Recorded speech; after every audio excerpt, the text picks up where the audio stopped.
Here we go. 4, 5, 6. I guess we'll call this meeting of the Laconia Planning Board to order at 6:32 on June 6, D-Day, for those who don't remember.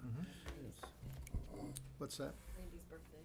I can't hear a thing you're saying, but it's okay. So we'll do is that Noah's? No. We'll do a roll call, I guess, attendant who's here. Oh, Here. okay, he's here, he's here.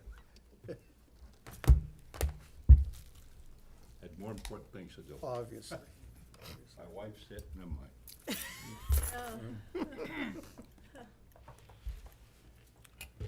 So anytime you're ready, clean up. Wait for him to sit. Okay.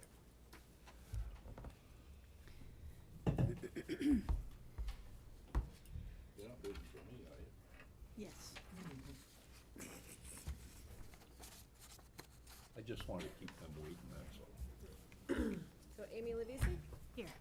Rob Morrow, Present. Bruce Cheney, Here? Rich McNeil, Present. Stacy Susie. Here.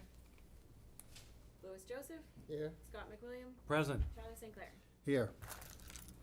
And also in attendance tonight, we have Kalina Graham, who's our recording secretary, and our planning director, I guess interim, is it? Interim, yes. Yeah, Kathy Mency, Minisi. Menizzi, I knew I'd mess it up. I'm just gonna be Kathy M from now on. It's okay.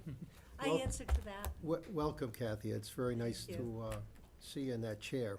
Big welcome and thank you. And I give you my condolences too at the same time, as I've already done, I think.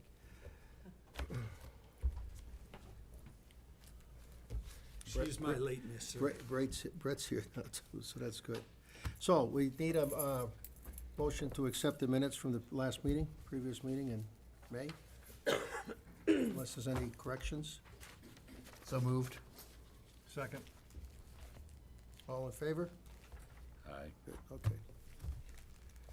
Okay, so now we're gonna have the presentations.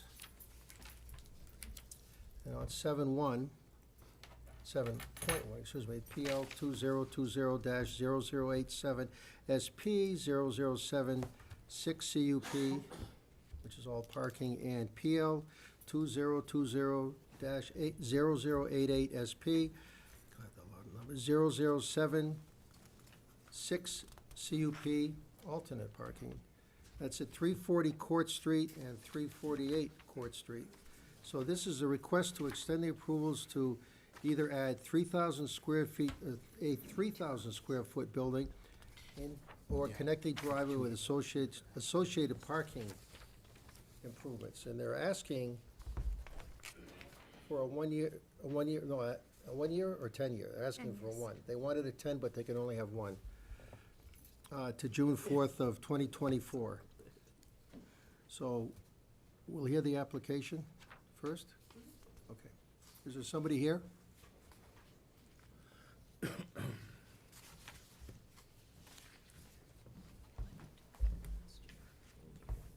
Hi, I'm Steve Weeks, the owner of the property. I'd just like to extend those approvals. 1 year. I'd love 10. I'd hate coming back here every year, you know? Well, I'm sure everybody's thrilled to see you, Steve, so. Yeah, right.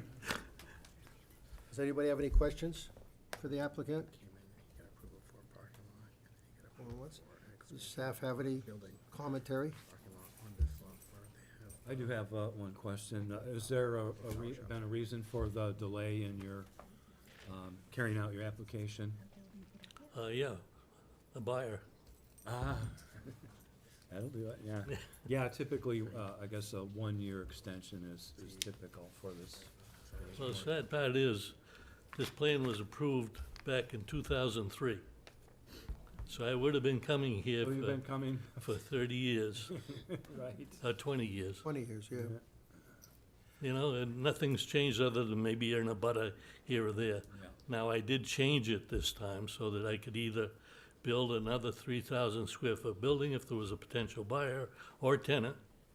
But the other plan is just about the same as it was with no building.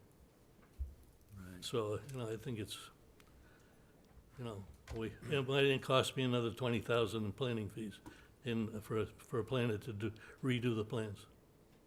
So, you know, it's cost unnecessarily, in my opinion. Well, I wish you luck in finding a buyer.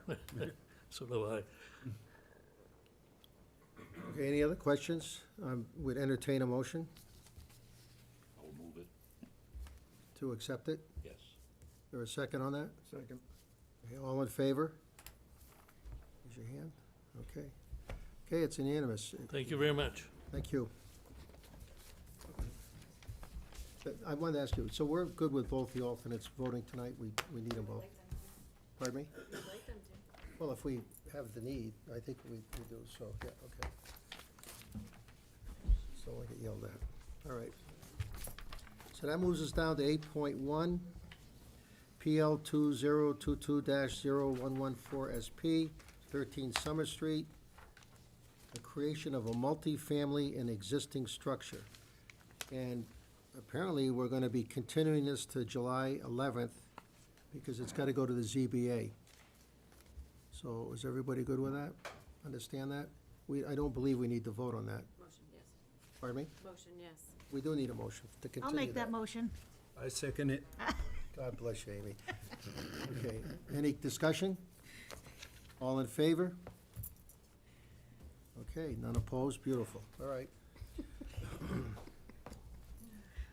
So now we're going to 8.11, PL 2023-0043 SP, 0044 CUP, Watercraft Storage, Endicott North, MBL 114-252-2, a proposal for an outside storage for watercraft trailers, campers, etc. That was accepted on May 3rd. We need to go to a public hearing for that. We need to go for a public hearing, or is that not happening? You're gonna accept it first. I meant to write continue. See, I'm just going by your, I know, okay. I didn't So- think I got accepted. Well, I got it right here, see, I'm going by my list here. Anyway, so we need to have a motion to accept that. Is it complete? Can I ask a question to the planning director?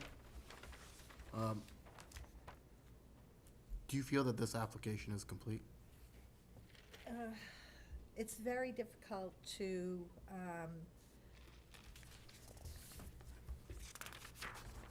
we don't have a plan that has been done by a land surveyor or by an engineer, so we don't have a plan that's to scale. So it's really difficult to estimate the area of disturbance. There's encroachment into the wetland setback on one of these proposed pads. There was no landscaping plan that was provided. The purpose of the landscaping would be to provide screening between the outdoor storage and the abutting properties. So I have concerns about whether the board has enough information to make an informed decision. Thank you. We're asking for that, too. Was a wetland scientist involved at all? The plan that was submitted, and you should all have copies of it in your packet, it does show that wetlands were delineated, but there is no stamp and signature from a wetland scientist. So we don't know who delineated those wetlands and when it was delineated. So, you know, that's another issue of concern. So should we, oh, sorry. No, go ahead. So should we determine whether we want to accept or approve the waivers for the applicant and then deem whether the application is complete, or do you think we should say that Well, I think that there was only one waiver request that was submitted. I just have to look at my report very quickly here. Says for For a the land licensed survey Yeah, I plan? think that was the only waiver request that was submitted. But it seems kind of important. So the board would, you could act on that waiver request. But if we don't get that from a licensed surveyor, what do we go by? Just what somebody has presented? It would be based on what's in front of you, yes, and if you think that's sufficient information. That's not Well, really fair. if I may, Mr. Chair, I would note also that there's no stormwater management plan that's been provided, and that's certainly important. So, I consider this application incomplete, and I think we would be violating the public trust if we were to move forward at this time with this application. Any other comments from anybody? Anybody disagree with what was just said? I agree that it's not complete if I can't tell who the wetland scientist was, with so many wetlands out there. So, would it be, would it have a motion and it's voted down? Is that how that would go? Can't we table it? You could table it. You could do that. You can make a determination that the application is incomplete and continue it to a time and date certain to allow the applicant to pull together the necessary information. That way, if it were continued to a time and date certain, there wouldn't be a need to go through the public and abutter notification process again. That makes sense. Imagine that. And I take it, because you haven't been here that long, but maybe Kalina can answer this. Has the applicant been in to talk to anybody in the office with regards to this, other than filling out an application? Originally, he talked with someone. Okay. All right, so is that a motion to table? It is, what she said. Exactly. Okay. Is there a second for that? May I approach just before you table it? I'm the owner of the property. Just a quick thing, Okay. just quickly. I wanted to bring my paperwork up. Just quickly. Richard Holmesy, I'm here with one of my business partners, Anthony Previtt. Brian Iskey couldn't make it. Thank you for being here and hearing us tonight. But I just want to let you know the reason why, there's a lot of reasons why the documents are not complete, why I asked for a waiver and so forth. If you want to hear that, maybe a minute's worth, minute and a half's worth of explanation, you might not want to table this matter. I think, and I'm only speaking for myself, Sure. Richard, but without like the stormwater plan, which is important. Yep. Without, perhaps a licensed surveyor, just saying, and without a meeting with our current, director, it'd probably be kind of risky to go ahead and approve the application, quite Okay. frankly. With all due respect, I had a meeting with the previous director, and we went over the plans and the presentation and the documents I was going to provide tonight, which everyone has a copy of already. And the previous director was on board with the whole presentation on its face. And the reason why we're doing it kind of incomplete is because everybody that's a surveyor wants 8 to 10 grand. Everybody wants a year. We'll get back 6 months to a year to get it done. We're not building any buildings. We're not excavating anything through the earth. All we're gonna move is dirt from one side, which is a hill, down to make it level. And we're putting bushes to close off one abutter. Other than that, we have all natural growth around us, so it blocks everything off. There's no need for a landscape plan, because we're not gonna landscape anything. We're not putting water and sewer in. We're putting electricity only to make it safe and illuminated at night.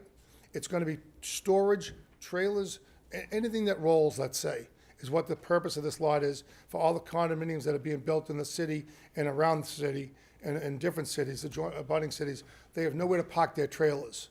So they're not gonna live in them, they're not gonna work on them, there's no buildings, there's no structures. We're not gonna excavate down into the earth 3, 4, 5, 6, 7, 8, 10 feet, not at all. Most of the property is bone material, which is hard rock. We're not blasting, we're not drilling, we're not doing any of that. We're just gonna take from the highs on the right side, and we're gonna bring it down to the lows, fill it in, get it level. We're gonna put down riprap on On the hills, after we get the 2 feet of material out of the way, that's movable material, we'll put riprap, which they use in the highways of New Hampshire to prevent natural stormwater management. And basically, that's the overview of what we want to do there. And then we want to rent people a spot for the whole year, have electronic gate, they'll put a passcode in, they'll come in and go out, and they'll just put their motorhome for the winter or summer, or they'll put their boat trailer for the summer while their boat's at a condo dock or whatever. But it's all gonna be rollable, and the one important thing that Mr. Trefethan wanted, the previous director, was he wanted everything to be registered, anything that's parked there. We were willing to do that. Upon application, if you wanna rent from us, we'll prove us that it's registered, and you can park on our property. So you get a spot, and you get it for the year. If you wanna move out in 6 months, you move out in 6 months. So that's really the whole ball of wax, but I got a lot more details I can get into, but I'd rather you not table it because of the waivers. The point of the waiver is so that we don't have to qualify with other things like that. It's a waste of money to do all this stuff because we're not doing any of the things that the site plan would show. I That's all. don't disagree with that. That's all. The problem is, I'm just taking a guess here, did you get anything in writing from the previous director? No, we had a, So, okay, nope, so the Nope. problem is, he's not here, correct. and we're dealing with a new director now. Well, But let me finish. Oh, yeah, go Let me ahead. finish. And really, maybe it's just misfortune on your part, but you're gonna have to come back in now and deal with our new director and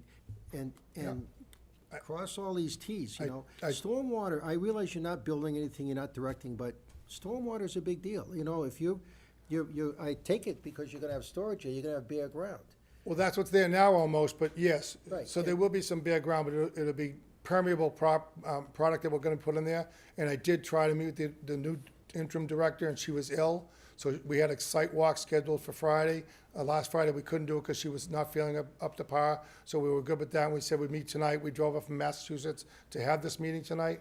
If I had known it was gonna be tabled, I wouldn't have drove 2.5 hours to not give a presentation on something that, like, I don't wanna, listen, I don't wanna blow this out of proportion. I don't wanna say to you, I'm doing what I wanna do and just leave me alone and I'll do it. That's not what I'm saying. But I'm saying, I don't wanna blow 8 to 10 grand and wait a year and let the property sit vacant But you again. don't have to wait a to year. do- Well, We're you do talking because, about- We're talking about next month, and if everything is done, is in order, correct me if I'm wrong, if everything's in order, we just vote on it but and move ahead. but I can't get a survey. If you wanna do surveying, Well, I don't know about that. but if- nobody, I've got 5 guys up here, Motion on the table that's been seconded. I'd Okay. like you to move. well, that's we- all. Yeah, I mean, your motion's there, I get it, but at the same time, Well, if this motion passes, which I sense it, maybe it's going to, I would encourage you, and I know you will, to get together with our current director as soon as possible to work everything out, because if nothing else, this should be all able to be resolved at the next meeting, including your waiver request. very true, but I can't get a survey done by the next meeting. I'm not saying And that I'm not looking to get one done, I still I'm want the not saying waiver. that- I'm not saying that that's gonna be a hangup. I'm saying Okay. you work it out Okay. with the director, and, I mean, that's what her Yeah, job is. Yeah, I mean, I tried to do that, we had a meeting, she just wasn't up to par, so I get that, Yeah. you know. All right. And if I just may, wish I- Mr. Hamzy. I'm sorry? If I may just Sure, interject here. The notes that we have on the application from our planning director is that a DES alteration of terrain permit may be required. Whether that's the case or not, I don't know. I'm Just- not- just I'm talk not with an the director. expert.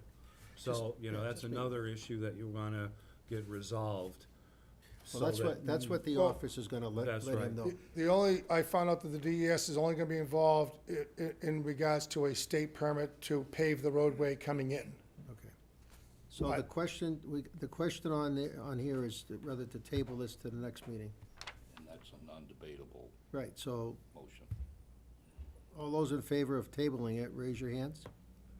Okay, Okay, so the motion passes, and definitely get in touch. yeah, I understand. yeah, I mean, I It's just- tried that, so we'll try it again. All right, well, I'm sure when you call tomorrow, you'll get through. I won't be here tomorrow. Thank you. I'm not here tomorrow. Thank you, no problem.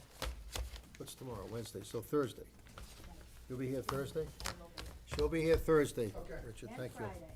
And Friday. Okay, so, moving on now.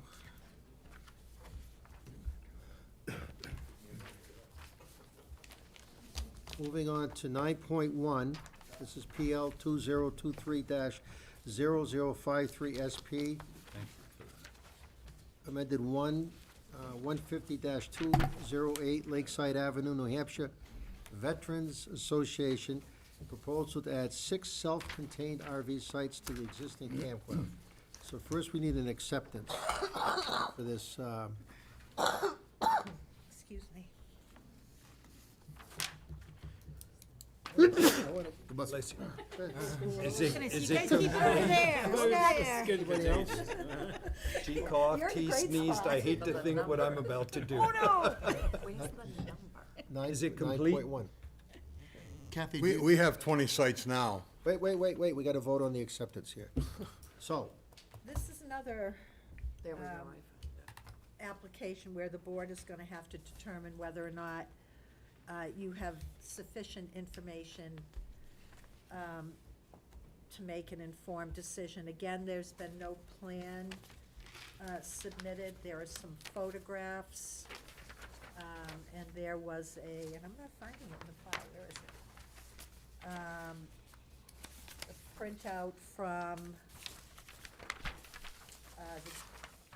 the mapping of the site. Oh, here it is. so the, My understanding is that water lines are gonna be brought to these sites. But I don't see where, I drew different colors for the water and the sewer lines, oh, I which see. we I'm already have sorry. existing up there, but we're just gonna Extend that. tap into them. I see. I do see that on here. I believe that the plan is to, that the RVs will be located temporarily on the site, that there's no permanent or seasonal. Well, there's no permanents, but we do have seasonals up there now, and that's one of the things I wanted to ask, because when I looked over the agenda, I saw that it had been changed to no seasonals, and most of our people are seasonals. And they'll have full hookups, so. Yeah, that was one of my questions. I was wondering, how does that work? I'm sorry? well, can we? I was wondering how can we- that can we- worked. Can we vote to accept this before we get into this too deep? Unless somebody has an objection to So accepting the it. board needs to decide if there is sufficient information for the board to make an informed decision, and if you feel that it is, then you would accept the application as complete and then open the public hearing. Anybody have an issue with doing that? So is it only info needed from fire department and what you need to determine an impact fee? Are those the only 2 items? Well, it's been noted that the information we have doesn't show how the 5-foot setback requirement would be met. We could certainly ask that. I mean, these are campers, I would imagine you park it in such a way that it's set back 5 feet. I'm sorry. We could we can certainly ask that if the plan's Yeah. accepted. That Yeah, shouldn't that's be a- just been We- noted we- as a possible issue to determine whether the application is complete. That's the only, One of the, can I ask Should something? be a condition of approval. yeah. Okay. Hold on, Mike, I just want to get, so do we have a motion to accept? I'll move to accept the application, As complete. as complete. Application PL 2023-0053 SP with 1 amendment. Is there a second for that? Okay, it's been seconded. All in favor? Okay, so that's passed, okay. One of the things we've done, and you mentioned the fire department, we met with the chief and Tom Brown, I remember, Mr. Chairman, we named all of the roads, so that 911, we also put a map up at the entrance of our gate down below It shows every site, every building, so if there's, anybody's called 911, we also have things in the buildings that tell where they are, who they are, so that if you're visiting somebody and they have a problem and you don't know the building, you look on the refrigerator and you'll see that. Right, that's So, important. and really all we want to do is, they cleared that lot so that the condos up in the back would have a view. And so we said, well, let's put in 6 more sites. So we went through the process. I came to planning. They told me what to do. I'm not the brightest bulb in the closet, so I did what I was told. But,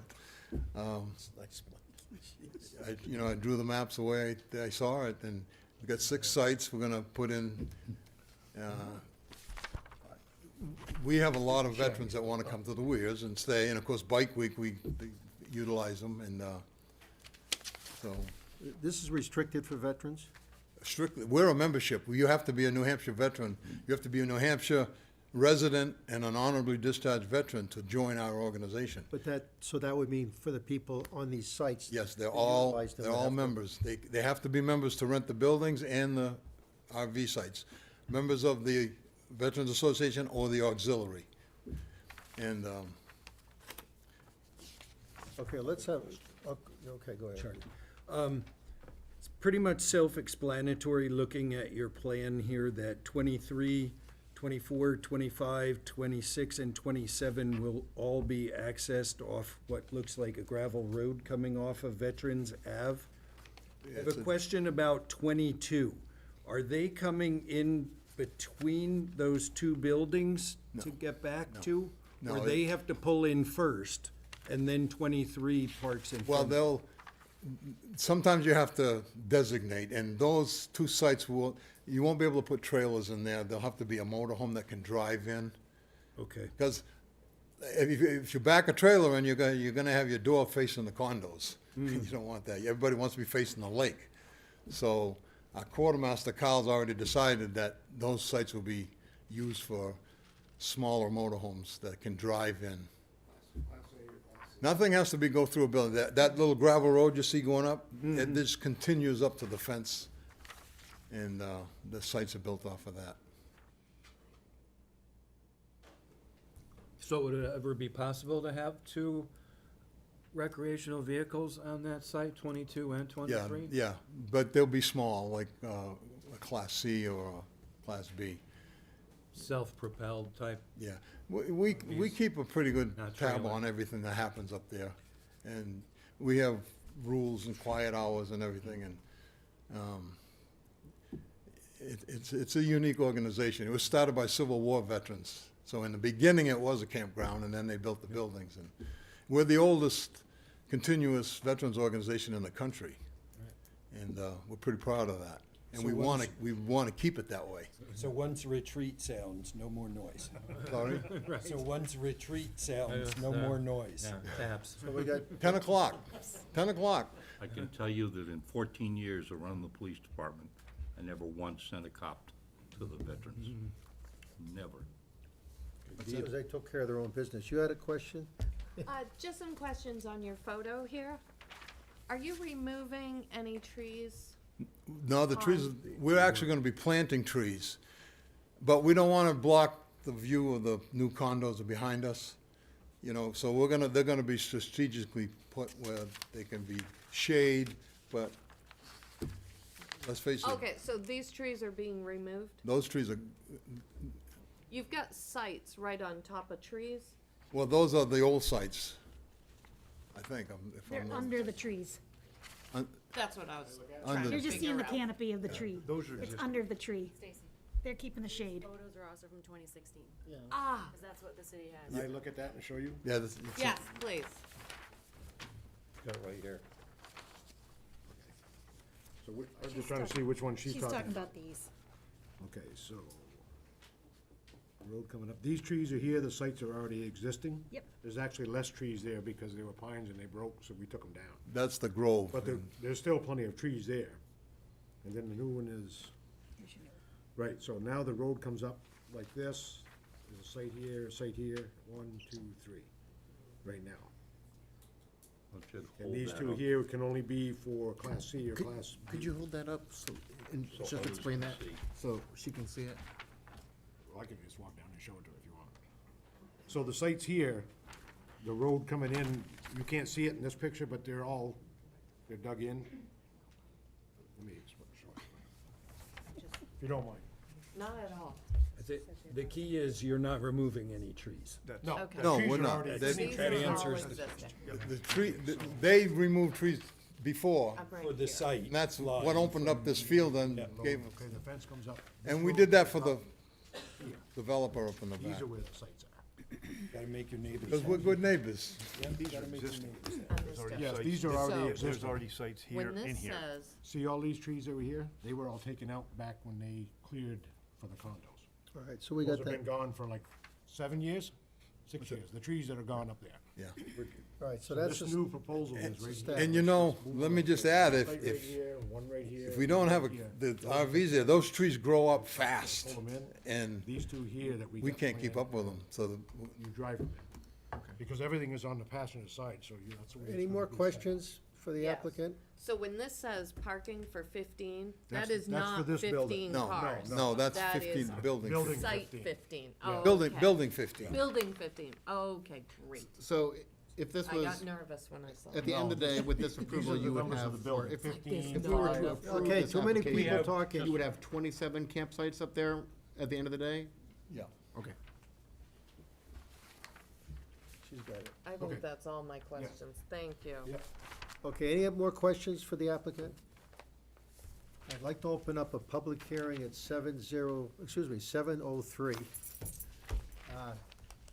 Mike, you can have a seat, yeah. Have a seat. So are there any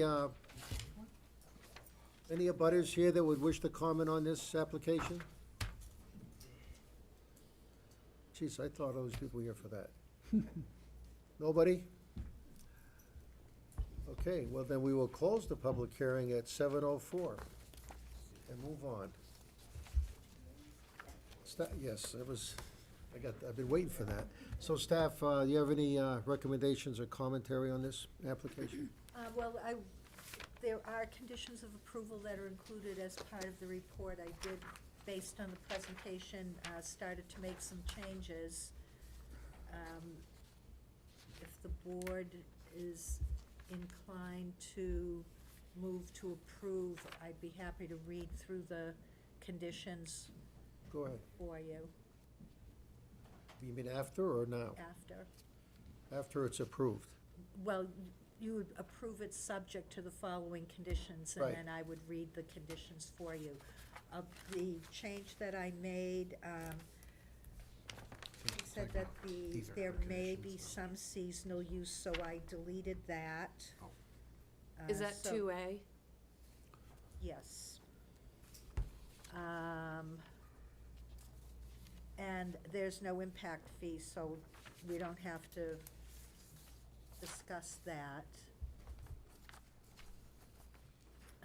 Oh, he has a conditional use permit as well, doesn't he? Yes. So there are actually two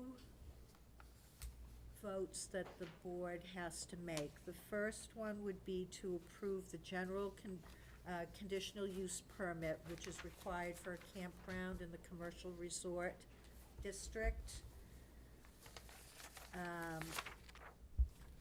So that would be the first motion that the board, For conditional use. yes, Okay. to approve the conditional use permit. Well, why don't we do that right now? Does anybody want to make a motion on that?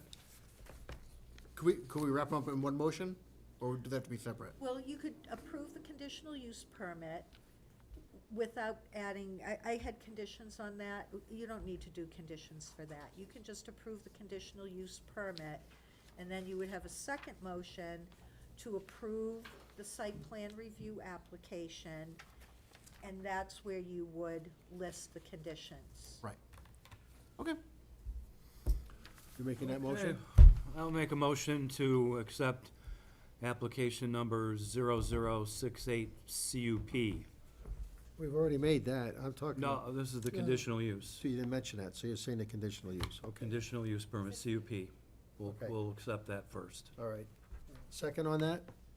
Second. Okay. Did you get the second? All right, thank you. Okay, any more commentary? All those in favor? Enough commentary. Anybody opposed? Okay, that passes. So, we move on to number 2. Go ahead. Right, now the second motion would be to approve the site plan review application for the proposed campground. Application number PL 2023-0053. Did I get that? No, it's SP and Oh, okay. one.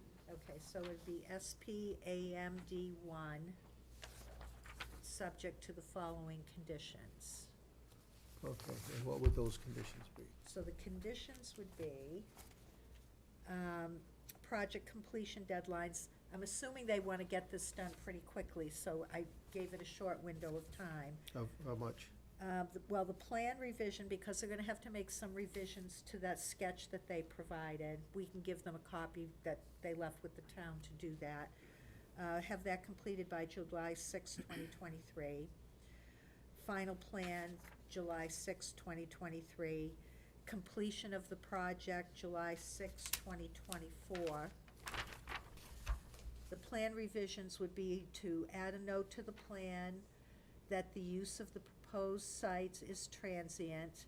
The proposed sites for transient use only, no RVs will be located on the proposed site permanently. They need to add a title to the sketch, so if for some reason that sketch gets separated from the file, we know where it goes back to if it gets misfiled, for instance. They need to have a signature block so the chairperson can sign the plan. And the name and contact information of the person who prepared that sketch needs to be added to it. There's no Mylar that would be required, it's just the site plan, so those conditions, that condition is unnecessary. Laconia Water Works, the final water line plans must be submitted to and approved by Laconia Water Works. Applicant shall provide the planning department with documentation that the Laconia Water Works has approved the final water line plan and that Laconia Water Works security requirements have been agreed to. I'm not sure how they would handle 911. I think that they probably have to have a sign with the site number. How have you handled that? Is that With the chief of the fire department. correct? He came up to our place, he went through it, every building's numbered. And how about the sites? Yes. All the sites are all numbered, and Okay. there's a plaque down there that shows the streets where everything is for 911. Okay. That's good. So that's already taken care of, so we don't have to deal with that. Final plans, they're only, we don't have to deal with that. And the duration of approval, all final approvals by the planning board expire 1 year from the date the board voted to approve the project, unless otherwise provided in the motion to approve. As I said, I think that they plan on getting on this pretty quickly, and I don't think we'll see them back here next year looking for an extension. So, Reckon not. Okay, so, anything else? that would be it. Okay. Any questions? You mentioned the setback? Oh, thank you. Yeah. That's right. And then the applicant must demonstrate that the new sites will meet the 5-foot setback requirement. And I have that on here in bold. I don't know how come I missed it. It happens. I got you. Always happens to me. Did you have a question? One of them, the setback, we already have that in place. It's gonna be at least 10 feet or more. Okay. From our fence, which is the property line. The question I have is seasonal versus transitional. Can you stand up, because it's really hard to hear you? Yeah. The question I got is for transitional versus seasonal. Our season in September, everybody pulls all their campers out, so they're not staying there all winter. Yeah. That's part of our setup. And that's why when people can be there for the season, the summer season. Well, our they season can- only goes May 15th to September 20th. And Well, that's- So you're looking at 4 months. I think the proposed change was to make it transient / seasonal. And just to point out, there would be no permanent. Well, Because Are you originally, saying permanent meaning year-long Year-round. versus? Year-long. We don't do that. Our So you're- bylaws so say you're they good. have to be out. and that's So you're why I covered. was saying no permanent. And So we're good. When we started this back in '87, the city council put a bunch of restrictions on us, and that was one of them. No units would be left up there during the winter months. Yeah, so you're good. So We we're ju- good So, on that. and we still do that. We don't let them. Yeah. get We sick. just have to make sure we reiterate it, not that As part of someone this approval. construes that we're changing. Right. Yeah. Because I guess my question was only that I rent a month at a time, so if I rent a month, or 2 months, or 3 months, or 4 months for that same person, they're all, and then they're out of there by the 3rd week in September. They're good. As long as it's not there Transient all slash year. seasonal. Right, that's why I was, Yeah. just didn't want to be restricted to be in transit only for 5 sites. Can the planning director make sure that that's stated that way, transient slash seasonal? Yeah. That would satisfy what we're talking about. I just don't want any permanent year-round. As far as Okay, the that- buffer so all the way around. everybody's good on that, guys. I just love to move this along so that we're not going over the same stuff over and over. So we got it. Everybody's got that. Beautiful. So, that being said, Can I make a motion to approve the application as presented with the conditions the planning director has laid out for the seasonal campground? is there a second to that? Do you have a Bruce citing Cheney for said that? What's that? Go ahead, what's that? You have a what? The proposed campground will be beneficial to the And it doesn't New change Hampshire the veterans, use, and it it doesn't only change the extends use. the use. It's an Okay. expansion of a previously approved use on the site. There you go. There, Okay, I'll so second that, what he said. the motion's been seconded. Okay, all ready? All those in favor? All those in favor? Okay, not opposed. Congratulations. Thank you. Move on. Moving on. We'll get through this. Okay. 9.11. This is PL 2023-0069 SU at 11 Addison Street. Proposal to subdivide one lot into 2.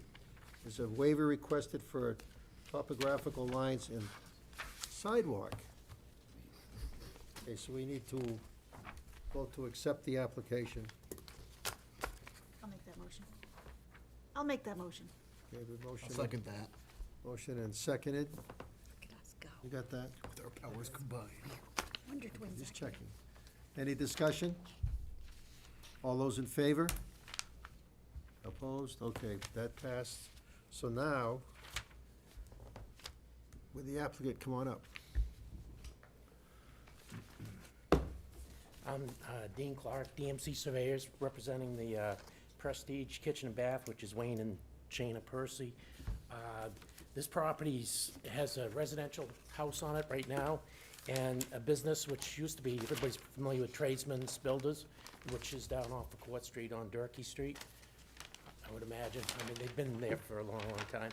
The Percys just recently bought the property, and they want to subdivide the existing house off, so we're moving forward with this. The only thing that we came across was the waterworks showed that there was a tie for water from Durkee Street into the existing office area, and apparently the water shut-off is there, but it's never been connected to the water line, so it comes off of Addison, so we're gonna change that. But other than that, it's pretty straightforward, just a 2-lot subdivision. And I'll answer any questions. That's it? Any That's it. questions for the applicant? You're asking for the waiver for the sidewalk. Is there a sidewalk There's a already? sidewalk on Addison, yes, but the property is behind the Sanborn's property, the garage there. Oh, yeah. And they've got pavement all the way up to us, basically, so. Okay.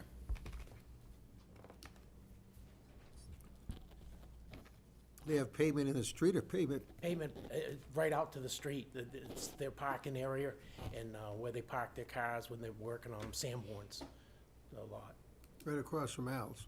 correct. I'm familiar with that area. Yep. Okay. Any other questions? I have one question, Mr. Chair. Okay. On the drawing here, on the north side of the lot, shows an existing garage Yes, with an existing driveway. yes. Now, that existing driveway would cross the lot that you're subdividing. I'm just wondering how. No, it doesn't. It doesn't? No, the lot line, see where the numbers are for the lot line that comes diagonal from that large tree that's on the property line? Okay, uh-huh. It looked It's a like there set- was a It's connecting, a setback line that you're looking at probably. there was a connecting driveway between the two. Would you There's a show, walkway that's walkway? connecting, that's gonna be taken out. That'll be taken out. Okay, Yes. that was my, because Yeah, it's two that's different existing and it's properties gonna now. be removed. Two lots, yeah, that'll be removed. the Okay, driveway? thank you. Amy, did you have a question? You Nope, was- that was, That was it? I'm good, thank you. Okay. We'll open the public hearing up at 7:17. June 6th. Are there any abutters here that would love to comment on this?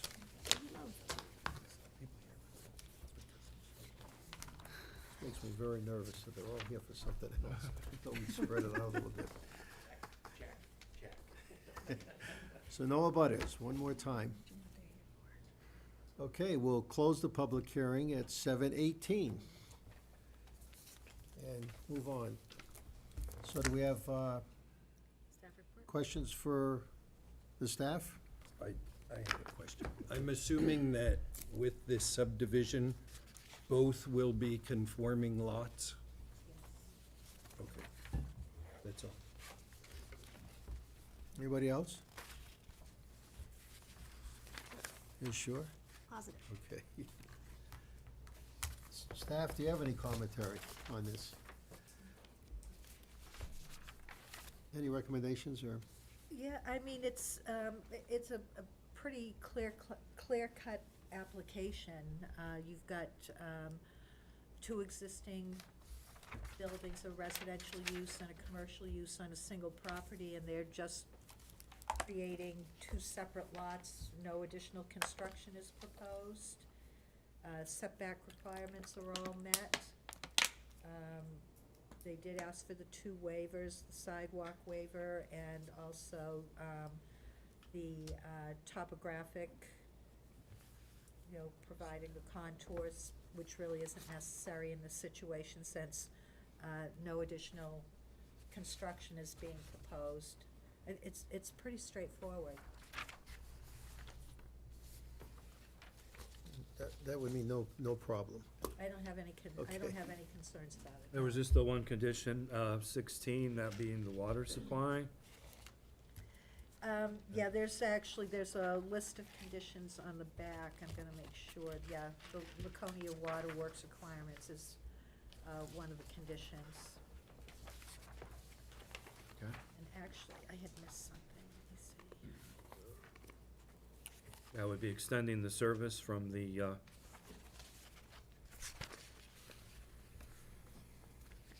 office to the house? All right? No. No. No. No, separating the, so that each building has its own separate water service. Okay, I see. Thank you. Okay, waiting for a motion on this. Amy, I'll go ahead and make a motion that we, Do we need to make, before you do that, do we want to make a motion to approve the waivers and then make a motion on the rest of the application? yeah, we could do that. You want to make that motion, or? I'll make a motion to approve the two waivers that were requested. do them individually, buddy. If you can break them out, break them out. You All or trying to make nothing. us stay Oh here my forever? You're gonna be found dead in the hall, you know that. I was gonna roll them into Oh. the proposal for Ah. the approval. All right, so, But go ahead, That's okay. go ahead. That was already a motion, so who's seconding it? I'll second it. All right, and Who made the that's motion? including the two waivers. No. I'm making a motion for the The two waivers. waivers, okay, Just the two of waivers. them. Second it. Okay, no discussion? Everybody in favor, raise your hand.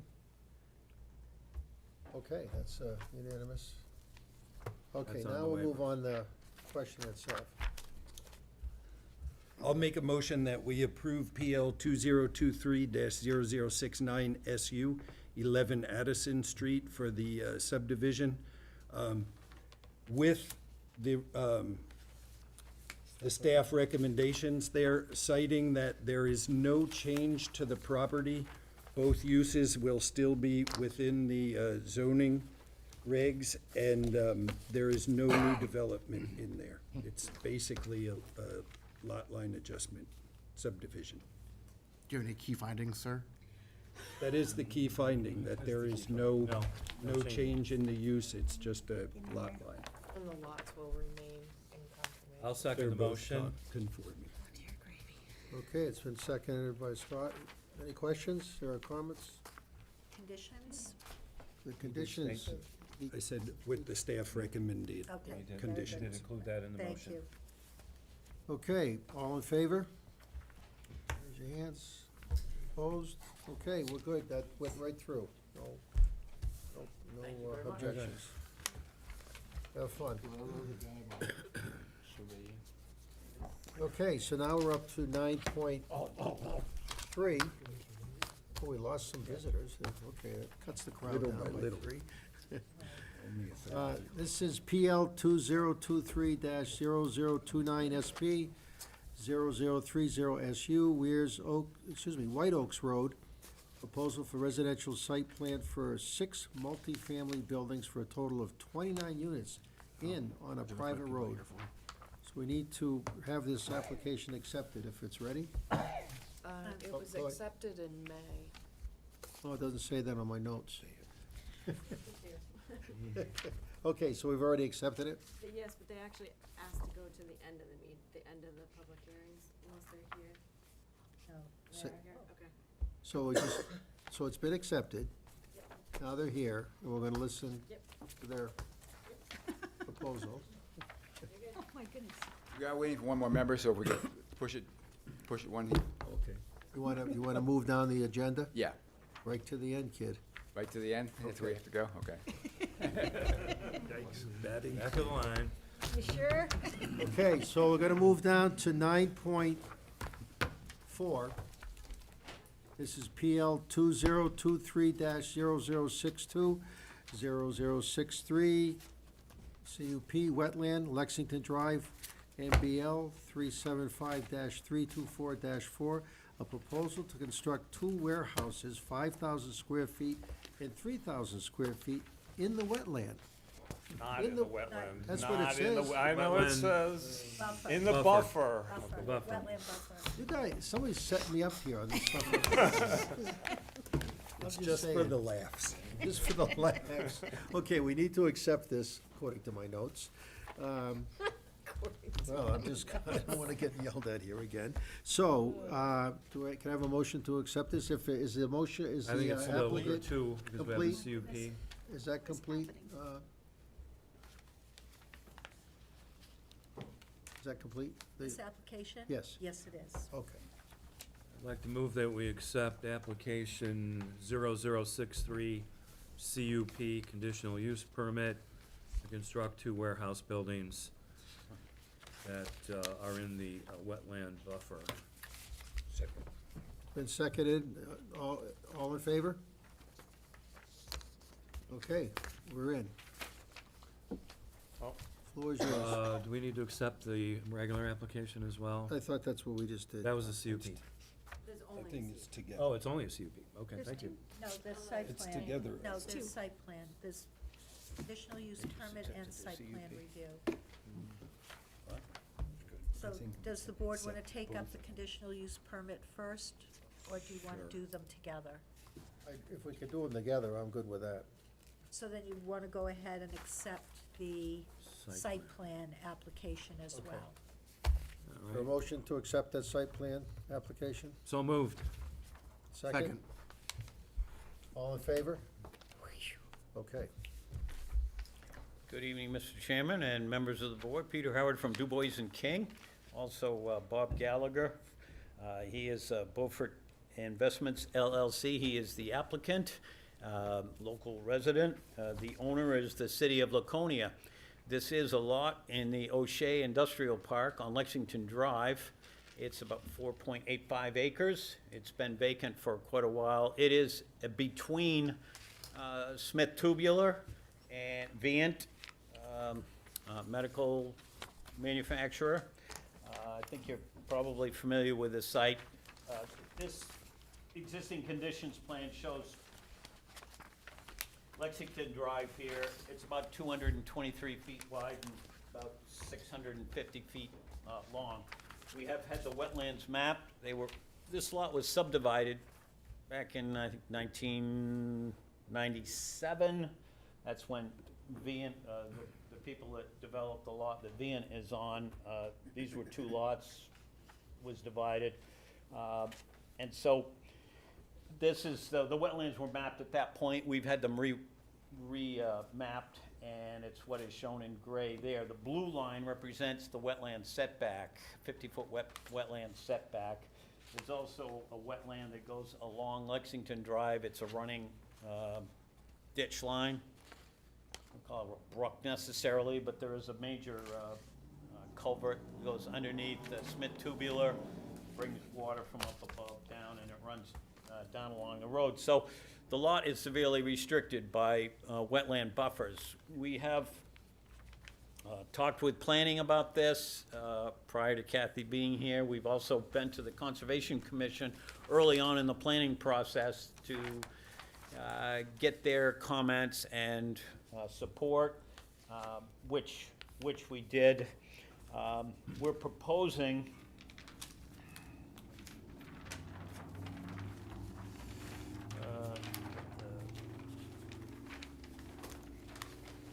this is a drawing of what's proposed. Again, this is Lexington Drive, 5,000 square foot building in the front with paved parking around it, a way in and a way out, and then a crossing of the wetland, a gravel driveway to a parking storage area in the back with a 3,000 square foot building in the back. The building in the back would have electricity only, no water, no sewer. It would be lighted on the way back. The building, the 5,000 square foot building in the front will have water and sewer and electricity as well. We're proposing street trees. This drainage will be a culvert under the driveways. And also it will require a wetlands permit to cross the wetlands there and also the wetlands here in order to get to the back. The property slopes in this direction. Water would go from here down, big parking lot up here. There's 3 culverts here. There's a ditch line along on our property, but it intercepts the water coming out of the Smith Tubular property, directs it this way down to the ditch line. We're proposing just to leave that alone, deal with our own water on site. So we're proposing extended drip edges around the building to accommodate any additional runoff, and we've gone through the numbers, and that seems to be sufficient. So,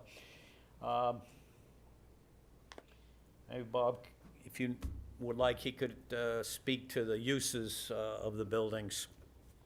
Yeah, so basically, what the plan was originally is to get buildings that used or the available space, so we're working around the wetland. You know, obviously, we're into the buffers because that's difficult to deal with.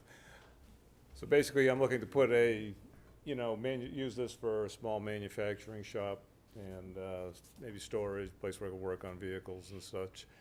The original layout is to make it so it could potentially be divided in half, so it could, in the future or presently, be, say, partly rented out to people who need a place for their trades and stuff. We were hoping up in here to have more of a storage type area where people who are in the trades would have a place to park, but because of the limitations of the lot, that kind of nixed that whole idea.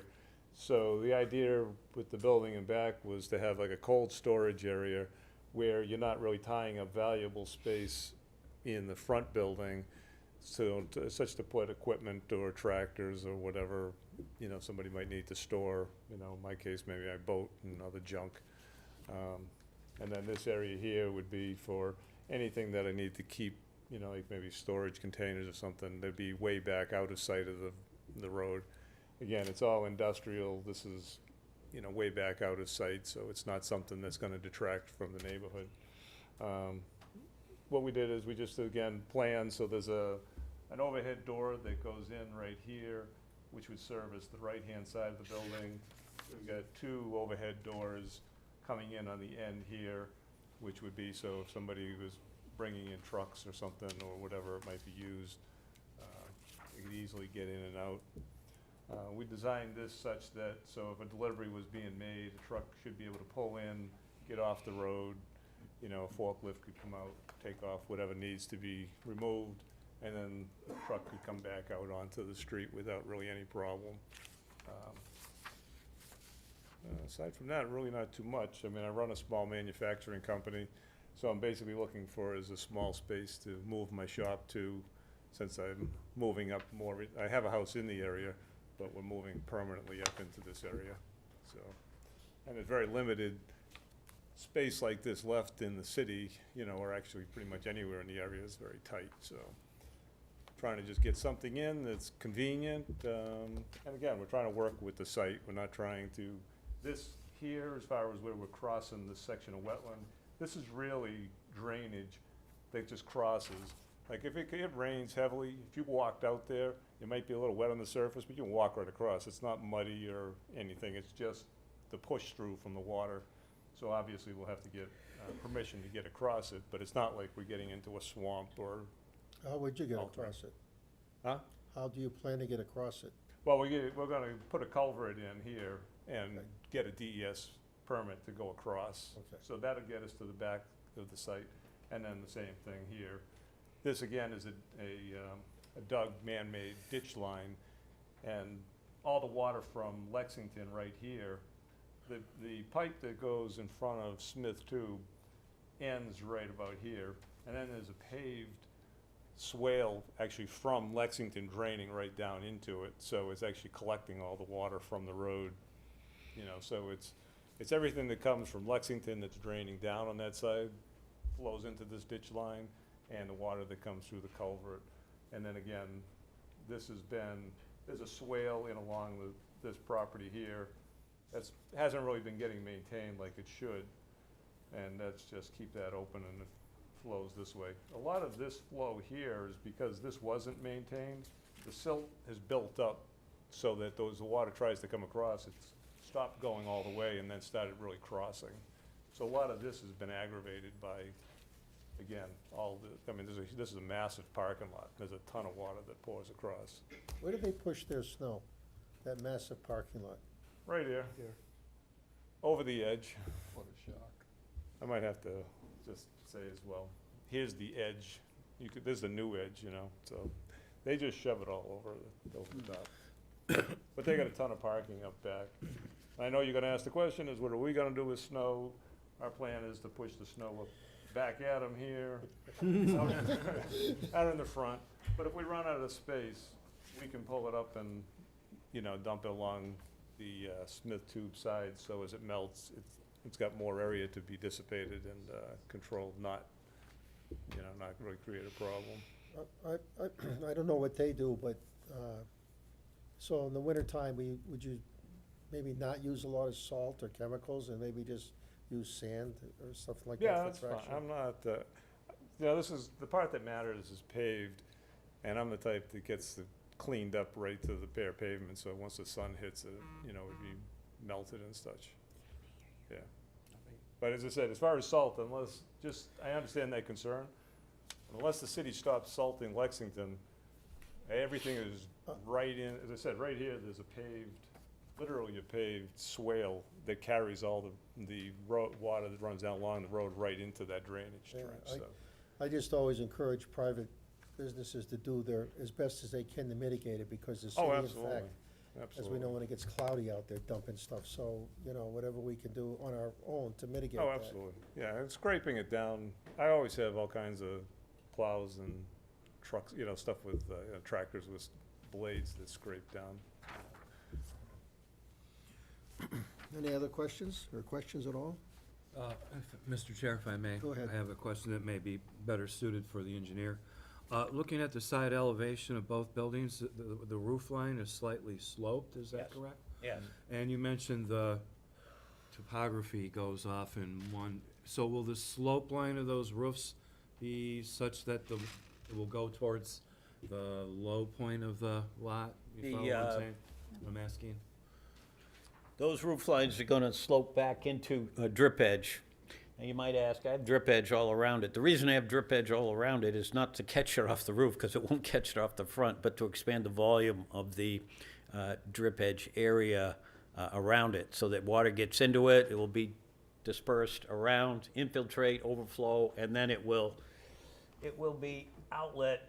There's an overflow pipe in the drip edge itself to get the water down to the city Will drain in the the low street. point of the sloped roof then be orientated towards the topography? That's what I'm No. asking. That's towards the back. This one here is pitched this direction, towards the back. This one here, I think right now it was pictured as coming this way. It can go either way, so if you have a preference, we don't, but I think we were figuring let it drain this way, which again then would filter it all through, more area before it goes towards the wetland. Either way, the water will get into a stone drip edge along the edge of the building. Okay. I'm not a hydrologist, I just thought it would be best to have it directed towards the topography. The lower side of the roof, so it would be directed towards the low, It's all gonna go, as Yeah. the ground slopes away, slopes downward. it's all gonna Yeah, go south. as I It's always said, water's gonna flow down. yes, and it will get into the drip edge and infiltrate or rise up. There's an overflow pipe raised up off the bottom of the drip edge a ways. So if the water does rise up in the drip edge around it, it will come out and it will be dispersed down the hill. So your assessment is, it doesn't matter which way the roof is sloped? Right. Brett, you have a question? Yes, kind of along the same lines, but not the roof line. The proposed contour that crosses the back paved area there is sloping towards your 2-to-1 slope down into the wetland. You're talking about the road, this road? Further property? up in that parking lot right there, in the southeast corner, the heavy black contour is right here. proposed. Yeah. So that whole parking lot is draining to your 2-to-1 slope into the wetland. Yeah. There's not much of a slope to it. No. It would be easy if you could change that to go to the southwest side, because then it puts the water on the uphill thing and gives it time to infiltrate more. Yeah, so Instead of just This running, way, yeah, yeah, instead of running off that corner directly into the wetland. right. Except there's a little bit, there's a hill. There's a drop in elevation from here to here. And so this kind of, the parking lot comes up to that slope, sort of, like this. If we had to slope off from this parking lot into a ditch line back here to get it around, we're gonna end up disturbing more. We'd have to move this over in order to make room for a ditch line to get it there. This way, it's a very gentle slope across, goes down. I mean, the slope on the parking lot is gentle, but once it hits the side there, that's where you start your 2-to-1 slope. That's right. Which is pretty steep, down into the wetland. I'm just thinking, I don't even know that square footage, if you would really need a ditch line on the western side, if you would just change that one contour. I mean, the rest of the road and everything looks okay. Yeah, we do Just have a a, comment. we do have a swale on this side of this gravel parking lot. It's gonna bring it down to a culvert, bring it down and go into here. But I'm saying, it really isn't much, if you sloped it back here, you'd get the water back there, and what would you do with it? Well, even if you would slope it to where it's coming straight across, so it's running basically southerly down into that swale that you're talking about there. I guess we could, change those contours more like that and get them to, right, but It would basically just be that one. Get it down into this, yeah. It would have to be, I mean, only shows one contour, so we'd have to regrade the parking so it would head down toward the road. I mean, I guess it could be done.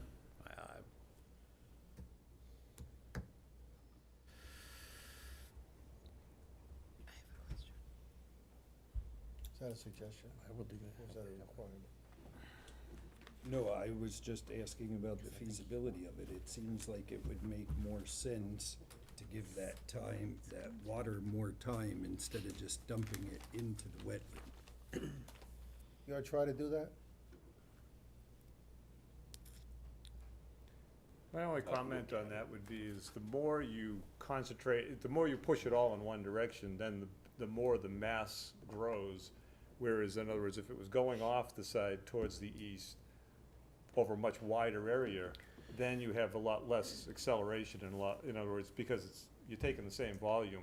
But if we start sloping it to the south, then you're picking up all the water. If we start to pitch this whole thing forward, now you're gonna pick up all the water from here is all gonna come forward, so you're gonna increase the volume, whereas if it all kinda rolls this way, the volume that hits these edges is half the volume. In other words, you double it when you go in this direction. And I think, as far as going this way, if you don't really, when it gets really cold out, I could see where you would start to build basically a pond of ice as it would not drain off and clear itself. This isn't really, I mean, we have a bit of a flat edge here. I mean, and we could put some stone and stuff in to sort of make sure the edge diffuses the water so it doesn't accelerate or start, erosion as it goes down the hill. I was just mentioning it because I don't think we're really concerned. This isn't about the drainage to the western side. The whole thing is about the CUP and going into the wetland and protecting that wetland. That's the only reason why I was mentioning it. Yep. That's all I wanted to say, Chair. Okay, well, they were good comments, good points. Well, what we, Kathy's made note of that stuff, so, yeah. for somebody cleaner. Okay, any other questions? Oh, Stacy. I was at the Concom meeting and I had taken notes, and I remember, at the time you had said you weren't sure what was going to be done on maintenance of that swale. Have you found out since then, is that definitely not on your property, or? I would say we're pretty confident it's on our property and not, in other words, the Smith Tube built it onto, well, what was now the city property. So, but maintaining it, I don't see as being a big issue. It's, machines. I was just curious if you found out who was responsible for it. Well, I believe they're responsible for it, but that would be a case of me having to talk to them and tell them, hey, you gotta maintain what's yours, but if not, I'll take care of it. Well, I So I'm didn't not know worried about it. actually if the planning department could just send a reminder letter to them. Does that ever happen? To remind them that they are in charge of maintenance of anything, or? Our new conservation person might be able to do that. Oh, okay. Get one. Cause I was trying to think of, to relieve you of that burden, it Sure. should really come from the city. Oh, it and should, yeah, say, exactly, who is really responsible for it? right. I think they're gonna go with it was done so long ago that it's like, oh, I don't know. Right now, it's sort of out of sight, out of And I- mind, And I think as every time they work on the parking lot, I think it's that old, push it out a little further, nobody pays any attention. It's like, well, when they're plowing, it's like, hey, nobody's over here saying anything, so just shove it as far as you can. So, I'm not that worried about it, but it'd be nice if they maintain it. and So get you it. think your culvert will take care of the extra, from there? Well, I think, yeah, the culvert will take care of whatever's coming through, but this should be getting maintained anyways, and it should be their responsibility, because Yeah. they've got all the pipes dumping into it, and, and they put it on what's not their property, so, but, We're not proposing to run their water through our culvert. Their water's gonna go down to the street the way it always has. Right, okay. And then I had written something about, recommended a barrier between 558 building and the wetland. Yes. which is what I was gonna mention about the runoff. We're proposing this sheet flow instead of concentrated flow if we directed it all back to the corner. And what we were proposing is to put the silt sock in the woods between our disturbance and the wetland, which would act as another filtering buffer, if you will, between our development and the actual wetland itself, and to leave that in place. And the comment from the Conservation Commission was, well, that's fine, but we don't want it there forever. So we're proposing to put in a silt sock that will biodegrade the covering of it anyway, not the contents, Right. in 18 months. So it'll actually stay in place as a material, if you will, like a compost, which is what they fill it with. But there won't be the visible sock, so to Right. speak, on the ground. Although I don't think anybody would see it, but anyway, that's, we agreed to that. And there weren't any trees being removed, right? Well, this area here will have trees removed, yes. The whole site is wooded. Yeah. We're gonna have to take trees down in order to construct, definitely. Oh, I thought that was all field. Okay. No, It's all this- woods. This front There's section there's here a little bit of a, was like a remnants of a pasture, and, Okay, but that's just up in here, and then what's growing now is saplings that are like an inch or two in diameter that are just popping up, okay, yeah, I was thinking of yeah. massive. That and a ton of bittersweet that is basically wreaked havoc with all the trees back here, so. I think I'm good. Any other questions? Oh, sorry, I do, Almost had you. sorry. Who did the drainage study? I did. You did, okay. And then on the paperwork, I thought it said a wetland impact analysis was not applicable. Is that true, or?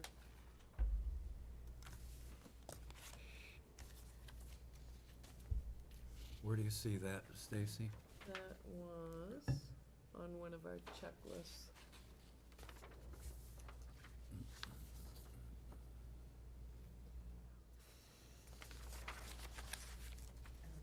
If they're going to DES. Is that why? It is going to DES, the, So it makes us not applicable? Yeah. Okay, that's what I was just at. Yeah, there it is on the back page. Okay, I was just curious about that, as to why it wasn't applicable when it was most definitely wetlands everywhere. yes. And that's why we're staying out of the wetlands, except for the crossing, because we have to fill in the small amount of area for the Right, but actual that's where crossing DES comes itself. in, right? Yes. But Okay, our request was this work be able to be done in the buffer. and did you do the functions and values also of the No. wetlands? No. Any other questions? Okay, so we're gonna open up for the public hearing at 7:50 PM. You guys can take a seat. Are there any abutters here that would like to, make their feelings heard on this project?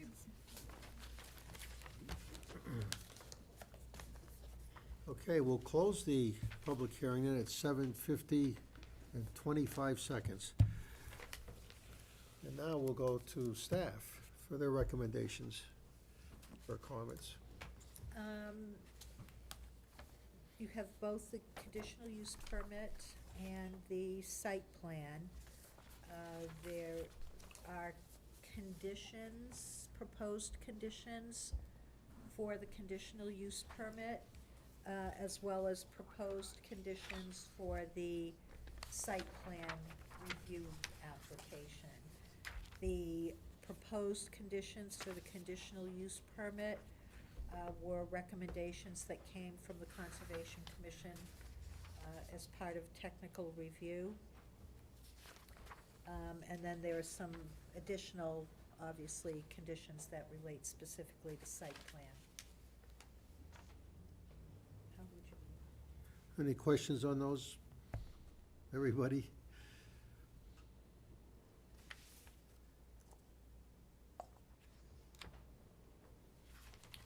Just a general question, if I may. So, when we approve these applications, the applicant is aware of all the conditions, correct? And agrees to adhere to them? I So, got a copy of the reports, right? is that an accurate assessment? Yes. Okay. Okay, I'll entertain a motion. We can just add one other, there was a mention that the completion date would be July of 2024. We'd like to ask that that be moved to December of 2024. We do have to go to the Wetlands Bureau. That's can be an extended length of time. We're not sure when construction might be able to be start. So instead of done in July next year, we'd like to ask that we'd have completion date in December of next year. Do you wanna add any wiggle time in there? I think we can do up to 2 years. Might be better to go with a 2-year request. We as could go opposed with to- 2 years, that'd be Oh, that's great. good, yeah, because nothing's getting done in a timely fashion. This whole thing is pretty protracted. Do you want to say June 6th, 2025, or do you just want to say June and give them to the end of that month? No, that sounds good. Get the board or the department? June. Let's do Okay. June. Says the June. board.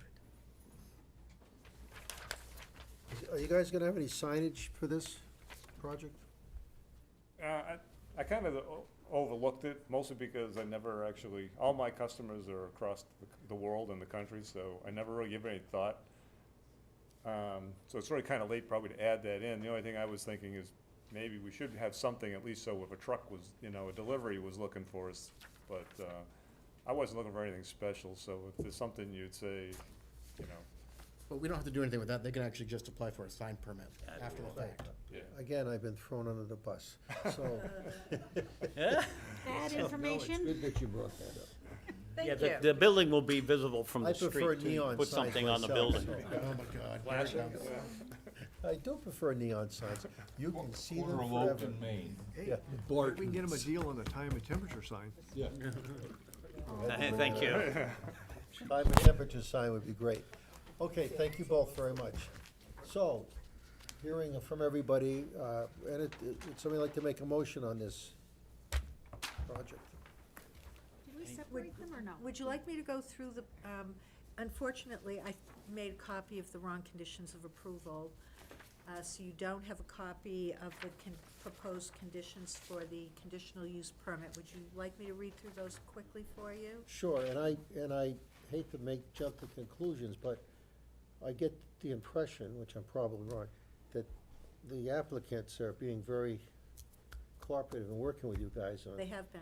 Yeah, on everything. much here. so. That always makes me feel at ease, if we don't hear exactly everything, as long as you've got it. So go ahead. So, for the proposed conditions for the conditional use permit, again, these were based on recommendations from the Conservation Commission. Add a note to the plan that fertilizer, pesticides, and herbicides will not be used in the reestablishment of vegetation in disturbed areas. Native and natural vegetation such as low bush blueberries must be incorporated into the revegetation of disturbed areas. A note to be added to the plan to reflect this. A note to be added to the plan stating that tree stumps will only be removed if necessary for construction and otherwise will be left as stumps or ground down flush with the surface. Notes to be added to the plans regarding snow removal and limits of pavement. And note to be added to the plan that silt socks will be used during construction in areas where silt socks will remain in place after construction. Only silt sock, natural design to biodegrade in 18 months will be used. What a coincidence, we talked about some of that stuff too, so, okay. It is on here. You Yeah, we did give have us it. the We right do thing. have I it. did give that? You did Oh, give it to good. us. It's on Yep. the plan revisions. Okay, Oh, good. thank you. Thought I missed it. Thank you. Okay, again, would anybody like to make a motion on this? Amy, you want to jump on this one? No, this is a double one. I don't do doubles. Well, come on, somebody here. I know Bruce is gonna say so moved. I'll make a motion. Okay. Give me a second here to compose my thoughts. Just say so moved. So I'd like to identify some of the key findings that they have worked diligently to preserve the wetland as delineated on their lot. It's in line with the city's master plan by allowing that use in the industrial area. I think that's good enough. So then I'll make the motion to approve both applications. This PL 2023-0062 and 63 CUP with proposed conditions from the planning director that are on the staff report. Seconded. Thank you, Amy. You're welcome. I'm contributing. Okay, any more comments, discussion? All those in favor? Raise your hands. No oppositions, motion passes. Thank you both very much. Thank you, Mr. Chairman, members of the board. Thank you all. Just, I've reached my word limit for the day, so. Way to take one for the team there. Too, so let me leave it. Okay, so let's do one more. Let's jump on, just kidding. 9.5, PL 2023-0064 SP, 354 Union Avenue. A proposal to convert an existing garage with living space to another full unit and to result in multifamily. So we need to vote to accept the application if the department, the chair, or the director thinks that's, Whatever name. everything's all in there for the application? Yes. Okay. So I'd like let's- to move that we accept application PL 2023-00 SP, 0064 SP. Thank you, Scott, for jumping right on that. Do we have a second? Second that. Okay, all in favor? Raise your hands. The discussion. Well, I don't know if, somebody could have thrown their hands up there, but I didn't sense there would be discussion. Okay, is the applicant here? Hi, everyone. Good evening. Good evening. You could say, just say your names and Oh, yes, Maritza Mahoney. And William Mahoney, your, husband, wife. Yes. where And are you from? So right now, we live in Exeter, New Hampshire, and we own, obviously own 354 Union Ave. We have 2 units there currently. You have what currently? 2 units? 2 units Okay. there currently, and then we have a detached garage that somebody nicely finished. There's like lofted ceilings in the upstairs with pine flooring and a little gas stove. The previous owner would come up and stay there, and that's what we've been using it with, and our father-in-law, Segundo Rojas, here, he comes and visits us, so we're looking for a more convenient way to use the restroom than having to go down a flight of stairs, out the door, walk 5 feet over, in another door, and use the restroom in the basement. So all we're trying to do is add a water line and the sewer line so that we can tie it into the existing. And by doing so, finish the 25% of the garage structure that has not been finished yet. Big project. Sewer line and a water line. Yes. Yeah. Any questions for the applicants from anybody?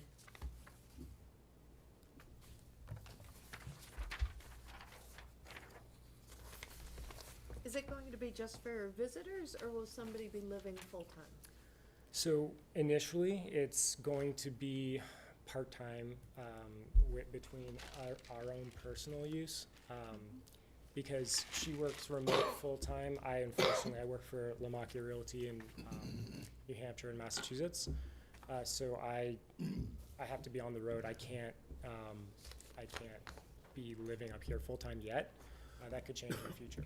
So for now, it's for when we want to come visit, when her father-in-law comes to visit us, so part-time use for now. I mean, long-term, my goal would be to provide one more additional rental unit out there, because I know that's a need in Laconia. And I think that we're pretty good operators for the 2 units that we currently have. One of our tenants already wants to renew with us, so I think that's a good sign. And we're not going to increase the rent. We have a philosophy of, if they're a good tenant, that's important. We don't increase the rent, unless our taxes go up, then we'll have to make some adjustments, but we have a fixed mortgage. So we don't have to necessarily get market rate, because we'll incur more costs of getting a bad apple in there, or having it vacant, which is a cost. So long-term, yes, we would like to have it rented out, but in the meantime, we'd also like to enjoy it, because to be honest, we put a lot of work into both of those units, and it's actually nicer than where we live. You know, so our tenants live nicer and a better quality of life than we are able to right now at this stage of our lives, so, you know. Yeah. I'm requesting my dad to become a U.S. citizen, so while I'm going through that process, as soon as he get approved, so then he will be living with us there. Yep. Yeah. So that's the long and short of what we're trying to do. Nice. Just what we like to see. Okay, any other questions for the applicants? Okay, well, we're gonna have a public hearing on this for any abutters, so thank you both very much. We'll open the public hearing at 8:03 for 354 Union Avenue. Are there any abutters here who would love to discuss this topic? No one's jumping. Someday somebody stand up. Okay, we'll close the public hearing at 8:03 and 25 seconds again. Moving right along. So now thank you, Stacy. We're gonna now talk about, from staff, if there's any feedback on this project. The only, I did have one question. The applicant, on this sketch, where you're showing the parking, Yes. how are these parking spaces going to be accessed, the ones to the rear? So the ones to the rear, the driveway, which isn't on our drawing, the driveway goes all the way down between this big tree and that, the garage. So there's a paved driveway that slopes around to the back there. And when we don't feel like doing that, we just cut across the grass. So. Well, he hasn't got it depicted on here. The parking down behind the cottage, currently isn't being used. Like, we could use it, but for convenience sake, and the parking spaces here along the side of the house is actually conservative, sketch. So currently we have space for,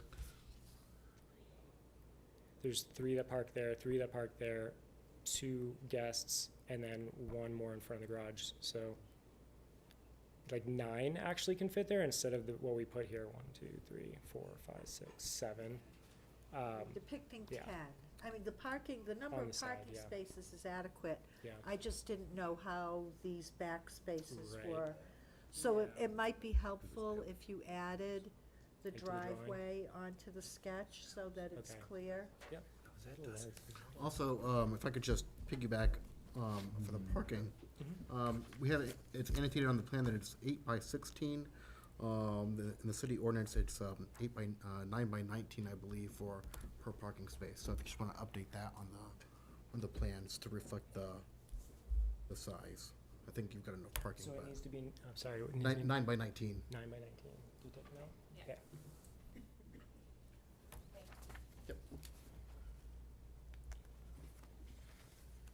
Does staff have any other comments? 3 units. So 3 units at 1.5 parking spaces per unit. Okay. Paul, are there any other questions or concerns?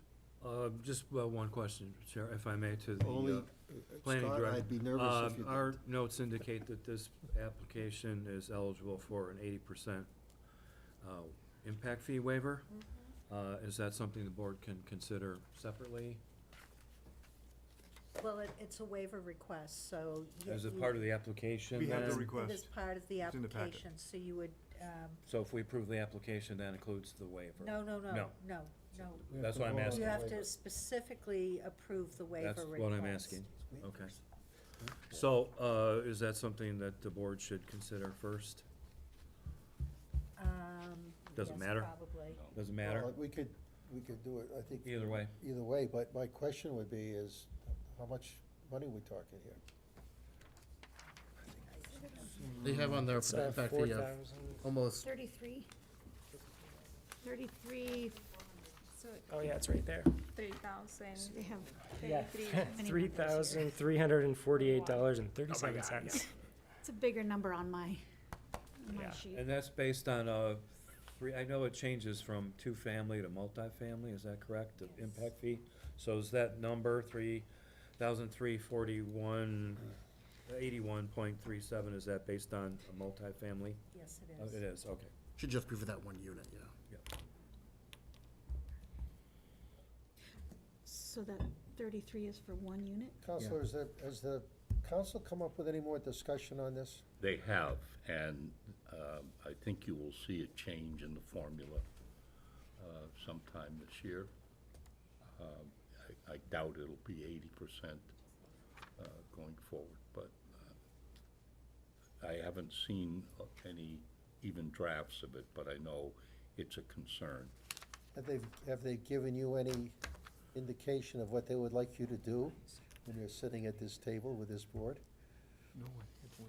Just drink coffee and vote everyone. Drive a lot. If I might, I think the council,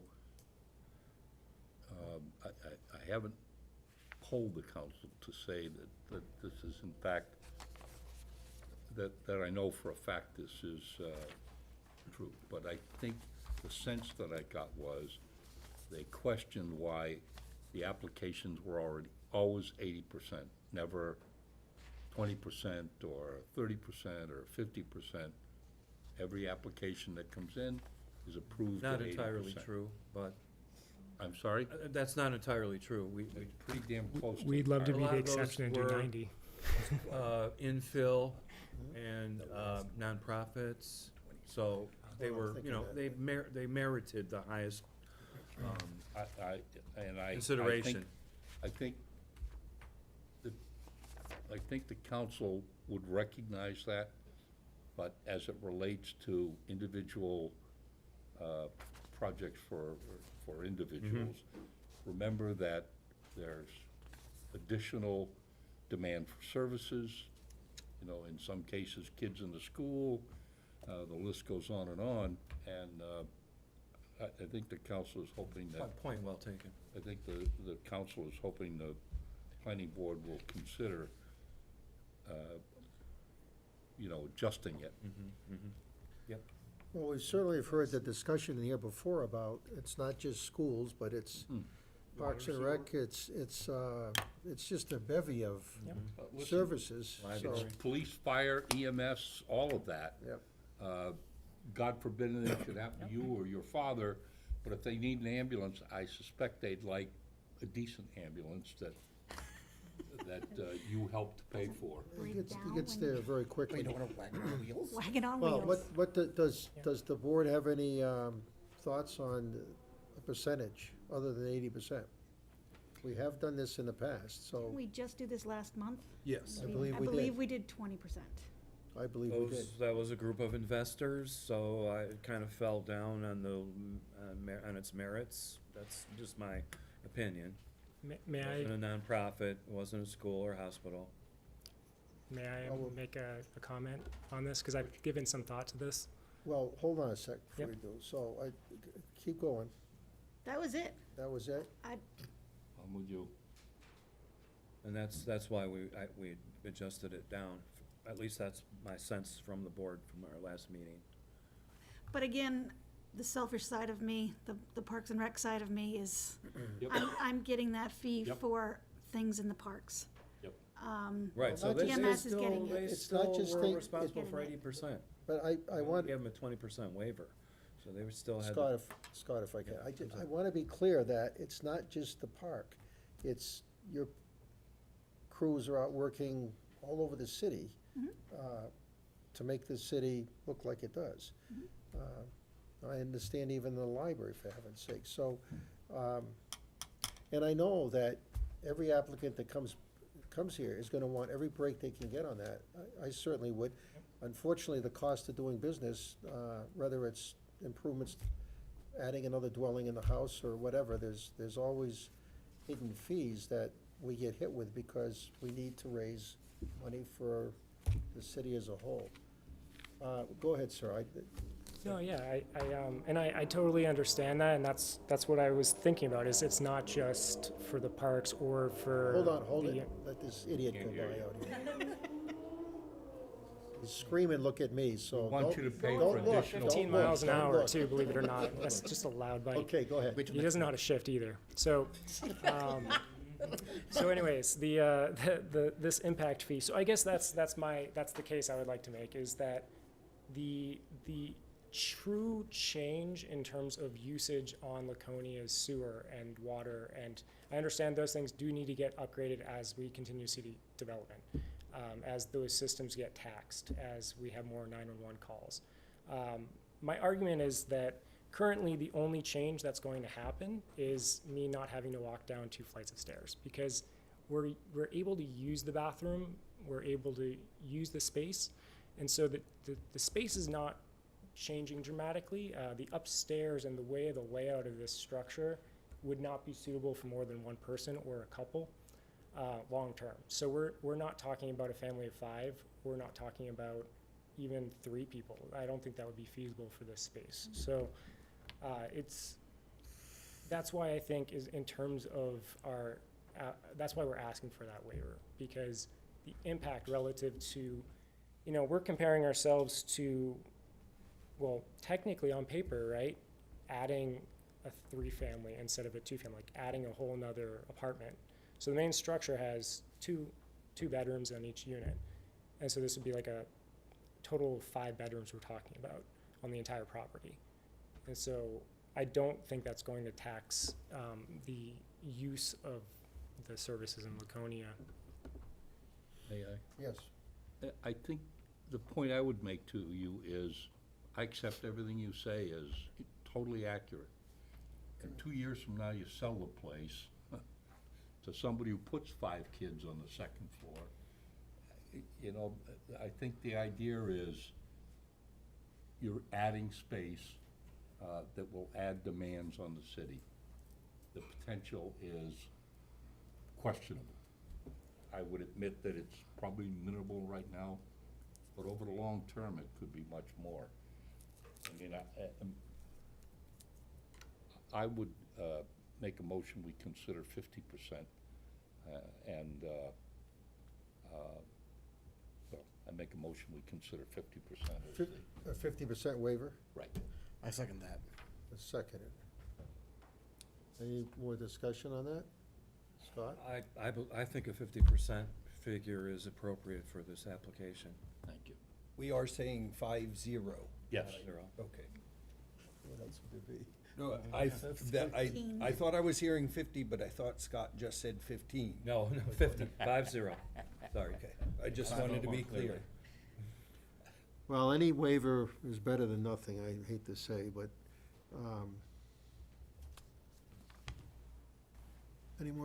anything else from anybody? Been moved and seconded, Mr. I'm just throwing out, I don't want any complaints. Okay, motion's been made. All those in favor, raise your hand. Anybody opposed? Abstain. 1 abstention. Okay. Thank you both very much. We gotta do the rest of the Waiver, application. we gotta do the application. Oh, we got a waiver That's thing. just the I thought we waiver. were done. I'm That's looking just at the that waiver. clock, 8:15. We're not Okay, done yet. let's go with the waivers then. Waiver took longer on the application. The application. Wait a minute, what did we just do? What did we just did? Oh, that was the waiver. You're right. Okay, so let's have a motion now for the application. So moved. Is I learned from the pro. there a second? Second. Okay. The dynamic Any duo more is discussion? And that's a motion to approve with the conditions as outlined on the Naturally. staff report. Yes. With one- because with one it's a change. infill and it's still in the zoning regs for that. So, Oh, and Key findings. Key One findings. change. yes, ma'am. Well, one change to the conditions of approval, under paragraph 2 plan revisions. There would now be an item D, change the dimensions of the parking spaces to 9 feet by 19 feet. Yes. Yes. Do you accept Thank that you, as a? I accept that. And what were the findings? What's that? Infill? Findings? It was, Brett's got that. Brett had that. He said it so He filled it in. eloquently. It was infill, it's adding another unit to our housing crisis, and it is within the zoning regulations for that zone. Correct. Okay, we all set? There's a TV show for that. Yep. All those in favor? Any oppositions? Okay, that passes. Thank you all very much. Good luck, folks. Let's just, who do we skip? We skipped White Oaks Road. Are they all, are you guys ready yet? Just me.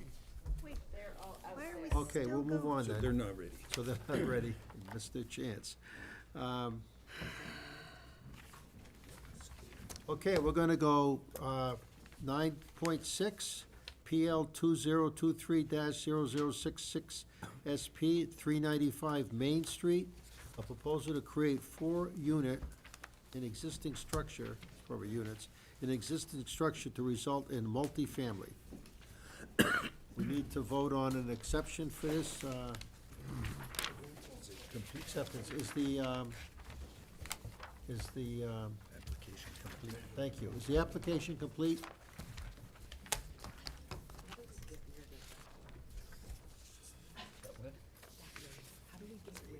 All the council's talking.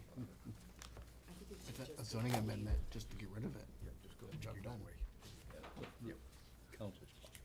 Okay, it's I'll good. make a note to bring it And up. you don't, there doesn't need to be a debate on it, and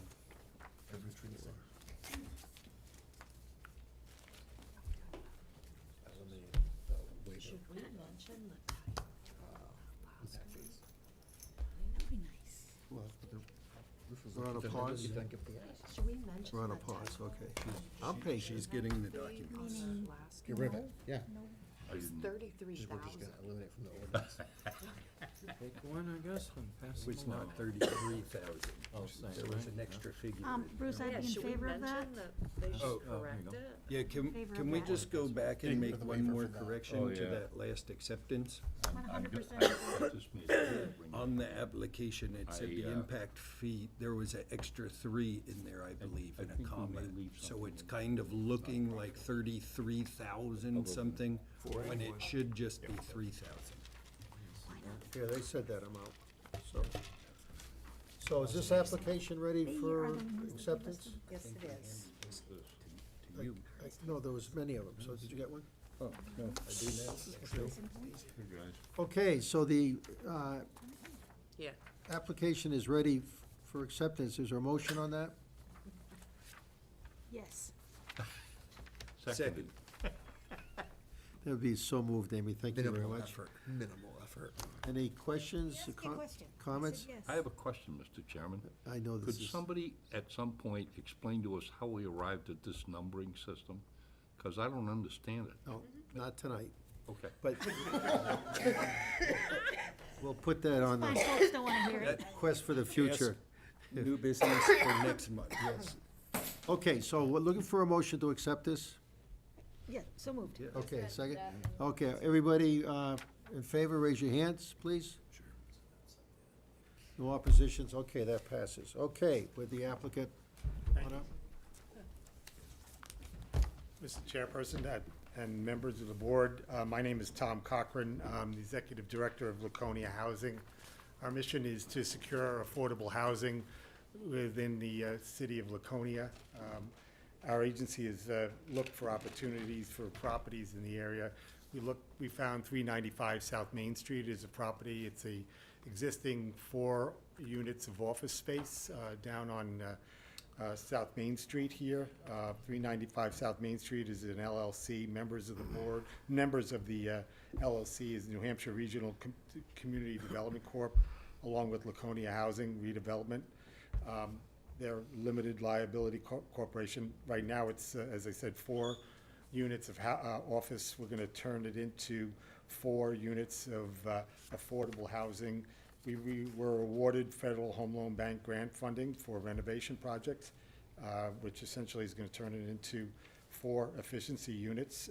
Our subsidy will be voucher use at this point in time, which we manage the program, Laconia Housing does. We will manage the program, manage the property through a management agreement with the LLC. The niceness about the property itself, first off, is it's located right next to our Sunrise Resident Community Living campus, right on Union and Main there. We've asked Sonia Mashashik and Archie Keltz from Mashashik Turpin to run through the city requirements and how we're enhancing the property to change it over from office space to units at this point in time, to answer any questions you have at this point. Thank you very much.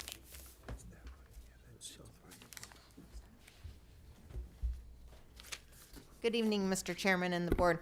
My name is Sonia Mashashik, and as Tom noted, this is Archie Keltz from our office. We have prepared a plan that really does not change the footprint of the building in any such way. We're trying to maintain as much of the building as possible.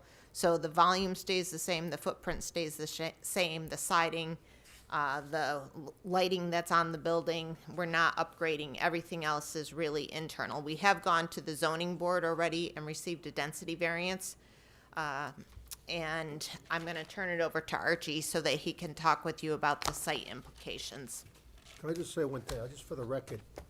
There may be some disagreement on this, but it's 395 South Main Street for those of us that still go by South Main Street, and North Main Street.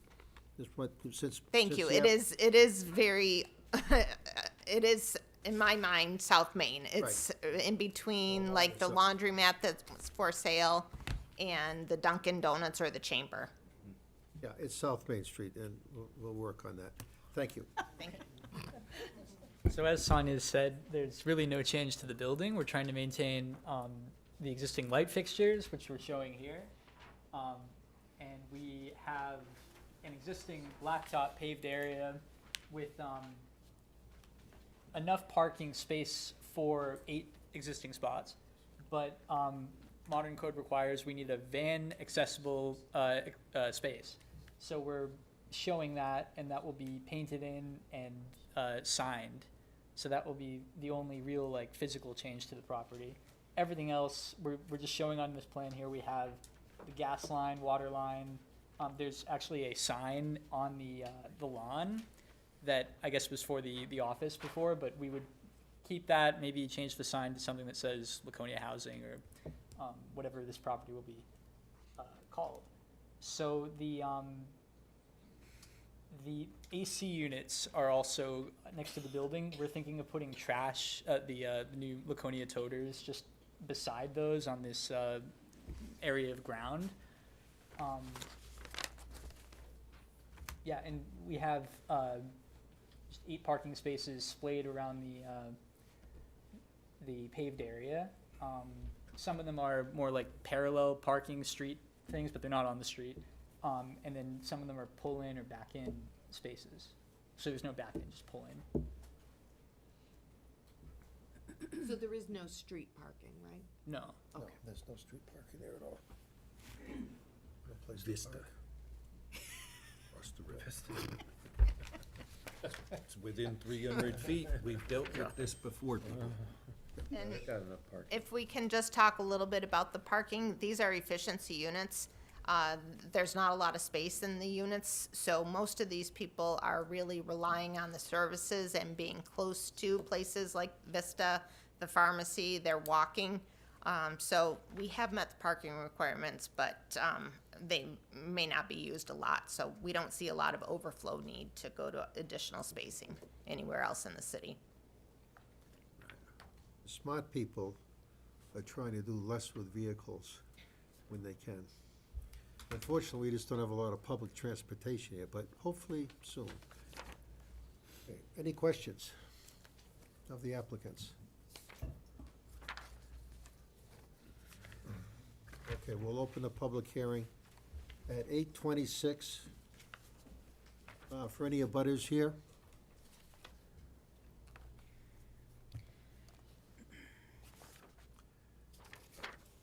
Moving right along. I know. We'll close the public hearing at 8:26 and 50 seconds. So, staff, we have any?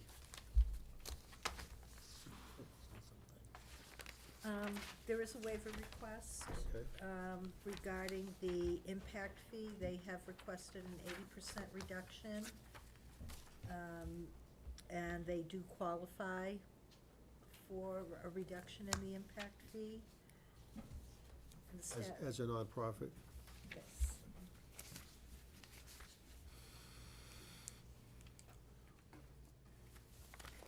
That's it? Everything else is good to go? They've got their variance, there's no conditional use there, the only waiver request was the impact fee. Because they have a sidewalk. Oh, yeah, that'll be a plan revision as, under the conditions. Okay. Would anyone like to make a motion? Or anything else? I think we ought to talk again about the impact fee. And I'd like to move that the impact fee be granted at 50% instead of 80%. Okay. I don't know how. Is that a motion? Yes. And it's been Second. seconded. Okay. Any commentary on that? I'm okay with the 50%. I don't think I would be okay with the 80, only because you are adding additional housing to, which is a great thing. It's not a bad thing at all. The flip But it's- side, the flip side of that is you are adding, but it's not really a developer, so to say, it's a nonprofit. You're And still we're adding adding to the thing. That's people. why we used to get into, hey, you know, because it is this, you know, whether it was a church organization, nonprofit, whatever. But I'm good with the 50, but If I could just comment, you're absolutely right, it's not a developer, and I agree. I'm at 0 for them. The reason I say the 50% is, these folks are gonna make demands on city services. I almost can guarantee it. That's not a criticism, it's a statement of what I believe to be a fact, that the folks that are gonna be moving into this housing are gonna be like any other. Yeah, I was just gonna say, I don't see Yeah, how I'm not- anyone that lives in the city, at some point will end up making demands of city Right, services, right. whatever it I is. didn't mean to imply No. that they were different and would cause a greater amount, but they will certainly create an equal amount. Do nonprofits pay property tax? No. No? So I feel like it's not inappropriate for us to ask for 50%. Yeah, okay, I would ask, what kind of Nonprofit money are doesn't we pay talking here? No. We pay a pilot. Hold on. What, Yeah, they pay an amount in lieu of taxes, correct? Right. If you chose to, you could do nothing. what their You good do name it is, out of the so, goodness of your heart, I What guess kind is of what money we I'm trying talking to about? say. Well, the impact fee is $2,906.68 per residential unit. per unit. Right.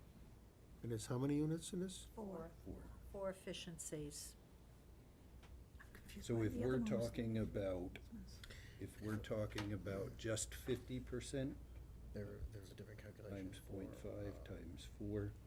So the new impact fee would be $5,813.36 Total? total. Facility. Can you or say that number again? $5,813.36. When they pay an impact fee like that, is that something that's due up front, or is that something that's spread out? Before they get their certificate Before of they get their- occupancy. right. So it's just a matter of how long that takes. At any time up until that, but they can't get the certificate without that being They made. do pay some money, but it's nowhere near what they would. Sorry, am I right? Yeah, that's right. As a matter of fact, maybe. The funding you get for this comes from where? The funding itself, we do get Federal Home Loan Bank funds for it to be able to develop these units. I will say the reference to the waiver, we're not able to charge market rent. We are limited at fair market rent, which is lower than market rent considerably at this day and age. So essentially, the idea of the waiver, kind of the idea of why the waiver might be beneficial at the higher waiver rate essentially is that, we are not being able to cover some of our costs as well in that regard. So, I think the higher waiver rate would be beneficial from the standpoint that, with a higher market rent, maybe you would be able to recoup some of the waiver costs on that. I agree with you, some, tenants do cost, funds essentially to the city. And Pilot is the way we pay our taxes, and we are required as a nonprofit we do have a relationship with the city to pay a pilot, and it is, we do not pay zero, we do pay based on a calculation. You do. So, as is Laconia Housing, there is a calculation consistent, so we do pay our fair share as appropriate with whatever the city is. And the waiver is built, and 80% is what was established. So I would like to take into consideration the 80% based on the rent that we're able to collect at a fair market rent, not a market rent, as Yeah, I really don't know. counter to I've that. never- Is there a motion on the table? There is. There is a motion, but we're discussing that motion right now. Could I ask a question? Sure, Kathy, please. So these are efficiencies, they're approximately 400 square feet, as I recall? 363 square feet. 363, so when you say it's an efficiency, is it basically a single room with a bath? And there'd be a kitchen, is it a separate kitchen, or is it just one big room? One With big a, room. that provides a Yeah, sleeping the area? bathroom will have a bathroom Oh, separate. question, is there a, is there a federal requirement for a minimum unit size for a unit type? Well, yes. No, well, for efficiency, correct. I mean, it's gotta have, it actually has to have a specific size, a bathroom with a door. But efficiency is, this is a proper size. It's, 350. 350? 350 square feet. Thank you.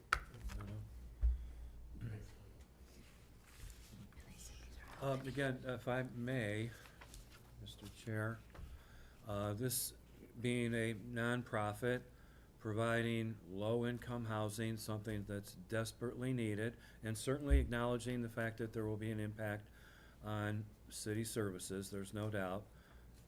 An 80% waiver would still allow for a collection of 20% of the impact fee.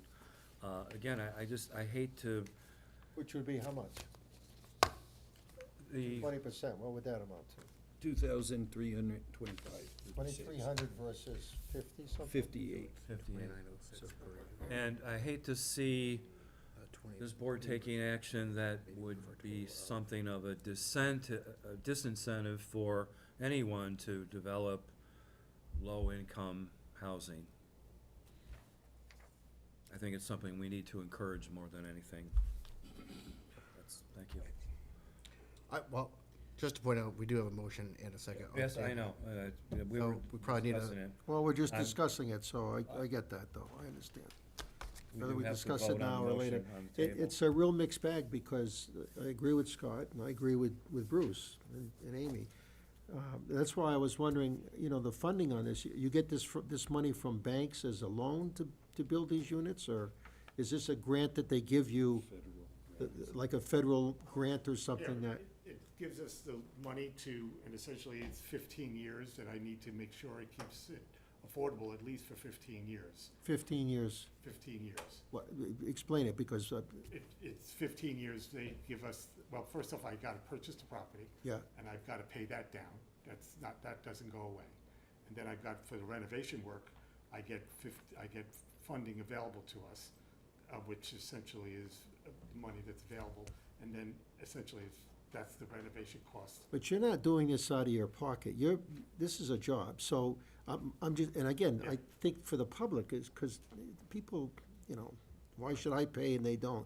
So my question is, the money for everything that your organization does, is that money that comes from grants, from the banks, or businesses, or taxes, or? No, as my money, It's your essentially, money. my money, my salaries, my costs, I get, the rent that I get, I get, the voucher revenue that comes in pays my money, Okay, but where's that money coming from, is what I'm that comes asking? from the Housing Choice voucher revenue. Okay, and that money comes from where? Right, that comes from the federal government. From the federal government, okay. Right. So is it possible, we got a circle here, Yeah. is it possible to, you're gonna have impact fees, isn't it possible either to say in advance or go back to them and say, look, part of our cost we're gonna need help with here is for this impact fee? In other words, it's a cost of doing business. Well, it is a cost of doing business, but we asked for the waiver based on the additional costs that, to build and the like. So it is something that affects our bottom line. So, the idea that I'm going to include that in the cost of doing business, correct? You So, do? Yeah, Okay. essentially. And if anything goes on with building, it affects my bottom line, and, there's no. But you have an outlet to go back to, Right. to help with the bottom line, Correct, yes. which is great. I mean, Right, not but I everybody can't- has that, but that's great. I'm not charging market rent. I'm I charging- understand that. Yeah, I understand it, which is why there are grants out there to help get this Yes, stuff yes, done. correct. Okay, To a I point. got my, well, I understand that, but I don't think the city is, can be accused of being unreasonable for these. No, for I this. didn't. And I think I any didn't waiver position is, it that way. is good. Yeah, No, no, I didn't position it that way. No, I Yeah, didn't take it that way. Go ahead, Brett. Probably like a few people on here, I'm kind of on the fence either way. There's good things going on. The bad thing is that the financial tides are changing, and the old way of doing things is being re-questioned and revisited. And that's why we have these conversations. We looked at something similar to this last month that wasn't a nonprofit organization, and we gave them 20. So tonight, I feel comfortable with 50. The motion was made, it was seconded, let's vote and see Yeah, if it I just stands. want an explanation, because I can assure you, after this meeting is over, somebody's gonna say, whether it's to me or somebody else, say, so explain this to me, how you came up with a 50% versus 80% versus 20%. And I think it's good that the public has maybe a little clearer about where your money's coming from to do these great projects and stuff like Yeah, that. So that's all. Yeah, I'm all, I'll be honest with you, when I heard the 80% waiver and the determination with the 50, and I'm jumping in right here, the idea that it would be reduced to 50%, I'm just giving you the idea why I thought. Sure. I throw my 2 cents in why I think that the number should be 80. I'll always try to find an opportunity. As to- is your job to do, so Right, we're right, good with right. that. Okay, let's, thank you very much. Let's have a vote on this. All those in favor of the motion to have the waiver at 50%, raise your hands. Opposed? Okay, the motion passes with one in opposition. Thank you. Okay, so now we're gonna do the application. Thank you, because I got lost in that. Okay, now we're up for the application. Anyone want to make a motion on this? He's- No. he's- Amy, no. Rob's tapped out. You want to jump in this meeting? I don't want to. Stacy? Not even here. Motion to accept PL 2023-0066 SP because, 395 South Main Street. Why does there have to be a because? Approve oh, I said Approve accept. it, Yeah. approve. And approve. We already accepted. Okay, so there's been a motion to approve. Is there a Lots of second? A words. Second. Okay, all in. Wait, all- are we approving this with the conditions as outlined on the staff review? I was getting to that. Okay. Plus my Sorry to findings. jumpstart it. That's okay. I'll take all the help I can get. So, most definitely, low-income housing is desperately needed, and that's my finding.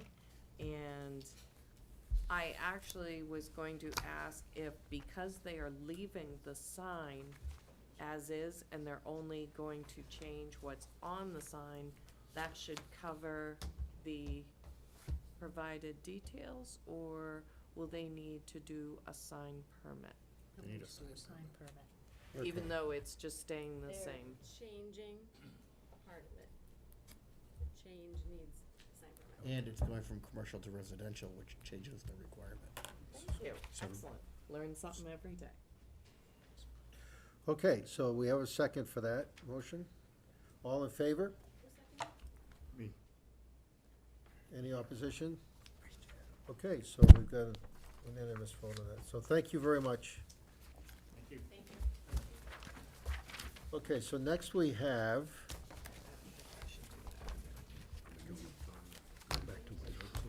do we want to go back to White Oaks? Is everybody here from White Oaks here now, or? Yes, we I We feel can run, very generous. never mind. Okay, so we need to have, you guys, I'm standing because I've got a cramp here. We all. Thank you for telling How us. dare you call me that? Thank you. But the chairman will be back next month. I believe that's called a Charlie horse. No. I had to bust I'm in the back. The but thinning this was stretch. Seriously, get us out of here. It's getting late here. Cheesy, cheesy. Aren't you glad you So wait, came which one are we tonight? doing? Not this one. Always a pleasure to be here. So we're doing, Did we go back to the? Yes, we're going back to 9.3, top of the page. PL 2023-0029 SP 0030SU, White Oaks Road, proposal for residential site plan for 6 multifamily buildings for a total of, 29 units in a private road. So is everything ready, Kathy, for the acceptance? This application was actually accepted at the May 3rd meeting. Okay. I just want to make sure I have everything out. Jeez, I forgot. Okay. It was literally last month. Okay, so we've already done that, so we could just start the, Yeah, start the public Start the- hearing. There are no waiver requests. well, we don't want to have the public hearing first. I want to hear from the applicant first. Well, that's part of the public hearing. Oh, well, I never, see, now, you're just looking at it from a different point of view here.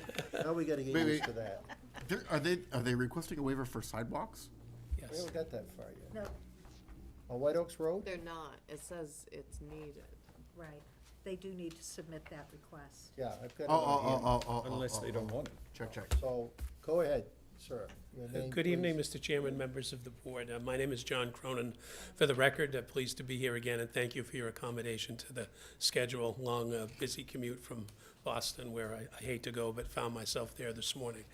With me today is Pete Grenier. He's the principal and the applicant. He's done a lot of work in town and does a great job. Also, Nate Chamberlain from Fieldstone Engineering, who did the engineering work on this plan. As Mr. Chairman correctly noted, this project is a townhouse project. We've put some elevations of the garage-style units up so you can get a glance, and we have some handouts for those. If you'd want them, we can circulate them. This particular project, it's been pretty well reviewed and vetted by your very capable staff. We came in initially, had a review with the team at that particular time, and expected to have some direction to go to the ZBA to get some variance relief, which we did do. In that process, there were some discussions about redesigning the plan. There was a building close to the entrance to the driveway, some concern about site distance and just the aesthetic nature of it. That's been relocated to the northwestern section of the site. It's also been through 2 TRC meetings, which were very good, as they always are, and very beneficial. Allowed Mr. Chamberlain and his team to make a number of revisions to the plan to satisfy your public safety folks, and also to relocate the drainage pond. Initially, it was more down to the southern side. It's been relocated to the northwest, and it's been reconfigured to meet the direction of the TRC. In response to the gentleman, there was, I believe, a letter submitted, although it may have been late, for a waiver of the sidewalk along the White Oaks Road. And also, there's a secondary waiver relative to steep slopes, which done before here on Langley, and that's been laid out in the application. This particular plan, as I said, there's a question of its character in the beginning, rental or condominium units. After the ZBA meeting, we had a number of abutters who had comments, as they typically do. Some expressed a preference for a condominium form of ownership rather than rental, and that's the way that the applicant is leaning. In that regard, staff requested some condominium documents. I don't expect that you folks would have the bore of reading all of those. We typically work with Attorney Mitchell and his team to make sure that they're compatible, and we have no issue with the staff recommending the review by council, and of course, we'll work with them to get the documents where they need to be. Pretty standard set. The only thing a little bit unusual about this, your DPW asked that the condominium documents include a provision about the sewer pump station.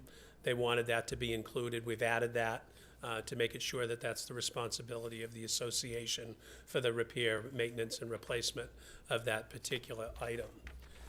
As I said, the drainage, it's an impoundment system up in the northwest. It's been designed to flow to the top of the hill and leach into the wetland that exists. So not creating any new material there, and Nate can give you more specifics on that if you want them. There is a stormwater report in the submittal in the package that details the specifics of how that system is going to work, a pretty common design that you see.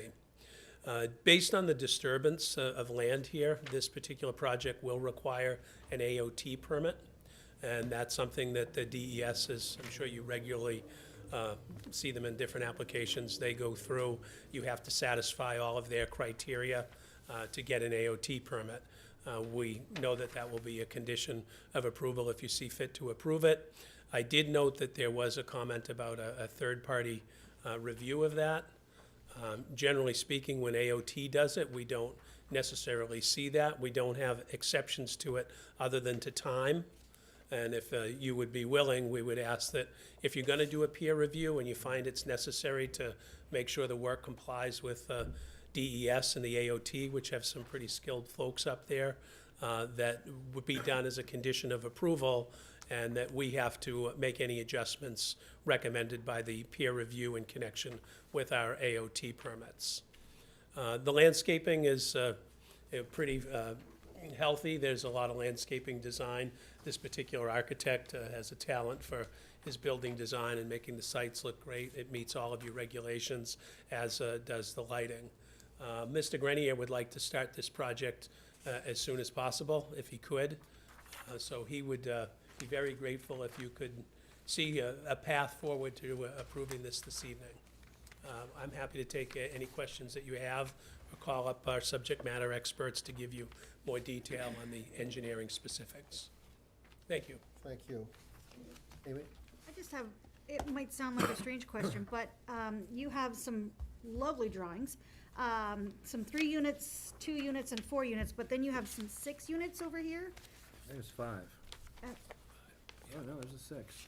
So there's, I'm just wondering what the other units would look like. Well, there's So they're all very, There's 10 units with garages, and because of the slope, there's some walkouts that do not have garages due to the elevation. So you'll see 10 with garages, and there'll be 19 without, all very much the same character of this particular style. You know, same type of gables, same type of ridges and roof lines, but they'll be absent the garages. I did not mention the parking's compliant. There's 61 spaces. 10 of those would be covered spaces in the garages.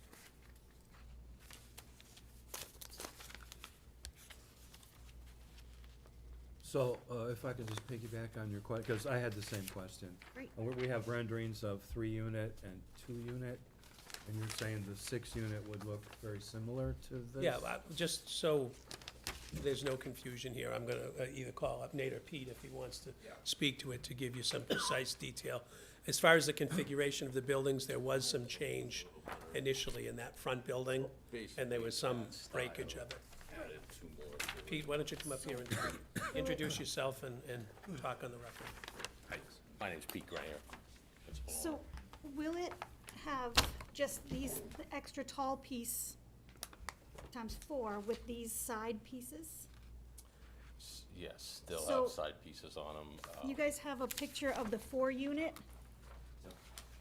It's just, this is extended, that middle section is extended to 4 units and with the sides being the same?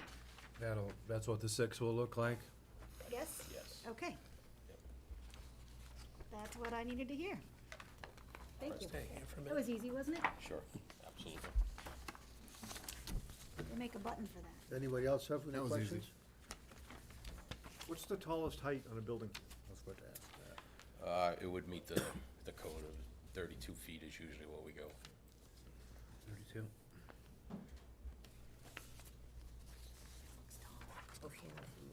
Stace, did you have a question? Yeah, so, backing up to number 8, a minimum of 2 handicap accessible spaces, has that been corrected?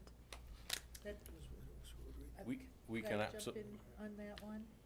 we can absolutely add 2 handicap spaces if you'd like. I believe it's,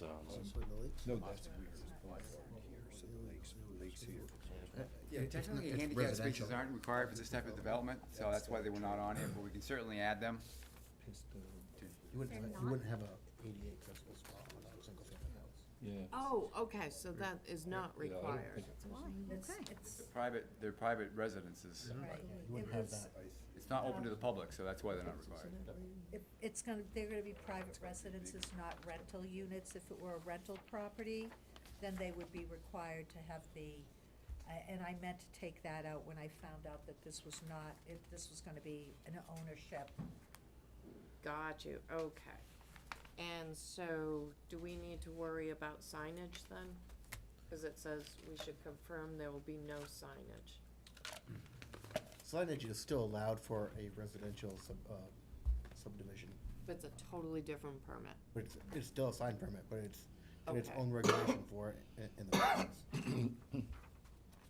And then I think you answered my last question on applications for the permits for AOT and stormwater pollution prevention.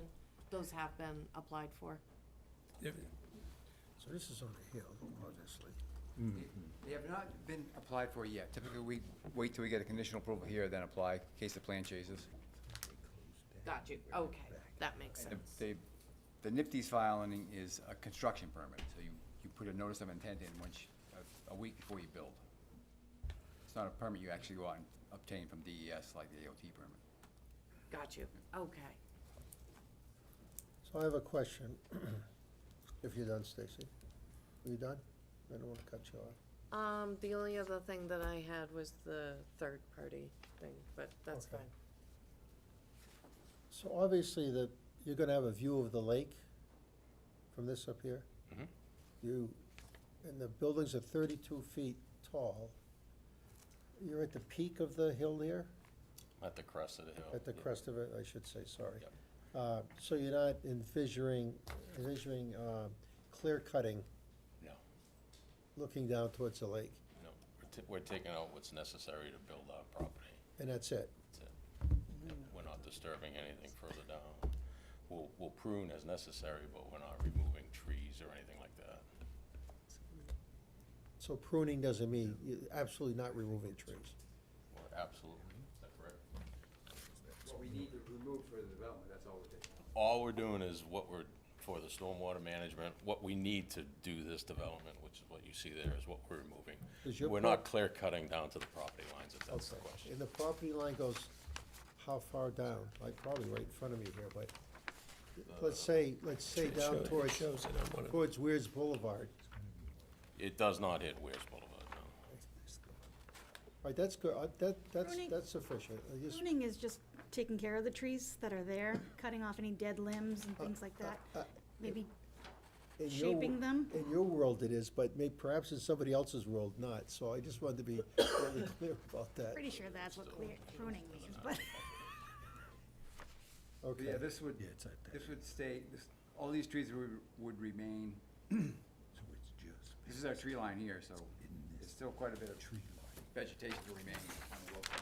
Straight along here. Can you run your finger along Weir's Boulevard there on that map? Where's Boulevard's down here? Okay. Gotcha, all right, thank you very much. Yep. How are you managing trash in the development? The dumpster. A dumpster? Do you have that shown on here? Oh, yeah, there it is. Yes. Never mind, answered my own questions. Yep. My bad, my bad. No worries. The dumpster enclosure showed down here at the end. Yep. What's this here, Lakes Region? Stone.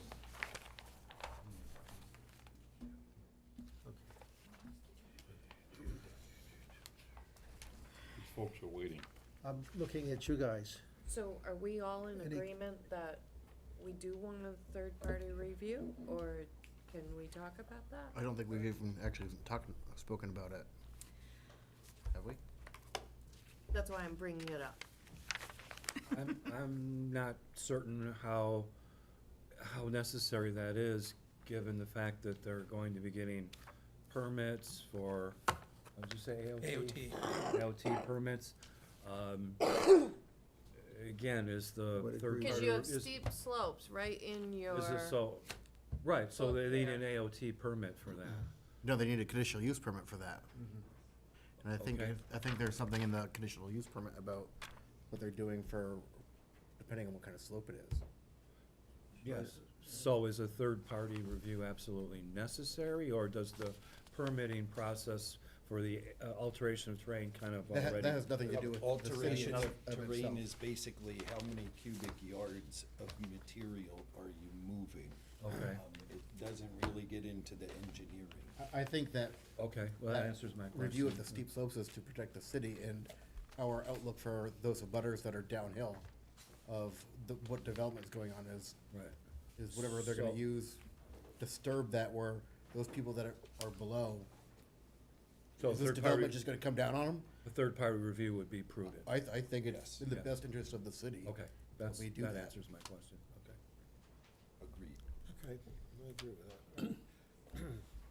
Yes, Could I make one response? We have no issue with it if that's what folks want. The only concern I have is timing, right? Because I know when I go out and hire these experts, they're all busy, and it takes a long time for them to do their work and publish their report. And you could lose a building season for it. At least if it's conditionally approved, you can go to the bank and do what you need to do to be prepared to go. And we're fine to make a commitment that we address to the satisfaction of the staff or the board, whatever concerns are raised by this third-party review. My only question to that is, if we get a third-party review that comes back and wants to significantly change what was proposed, we've already conditionally approved it, and then you'd have to come all the way back. I feel like it might be best just to get that review and then continue reviewing the application. It's my understanding that the city has a few engineers that they work with to provide third-party reviews, and I would certainly make sure that it was assigned to an engineering firm who can commit to have it ready before next month's meeting. That's actually, that's a client's thing, and it triggers this new law, and it came into effect in January, which has been a burden, and I'm not here to be technical. We'll do what you want to do to get you satisfied of the running of the clock. It used to be, you do the 65 days. If there's not a decision, you just go to either the council or the selectmen, and they write a letter and say, make a decision. Now it's an automatic approval. Well, no, typically, if an applicant doesn't agree to waive their right under that 65-day rule, Yeah. then the planning board would move to deny the application based on a lack of information. And then you have to start the process all over Yeah, again. I don't want to go down that street. I'm just saying that I that's a just- hard call for the planning board when they've accepted an so application as complete. you're saying no to the conditional? Even if we've got some engineers looking at it before the next meeting? We don't have engineers. That's what I'm asking. We don't have engineers Could looking we at this, say right? something about conditional upon the staff approving the Well, that's what I'm third-party trying- review? I don't think they have to come back to this full board if they meet the requirements that you know they have to meet. And if they don't, then everything Well- stops. I don't remember on the big project with Brady, they were over on Wares Boulevard with lots of units. We had the same issue with steep slopes and same conditional use permit that was granted. I don't have a recollection of there being a third-party review for that. I may be I wrong. think there was quite a few third-party yes. reviews. Oh, in the beginning. Yeah, but Every towards the link- end, when John Roque changed that design, but whatever the status is, if we have to have it done, if there's any way to do it conditionally, or at least get some essence from the board, if we get a satisfactory review back, that Pete would be in pretty good shape. I know you can't prejudge it, but that will allow him to start mobilizing, hopefully in anticipation of July, and not be looking at the fall and winter conditions and losing another season. I think that's a very reasonable request if we can do that. That's, I'm not, I think that's reasonable. But how do we do it is the question.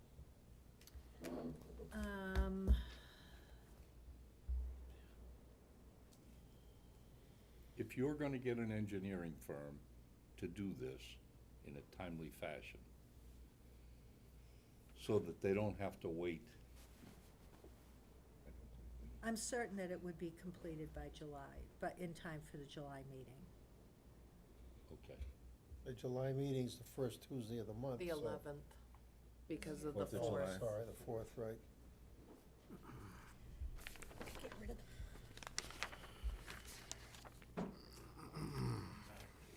Well, what's the pleasure here? It doesn't come back. Oh, no pleasure in this house. They don't like what comes back, we just go back to June. I think it is our duty to We- the city, though, to be very cautious Well, when I- you're dealing with steep slopes. Yeah, because when the CNN reporters hit the deal, Why don't- they wanna know why these people, this house slid down on them. See, and now Why- I've why don't- said, Why don't we move into the public hearing on this? Okay, And thank we'll- you and we'll- all. We'll keep this, Yeah. and bring it up after the public hearing, which I'll now open at 9:03. Are there any abutters here that wish to discuss this project? You're kidding me. I can't believe it. This is unbelievable. I thought sure as heck. All right. It's not long enough? Well, we'll close the public hearing at 9:04. So, now, you guys stand by. Let's talk about this some more, how we can do this. What's best? How do we proceed in a way that Well, protects the interests of the well, city I'm gonna ask our, and doesn't interfere with their right, so schedule? I'm asking Kathy if she can help us with this. Yeah, I'll be honest, I've never had a situation where a board issued a conditional approval and then required a third-party review. I've never had that happen. Typically, the third-party review is completed prior to The next meeting. the next, yeah, well, you have the third-party review, and then the meeting following is when you, Okay, do well, the conditional approval. if that's the way it is, that's the way it is, but I've never seen it done that way, and I'm not sure because we don't have enough info. what the risks would be to issue a conditional approval and then say, oh, yeah, but go get a third-party review. So when, I'm not sensing any. There he is. I didn't want to talk to the map here. I'm not sensing any disapproval or opposition from the members of this board right now. It's just the caution, rightfully so, to move forward without that third-party approval, which sounds like definitely could be done before the next meeting. I would, So that being said, I if you would know. require them to do it that way. Okay, so if you know that, and you can sense no opposition from this group here, we're just waiting for that stamp of approval from that third party. I mean, I would think that that's a pretty good sign. I don't know if that works on your end, where you've got to go to tell somebody else that, but No, I appreciate the effort and the concern. Certainly, we don't want to do anything or build anything that's not appropriate or safe. So I think we could deal with that. Would it be possible for you to consider the waivers this evening? The one waiver on It's the side? just the one waiver on for the the side. sidewalks.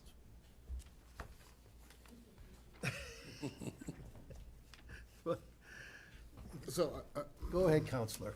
I saw the counselor. No, No. don't drag me into your. This is a waiver for the sidewalk on White Oaks Road, correct? No, it's for the drive, the site drive. Inside Oh. the, So 'Cause you've got- basically from here to here is what we're asking a waiver for, putting a sidewalk. And that's a private road though, right? It's private road, there's no sidewalks on White Oaks Road. I, And the sidewalks in front of all the buildings. Yes, But- sidewalks in front of Yeah. all the buildings. Right. anybody have a problem with that? Nope. Normally I do, but that's a private road and, I think sidewalks on White Oaks Road might not be the best interest at the moment. if I, I'd move So you're that trying to we say- approve the waiver. waiver. Second. Yeah. I would love it if this corporation or this development could say, that's really great, and to show you how happy we are, we're gonna take $5,000 or $3,000, a minuscule of whatever the sidewalks would have cost you, and put it to the general fund for sidewalk improvement in the city of Laconia. If you could do something like that, which we used to require of people, if I recall, maybe not, but I'm just saying, that would be it would be a good thing if you could do that. I believe there's such a fund. I think we've talked about that. I think if we accept funds from the developer in lieu of sidewalks, those monies have to be used in that immediate vicinity for sidewalks. That's what, I think Weirs Boulevard's real close to that area. I'm just saying. I just think that Until DPW gets a prioritized list Yeah, well, of I where don't it care about needs to go. DPW, because we're never gonna get nothing So- from them. So I'm just saying, Moved and seconded. okay, what are you moving? It's already been moved. It's been seconded anymore. Okay, so you second.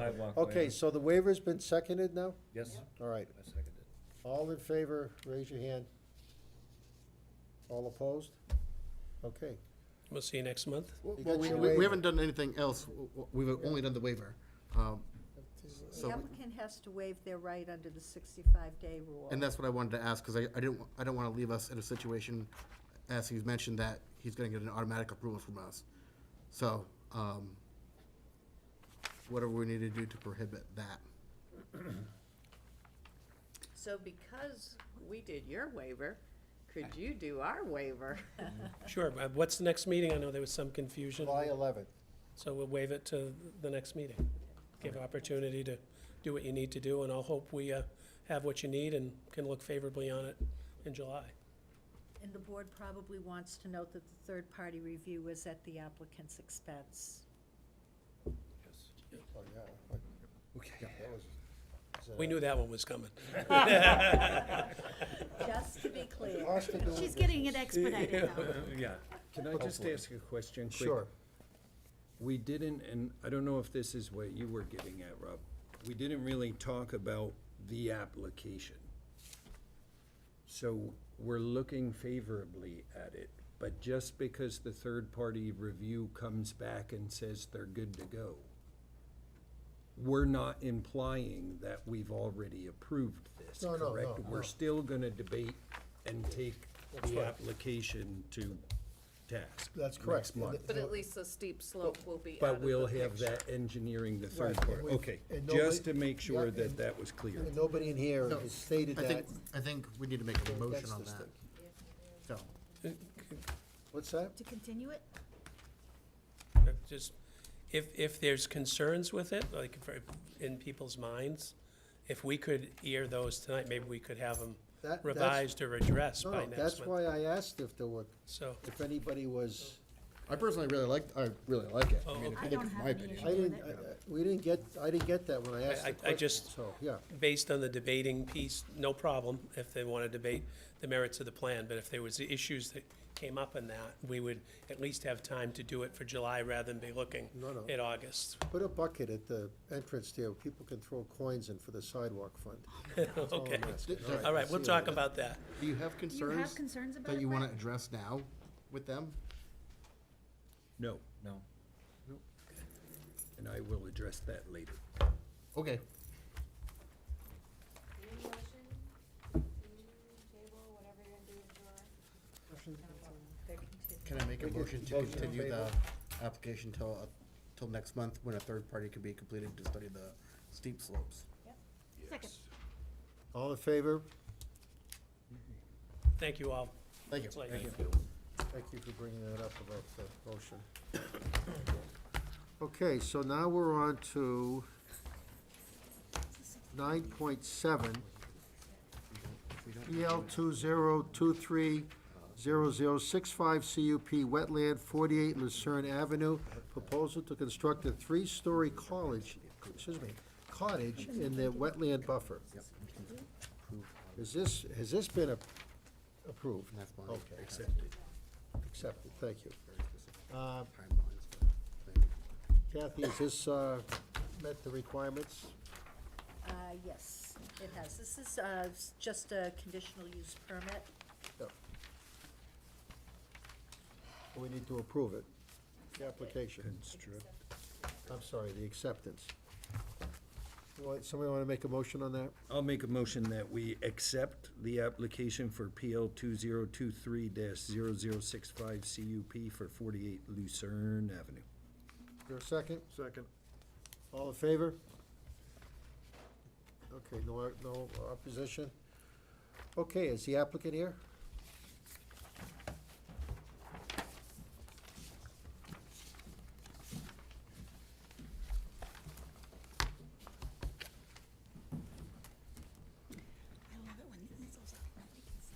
Good evening. It's a long one. So if you could just give us your names.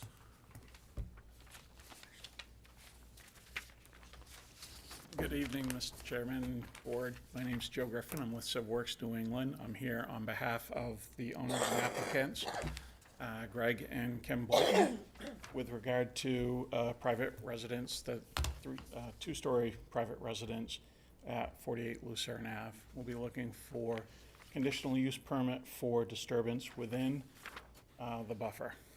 And this is Mr. Bolton. So the project site already has an existing 1.5-story building, associated detached garage, and sewer system. It's connected to sewer, and the associated drive.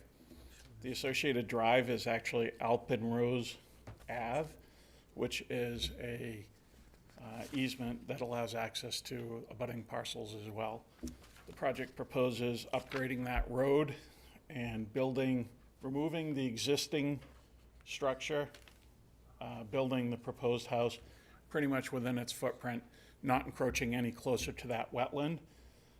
The project has been presented to Conservation Commission, and they had a few conditions associated with it as well, but they voted unanimously. Any questions specific? I thought I heard you say two-story? Is it two-story or three? It's 2 with a walkout, is what it essentially is. What height is that? No more than 30 feet.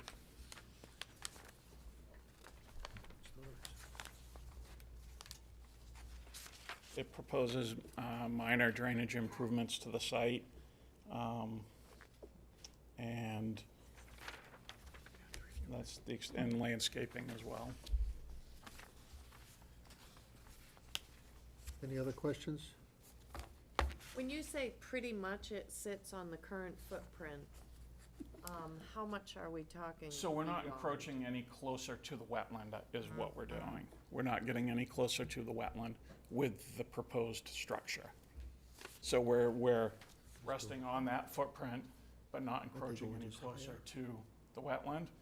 The project does require a shoreline application. The shoreline application has been submitted to the town and to the state as well. It does not require alteration of terrain, and it does not require a wetland permit.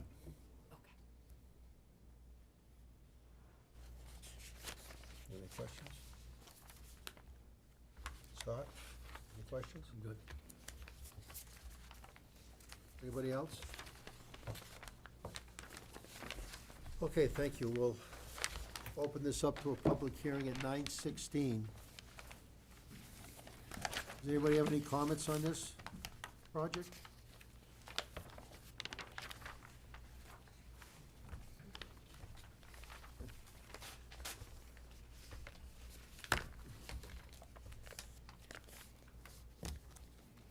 Okay, I'll close the public hearing at 9:17.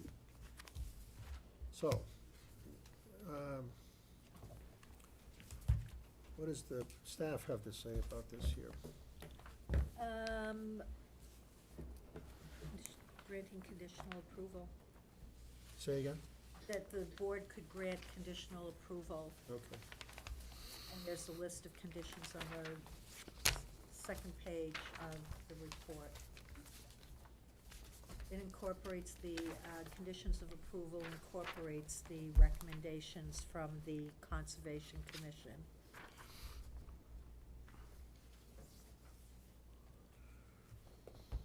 The notes from the Conservation Commission have been incorporated into the plan set that you see before you. And with regard to the staff's recommendations, I would just ask that there be some clarification, because there will be trees removed outside of that buffer as well. And many of the staff's recommendations involve those native plantings. I would ask that that be specifically geared towards any additional plantings within that buffer, just for clarification.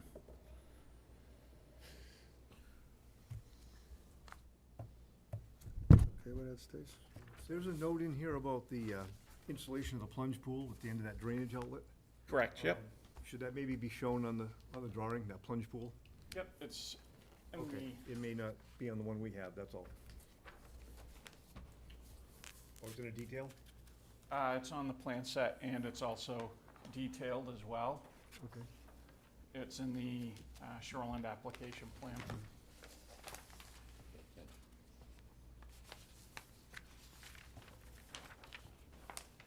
So the plunge pool in question is located Okay, yep, all right. there.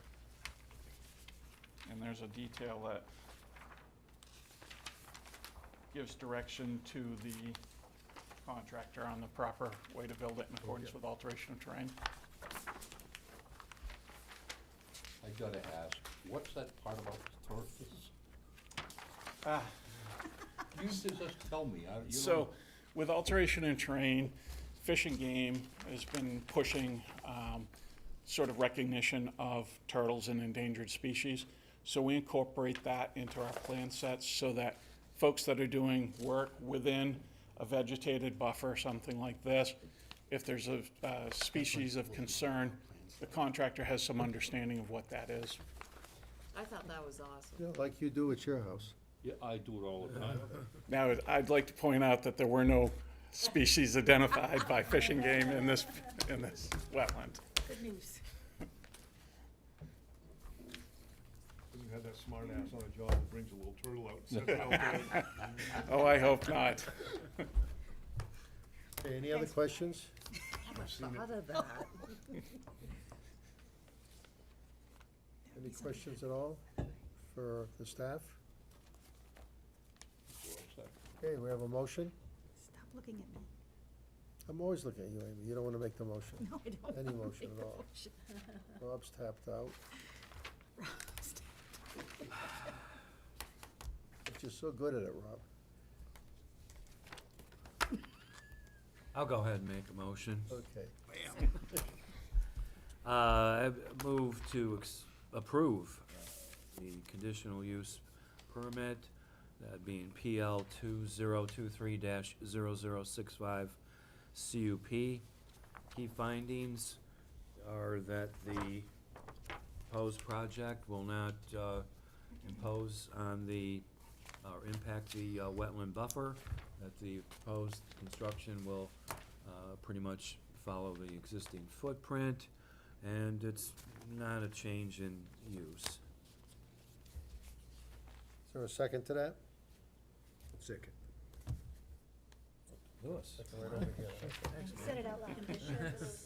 Oh, yeah, and of course, the motion would include the conditions that have been outlined on the application, conditions outlined by the Conservation Commission, as well as the Planning Department, of course. And if I could just make one change to that, item number 2, plan revisions, add language stating the plan revisions regarding impacts to the wetland buffer for items A, B, and C under item 2. Thank you. Okay, that's been seconded. All those in favor, raise your hand. Okay, no opposition. Thank you very much, gentlemen. Thank you. Okay, next up.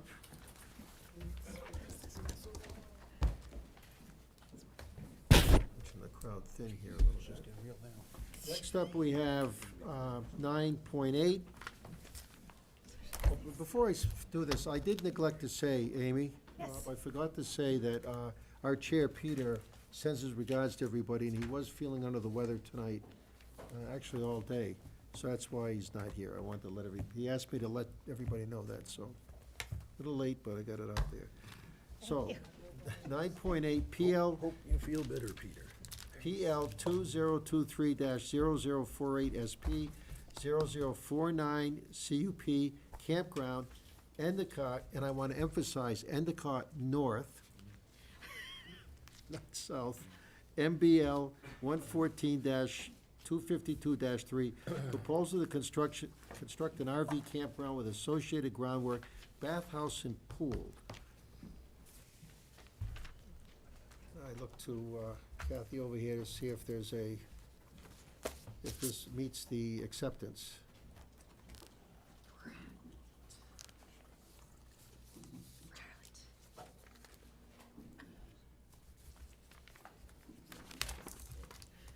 Is that what you're asking for, or do you want to sit with water?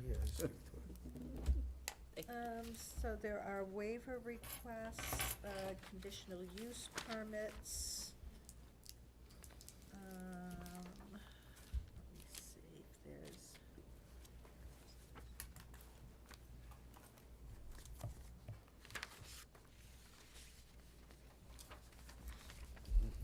I would say that the application is substantially complete.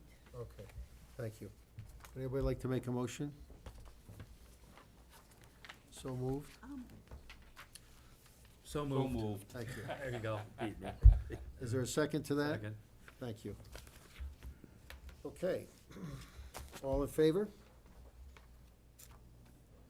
Okay, nobody opposed? Okay, we can move on then. Gentlemen?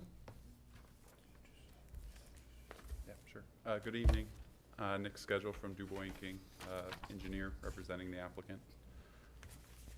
I'm Jonathan Booton from Booton Lohman, representing the applicant as well. Okay, thank you. So, as you mentioned, this is a proposed development for a campground use on Endicott Street North. It is on the west side of Route 3 between Roller Coaster Road and the town line with Meredith. Just in terms of, there are some steep slopes that were identified on the project. So we have a conditional use permit for steep slopes, and then we have a conditional use permit for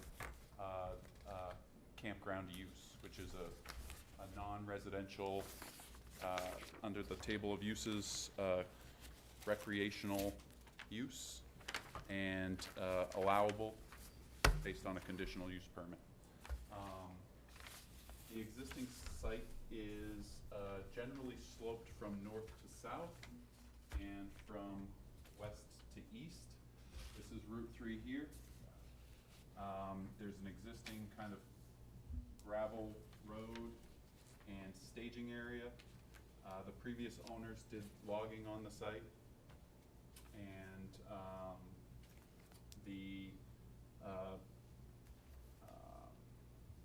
basically drainage runs to a few major points. We've got a culvert that crosses Route 3. That's one of the drainage area points that we looked at.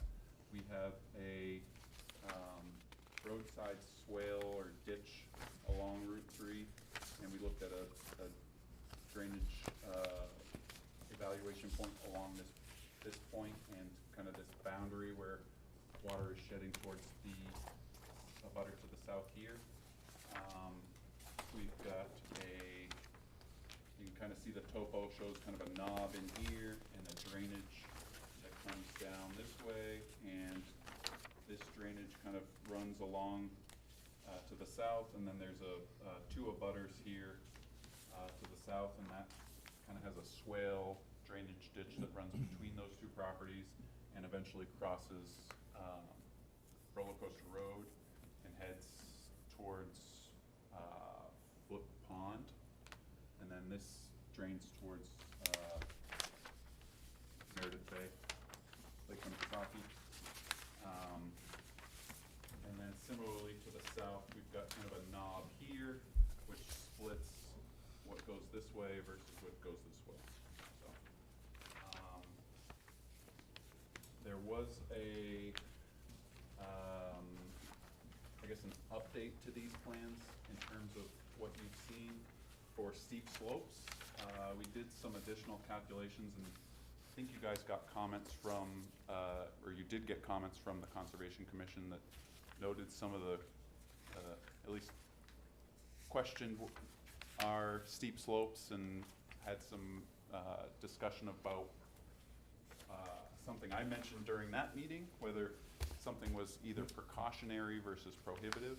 And I had asked during that meeting to just look more closely, because when we look at the steep slopes, we're taking contour topo lines that are interpolated and developed based on surveyed points out in the field, and they'll survey the top of slope and they'll survey the bottom of slope, and then the contours get drawn and we try and identify where those steep slopes are that meet based on the ordinance. There's requirements in terms of the length of the slope, and whether it's between 15% and 25% or greater than 25%. That's the kind of precautionary versus prohibitive. We had identified this as a prohibitive steep slope, but we looked at the specific survey points that were collected at the top of slope and bottom of slope to calculate specifically this area, which I was questioning during the Conservation Commission meeting. And we've updated that, and this is actually a precautionary steep slope, not a prohibitive steep slope. So we've got two different kind of cross hatches that represent those. So this is precautionary. Prohibitive steep slopes are here and here on the site.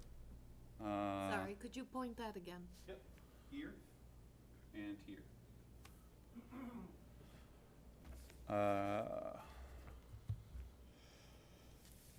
There is existing sewer that's been stubbed to the site. There's a manhole, and then the city has a pump station across the street.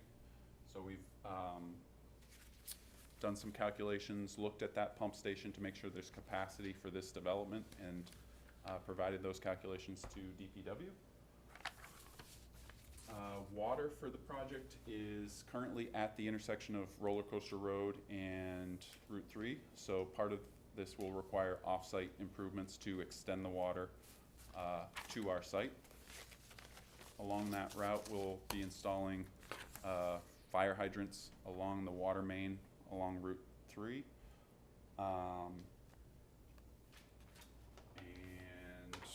It's all at your expense, right? Or is that the city that does that? It's all at our expense, correct, yep. So, I mean, and I don't want to get into the complications of extending a water main in Laconia, but there are agreements and things that get put into place where there's challenges, I guess I would say. Proposed development is for 100-unit RV campground site. This would be a owner-occupied type of condominium development. So it will be condominiumized. There'll be condo documents that get developed in terms of restrictions on the use, so to speak. For instance, there won't be any short-term rentals allowed within here. And just kind of typical condo doc language about who's responsible for what in terms of utilities and maintenance and easements and things like that. So we do have, so a typical site would be a parking spot for a camper RV, and then next to that, a parking spot for a car. So the requirement, the city's requirement in the zoning ordinance is that you have one parking space for each of the sites, and we've provided that on each of the sites. And then in addition to that, we've provided some parking throughout the project to accommodate some guests, so to speak, or overflow beyond what's required from the zoning. So as I mentioned, we do have sloping land from kind of northwest to southeast. We have a wetland that was delineated on the site, identified as a potential vernal pool. This is the highest, kind of the high point on the site. And so we've identified a 100-foot buffer for that vernal pool, and we aren't impacting that buffer. We aren't requesting any kind of conditional use permits for buffer impacts as part of this project.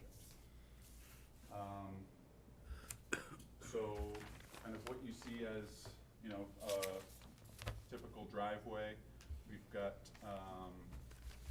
two-way traffic, 22-foot wide driveway throughout, so two-way traffic throughout.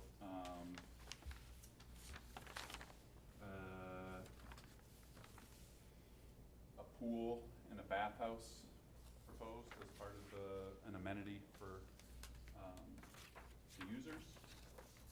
And then all of the green area would be green space or vegetated. So some of the areas where we have impacts along the southern boundary, we're proposing a vegetated buffer landscaping. And then we've got a couple of, one location here that's identified as conservation seed mix, just because it's a sloping area where we would have 3-to-1 slopes. So not really lawn that's maintained, but more of a wildflower meadow type growth in those areas. So,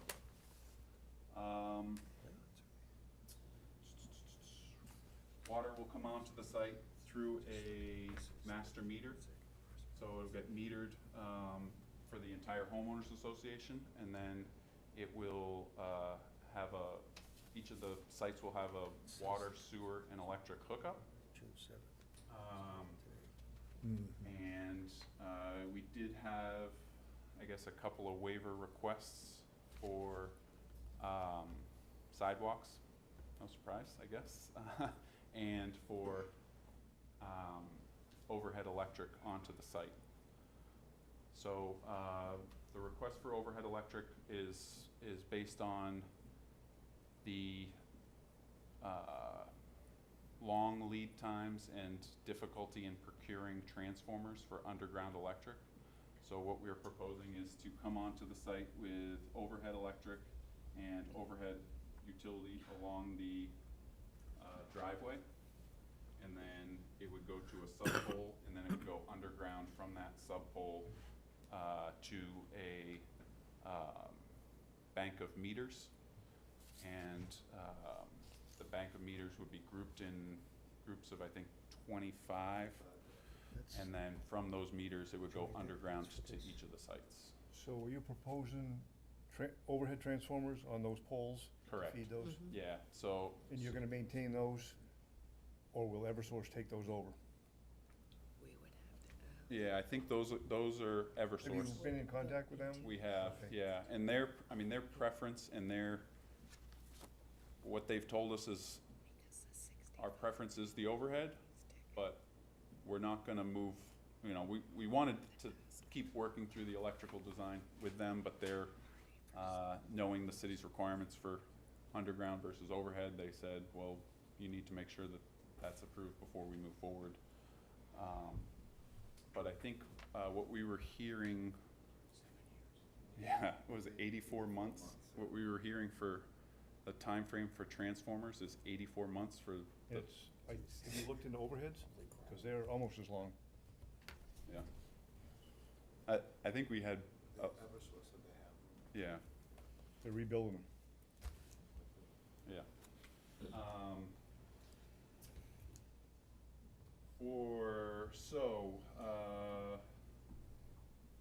Stormwater management. Let's see, where am I at? Oh, seasonal use, so it's proposed for seasonal use, May 15th to October 15th. Can I ask a question real quick on Yeah, that? absolutely. So does that mean, when you say that seasonal use, at the end of the season, it has to be vacated? Or because this is condominiumized, they just can't live there, but they leave their RV behind? They would, That's correct. They can leave their RV on the site, but they can't stay at the RV. Okay, so And that's monitored because there's somebody staying there? Or, gets locked up and water turned Yeah. off and everything? the water's definitely turned off. Part of the water system is gonna be, it's because it's seasonal, we're looking at, and we've talked with Waterworks about it, doing burial depths that are not frost-free, so they'd be, less than the 6 feet of depth that's required for a typical water main. That helps with some of the cost of construction, obviously, but because it's not gonna be used in the winter, they will, work with the water department to either remove that meter. It'll be winterized, basically, or frost-free up until that meter building, and then beyond that, that gets drained and maintained as part of a seasonal water system. Okay.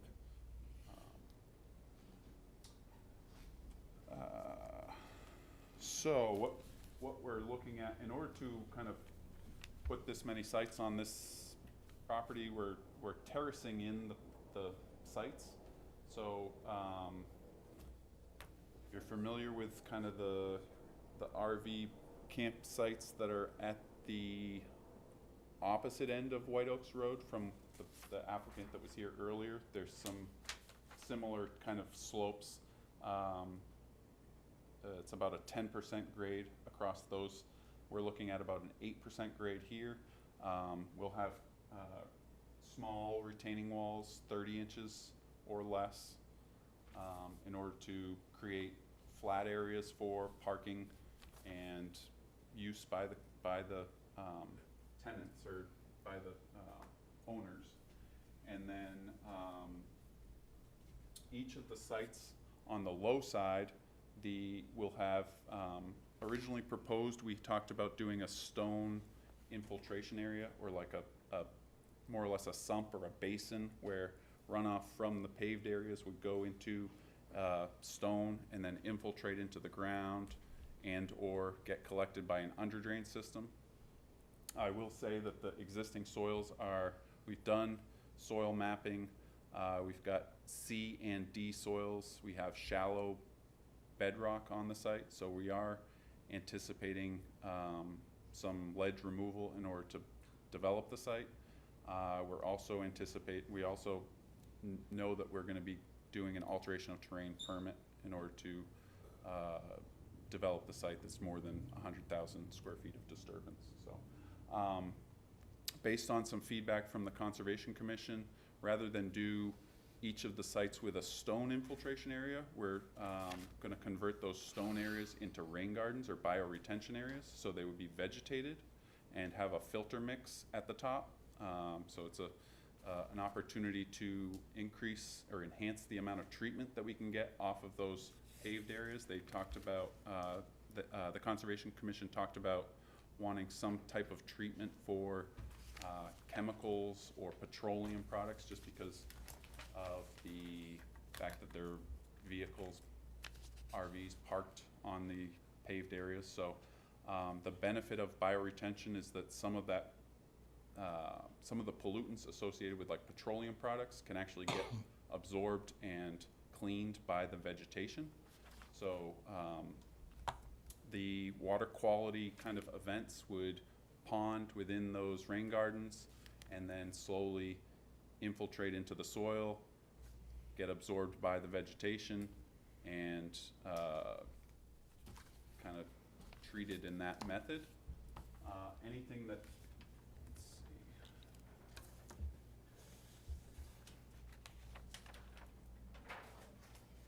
Anything that doesn't infiltrate into the ground would go into a underdrain system, so a perforated pipe in stone, and then that is connected into a collection system of catch basins, and those catch basins then direct water down the hill and to storage and additional treatment. So what's considered underground storage chambers, or they're kind of like half pipes that are buried under the ground. They provide space for detention. They're surrounded in stone, so we get some storage from the stone voids, and then we get storage within those pipes. And then underneath certain ones will have a filter media underneath the storage. So once it's stored, it's released into that filter media at a controlled rate in order to provide additional treatment and meet the treatment requirements for both typical Laconia zoning treatment requirements, but in addition, because there's steep slopes on the site, there's some, I guess, enhanced treatment requirements that are identified in the conditions for approval for a conditional use permit on steep slopes. So we would meet those treatment requirements. So this underground detention, this one and this one would all have that filtration, and then there are discharge pipes that release it at pre-development rates, so that the post-development runoff would match the pre-development runoff that's been modeled.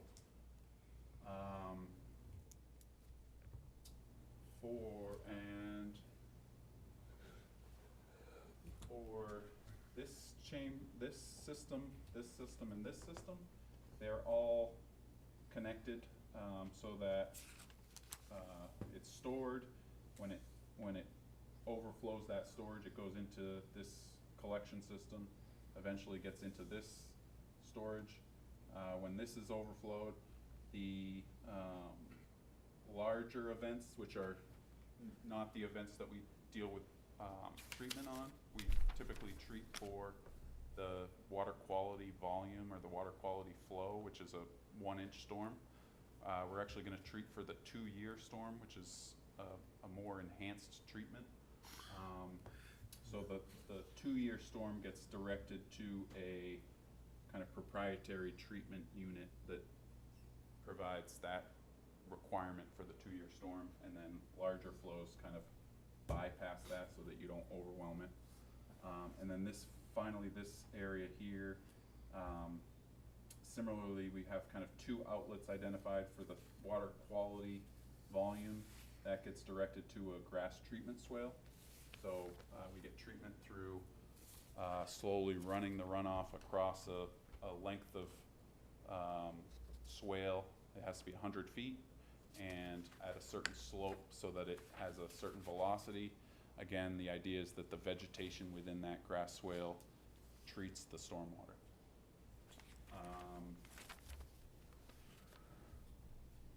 Have you made this presentation to the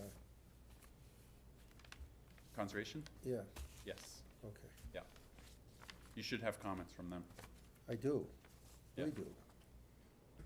I'm happy to go through those if you're ready for them. So what's this one here, right? Um, Oh, what they're asking for us to do is, skewer us. they're asking Yeah. for us not to vote on this They tonight. haven't had a chance to meet yet. Their meeting is tomorrow. Yep. from what I understand. Yeah, so we met with them at their last meeting. I believe it was their last meeting, right?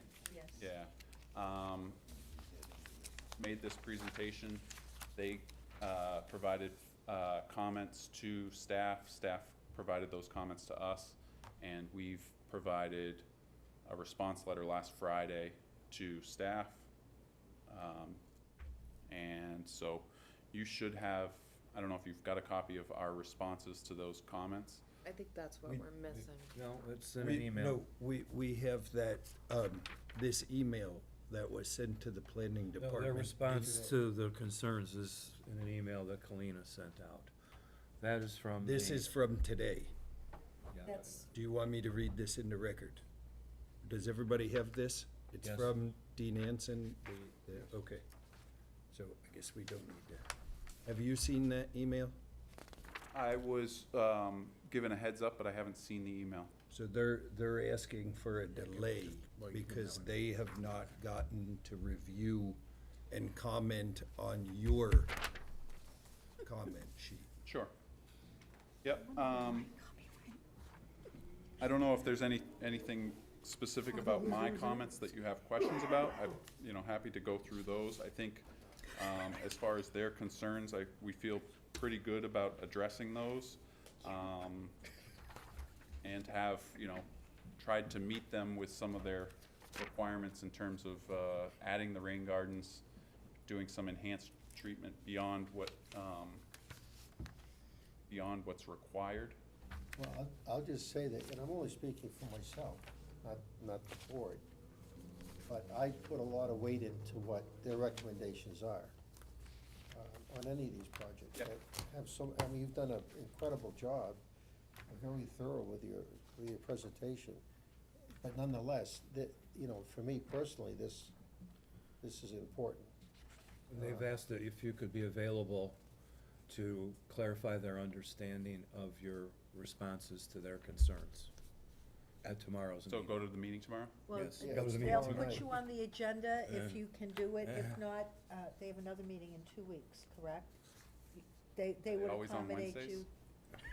you. Yes. They would accommodate you on each. Oh.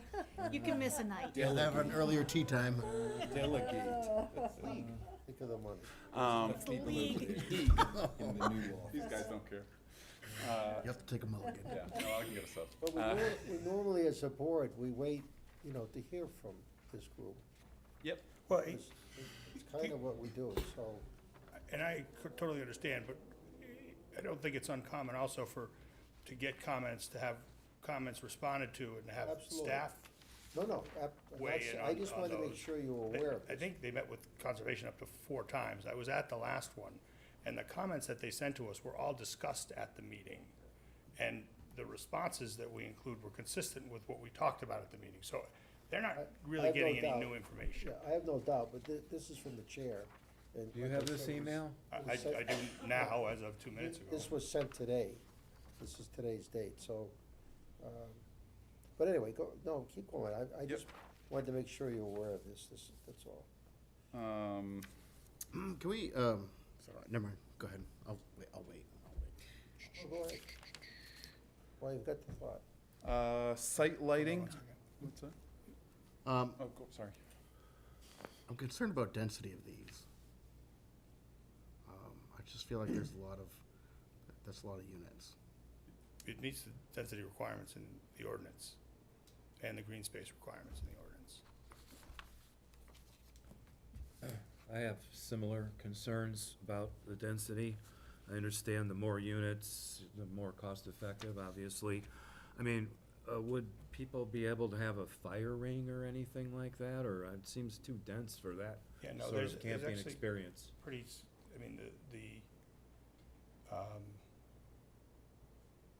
Each unit will have pretty significant amount of green space. In fact, one of the, in technical design review, one of the conditions or rules they're gonna ask us to put into the bylaws of the park is that any additional area that be built as a patio, permeable patio, and each space would have room for, you know, a 10 by 12 patio and additional green space behind it. So, you know, there's what is it, 50 by 35? It's 50 by 35, so it's 35 feet wide at the back. Only, you know, the first dozen feet of that are taken up by where the RV is, so there's 15 to 20 feet. Green What's the space? total Of envelope 30 size feet from site? 50 by 35. 50 by Yeah, 35? 1750. 1750. So that raises something in my head here.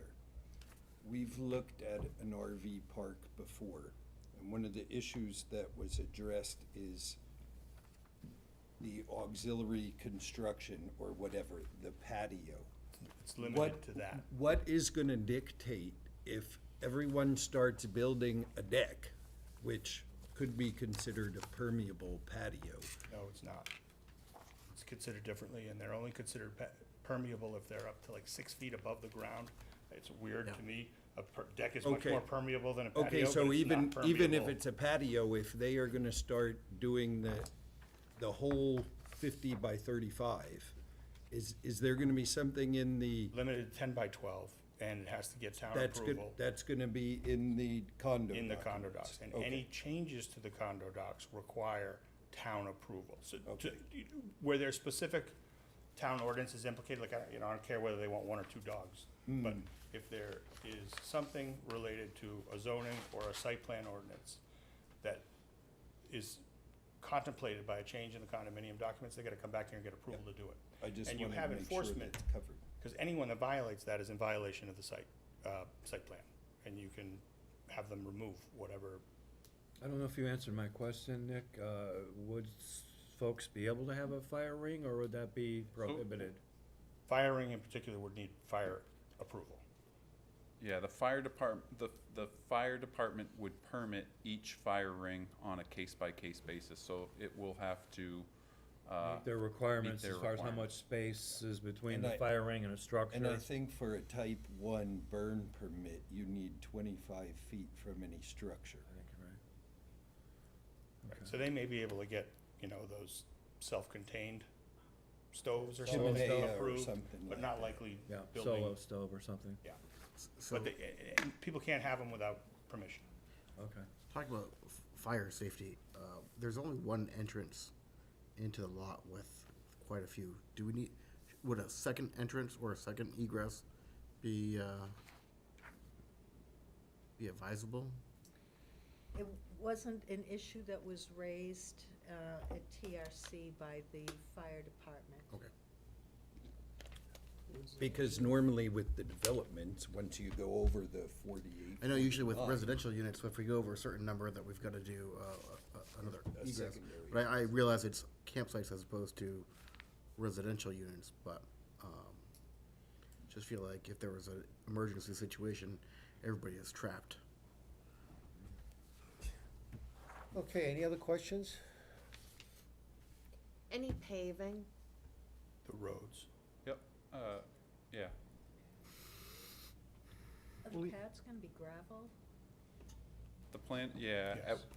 yeah, we discussed both paved and gravel, and I think at this point, we're looking at gravel for the pads. Parking and pads. So Yeah. after gravel has been driven on so long, doesn't it become really not very permeable?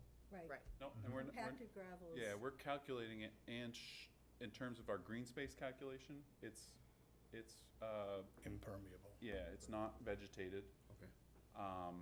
And in terms of our stormwater calculations, it's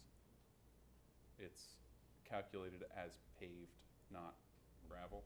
There's a small difference in terms of runoff Yeah. coefficients, but, the other thing that I've done in the stormwater analysis, because when we were, before we talked about making sure that these areas were pervious patios, I took and from just as to be be conservative, I took this area here, that's kind of like this area where, you know, this is where the car would park, this is where the RV would park, and then this is potentially where you might see that patio area. This 10-foot wide by 20-foot deep area is listed as paved in my drainage analysis.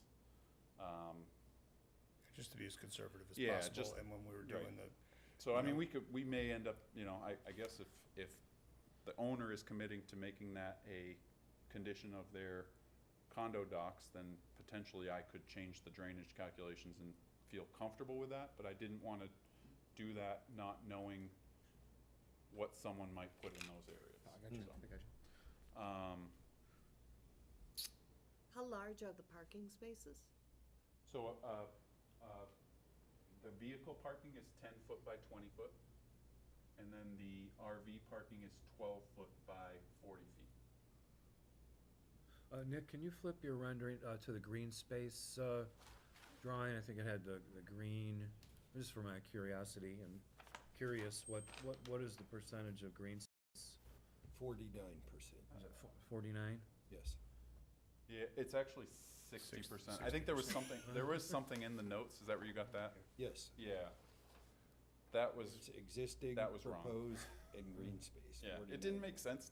I didn't, I had, someone on my staff did that, and I went and calculated it when we discussed it. It didn't make sense the way they wrote it out in terms of net versus, and then so I went back and recalculated it. My eyes aren't good enough. to It's- analyze what is it, that. 60? So It's almost 60. 60.92%. So, and there was some mention in the staff report about resident, you know, if you look at the table of uses and what's required, if it's residential, then it's 60%. it's 60%, and if it's commercial, then it's 25%. 25%. So, I mean, we have been and all along been guided towards that this is it falls under the table of uses as, you know, under recreation, Non-residential. yeah, non-residential use, so it would qualify for that 25%. But, you know, that being said, you know, this shows it at the 60 and almost 61%. So could I ask a question, Mr. Chairman? Yes, you certainly may. Because I just wanted to clarify, because you, in the conditional use permit for a campground, you're referring to it as a seasonal, single-family use. And for the purpose of the density calculation, you're calling it a non-residential use. I'm asking the question because I have to be able to figure an impact fee. Impact fee varies according to the type of use. The non-residential aspect of the project has been something the town has been wanting us to, when we were already going that way anyway, but it means, first of all, it's not year-round living, so it's similar to the earlier campground where it was seasonal transitional. Someone can stay for the May to September season, but they can't stay anytime after that. And they can't establish residency there, they can't get mail there. You know, there's nothing they can do that would make it a traditional residential unit. It is a condominium unit. What I would compare it more closely to a yacht club where you own a boat slip and you can use that during the season and it's yours, but you can't live there and you can't, you know, have a mailing address there, than it would be to a you know, more traditional condominium development, but it's nonetheless a condominium. So you're referring to it as Non-residential. non-residential? Historically, as a transitional. city, we've always seen it as not. I Seasonal- just seasonal wanted to non-residential. clarify, because in the conditional use permit application, they referred to it as a seasonal, single-family use, so. I think it's similar, I mean, in terms of how it I just wanna gets, clarify right, so I and I know think how I'm that's, calculating it. in terms of like meeting the requirements of a conditional use permit, we're looking at how does it fit in with the neighborhood, right? So like, it being used as an RV campground is similar to a residential use in terms of it's a place where people are gonna go, sleep, and, you know, hang hang out, I guess, at night.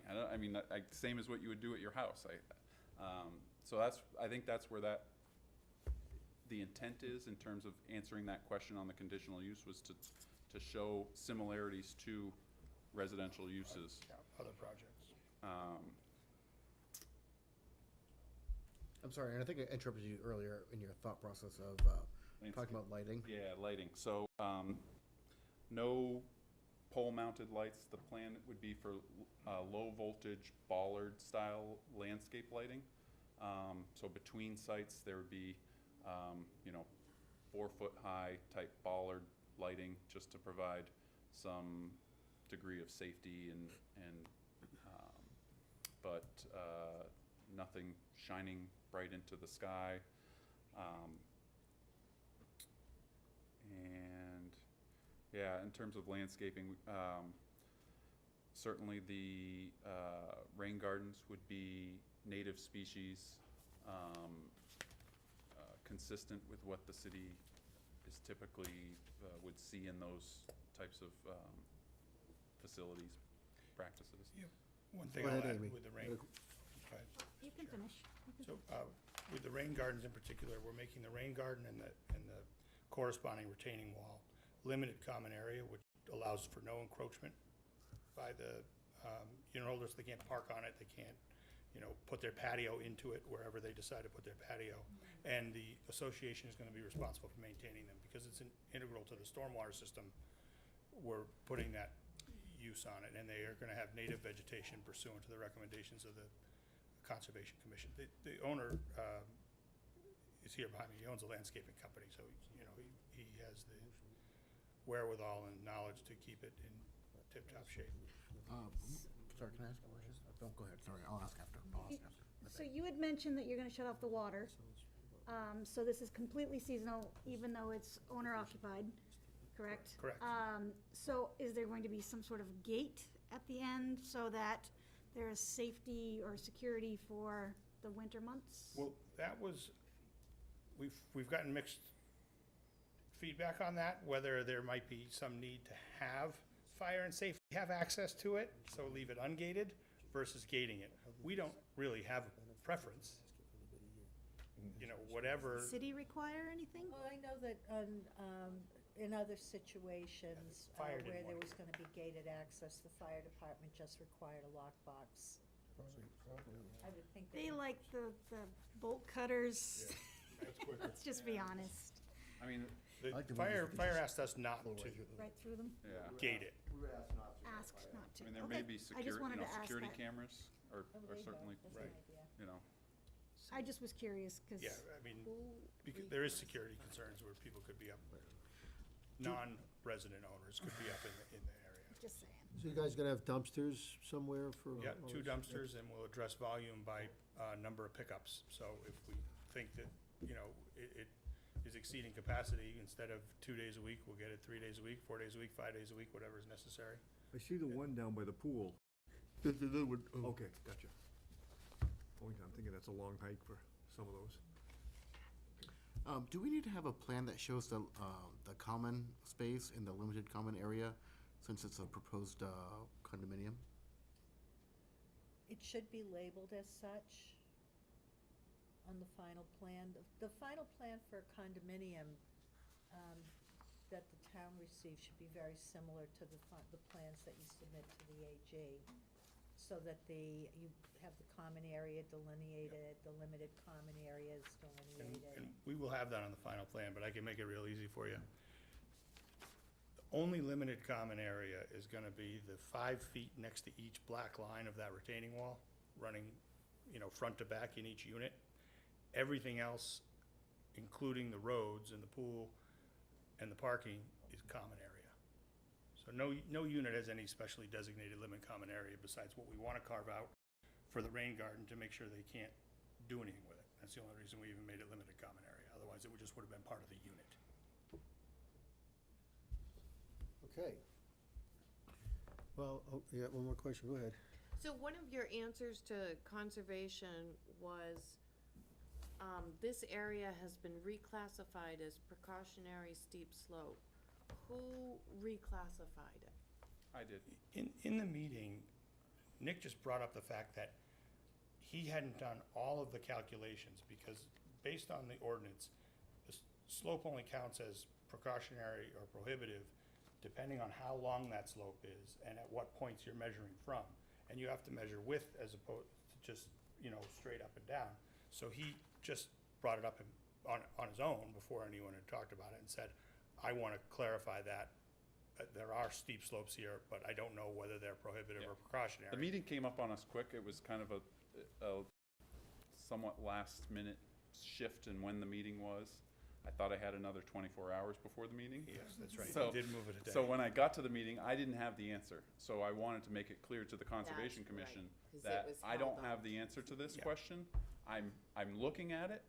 I have questions about whether it's precautionary or prohibitive because it's on that border. And what we would do in those instances is, if I don't have surveyed points to prove it, then we would send a surveyor out to get those points so that I can feel confident in it. In this case, I had the points on, I had a top of slope point description from our surveyor that showed where they located the top of slope. They had a bottom of slope point, and so I specifically took a line from that point to that point so that I could draw a line across the slope. I knew it was, okay, it met the 50-foot requirement. All right, so now over that distance, what is the elevation at the top? What is the elevation at the bottom? Calculate what that slope is, and that slope, in that instance, it was something like 21.4 or something. So it wasn't, in fact, over 25, it was between 15 and 25.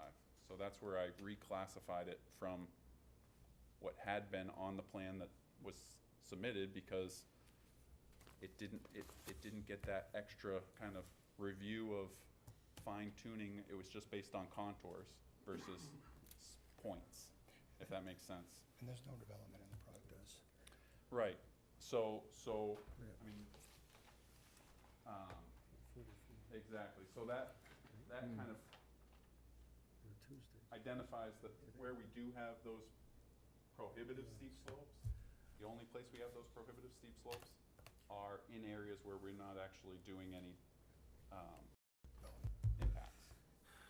So the goal is to try and avoid slopes that are over 25% as part of our project, and we've accomplished that goal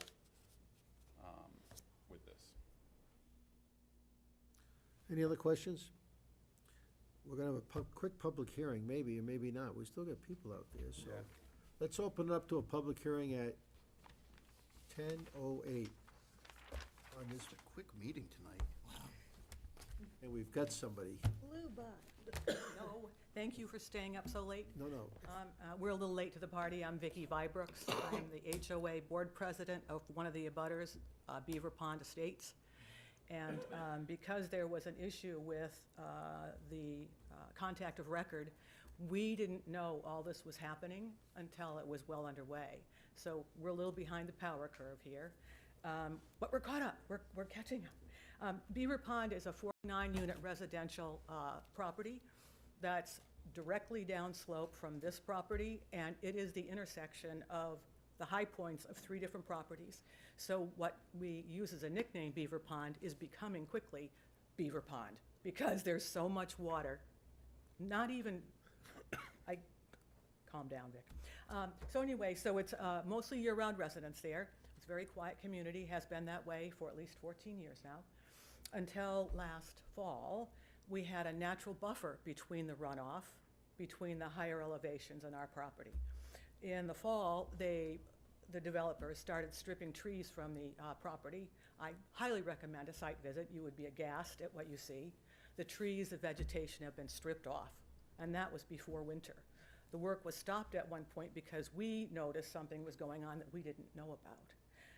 What used to be like wet pondy areas, sometimes when we had heavy rain on our property, they're more like standing pools of water now after the winter with all the runoff.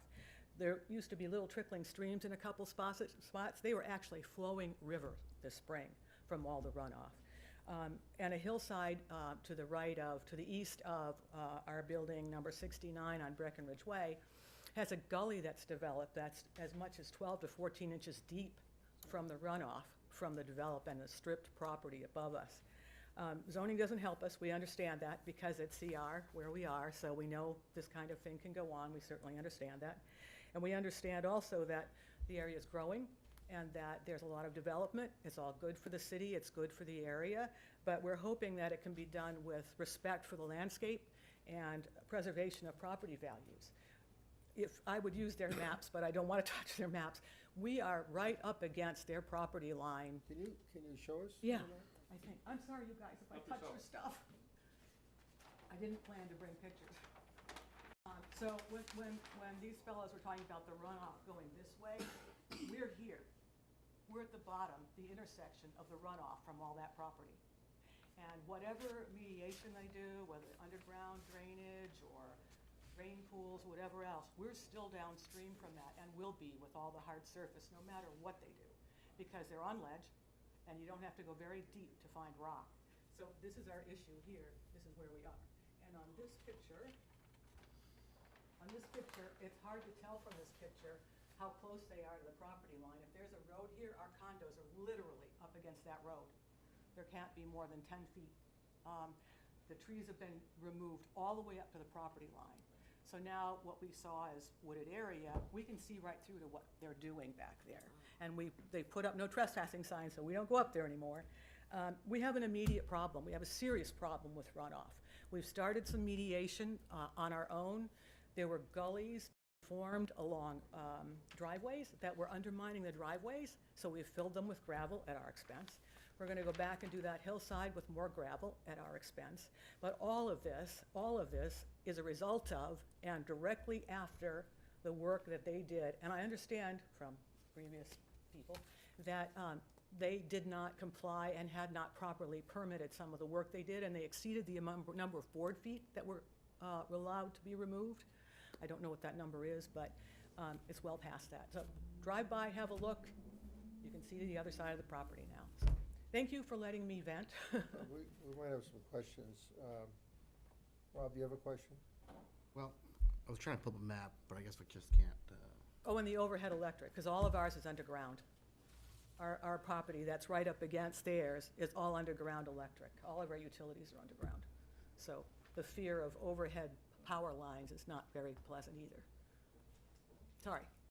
No, you're fine. I got wound up. Nope, I get that.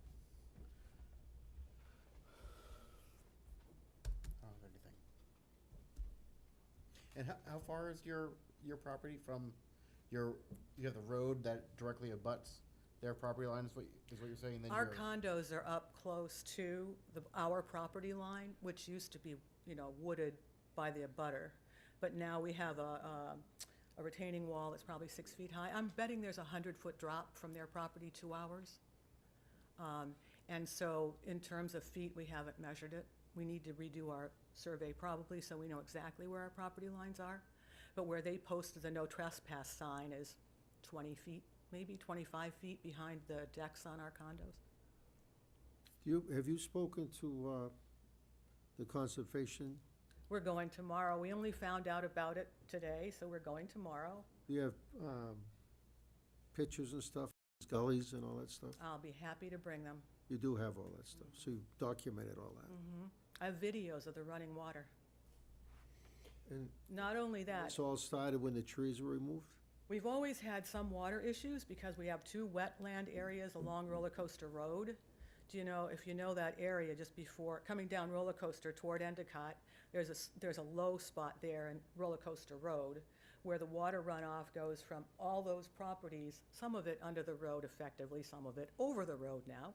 We've talked to DPW about it as well because of potential for undermining Roller Coaster Road there and our drive, our entryway to our complex. I got sidetracked again. It's late. It's past my bedtime, you guys. I just want to make one comment real quick that whether this goes through or not, I don't know. But it could be that this will help your solve your problem because the way they're talking about terracing, so you're not going to have that slope for that water to get that runoff from. Hopefully, if it goes through. Hopefully, those terraces and the rain gardens that they have in their design and everything will alleviate the runoff onto your property. Eventually, if it works. In the short term, we have a serious problem. Their property is, so that's your property line, and then their development is 100 feet Yes. above yours? 100, to the high point of their property, I don't have a topo, so I'm not exactly sure. But it's steeply pitched up toward the high point that we can see from our property, and from that high point we can see to the entrance to our complex, I'm betting is about 100 feet. And it's a very short distance. So if you look out your back windows to that property line, you won't be seeing this because it'd be that much higher? 650. Oh, no, you'll see right out to the flat areas where it looks like they want to do the road and the utilities. You'll look out from those backs of those units, I think there's 16 along that property line. They will look out So like you're saying, it's just easily below grade of 50 where the up road to will be 70. and the utilities will be. Beaver Pond, I think, goes up. So their deck will be at road height, basically. Yeah. You know that pond there? Yep. Isn't that road somewhere down before that? And the name of your Beaver Pond Estates. Beaver Pond Estates. Just above that is Meredith. Any more questions, anybody?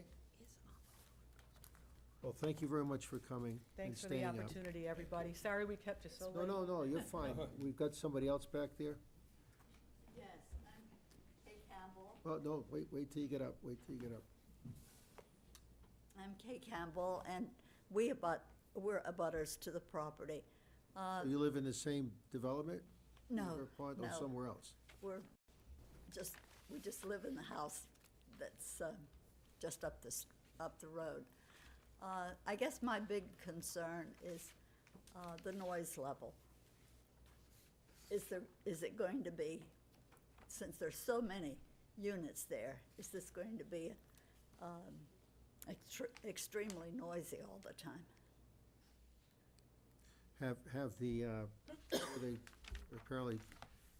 Ma'am, where they've taken trees down there, do you think that is gonna add to your noise level or not affect it? Well, I know some of it will, because the trees were taken, right up against the property line. There's still a space there, but today I can see daylight coming through there where I couldn't see daylight before. So there's still trees there, but it's not as Not as heavily, many. not as heavily wooded Okay. at this point. Any other questions for anybody? Rob, Amy, you guys have any questions? for No, her? I'm No, we're just showing them looking at a map. where on the map it is, Okay. so he understands, so they're Well, not. thank you for Thank you. coming. 'Cause I was like, I couldn't. Anybody else? I see other people sitting back there. That's the one, that was it. Sure. you can go.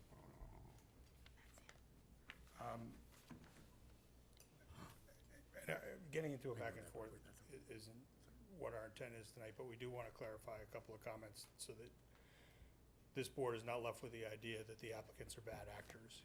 Any cutting they did was of, 4-inch or smaller trees, and they have it with them. They got an approved intent to cut permit that was signed off and paid the appropriate fees through the town. The border along that property was at Beaver Pond, was, all the trees had already been cut prior to our applicants taking over the property. So any work that they did up there was approved, and, That was when the prior owners went in and you said, I think the term you they used. logged it. I mean, they clear cut the. They logged the perimeter of the property, and we Right. stayed in the center. I just showed Jonathan some videos. I have probably like 1,300 pictures and videos of the whole process going through. So the exterior was logged all the way to the top, right up to the wetlands, because the wetlands was previously marked. So we stayed in the center, and we didn't encroach on them at all. And how long ago was that logging done? You Last think? year. Last summer. Yeah, last year. Into the fall. They logged it last year. No. that was- The logging had been done. Chuck and I purchased that last June and July. So that's what That logging was done probably at least a year to 18 months before us. Okay. Not that long ago, but a couple of years before you Yes, you right. grabbed it.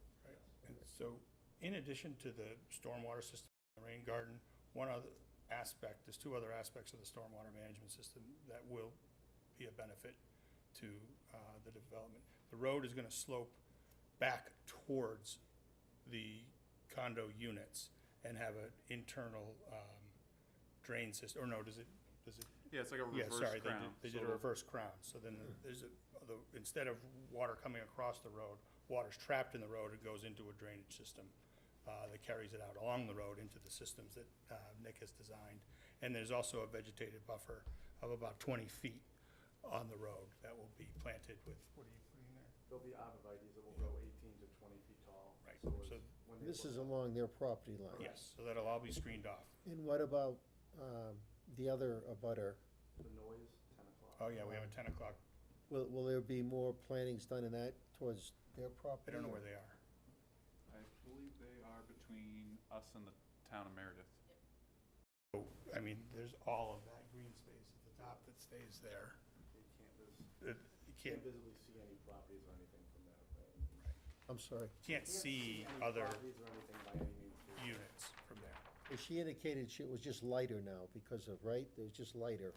So, but the, Because more light comes through the woods. right, and the noise, but her concern about noise, Right, and so in the bylaw, or it's actually gonna be in the rules and regulations, there's gonna be a 10 o'clock quiet hours till 8 PM the next day. just like summer camp. All right. Exactly.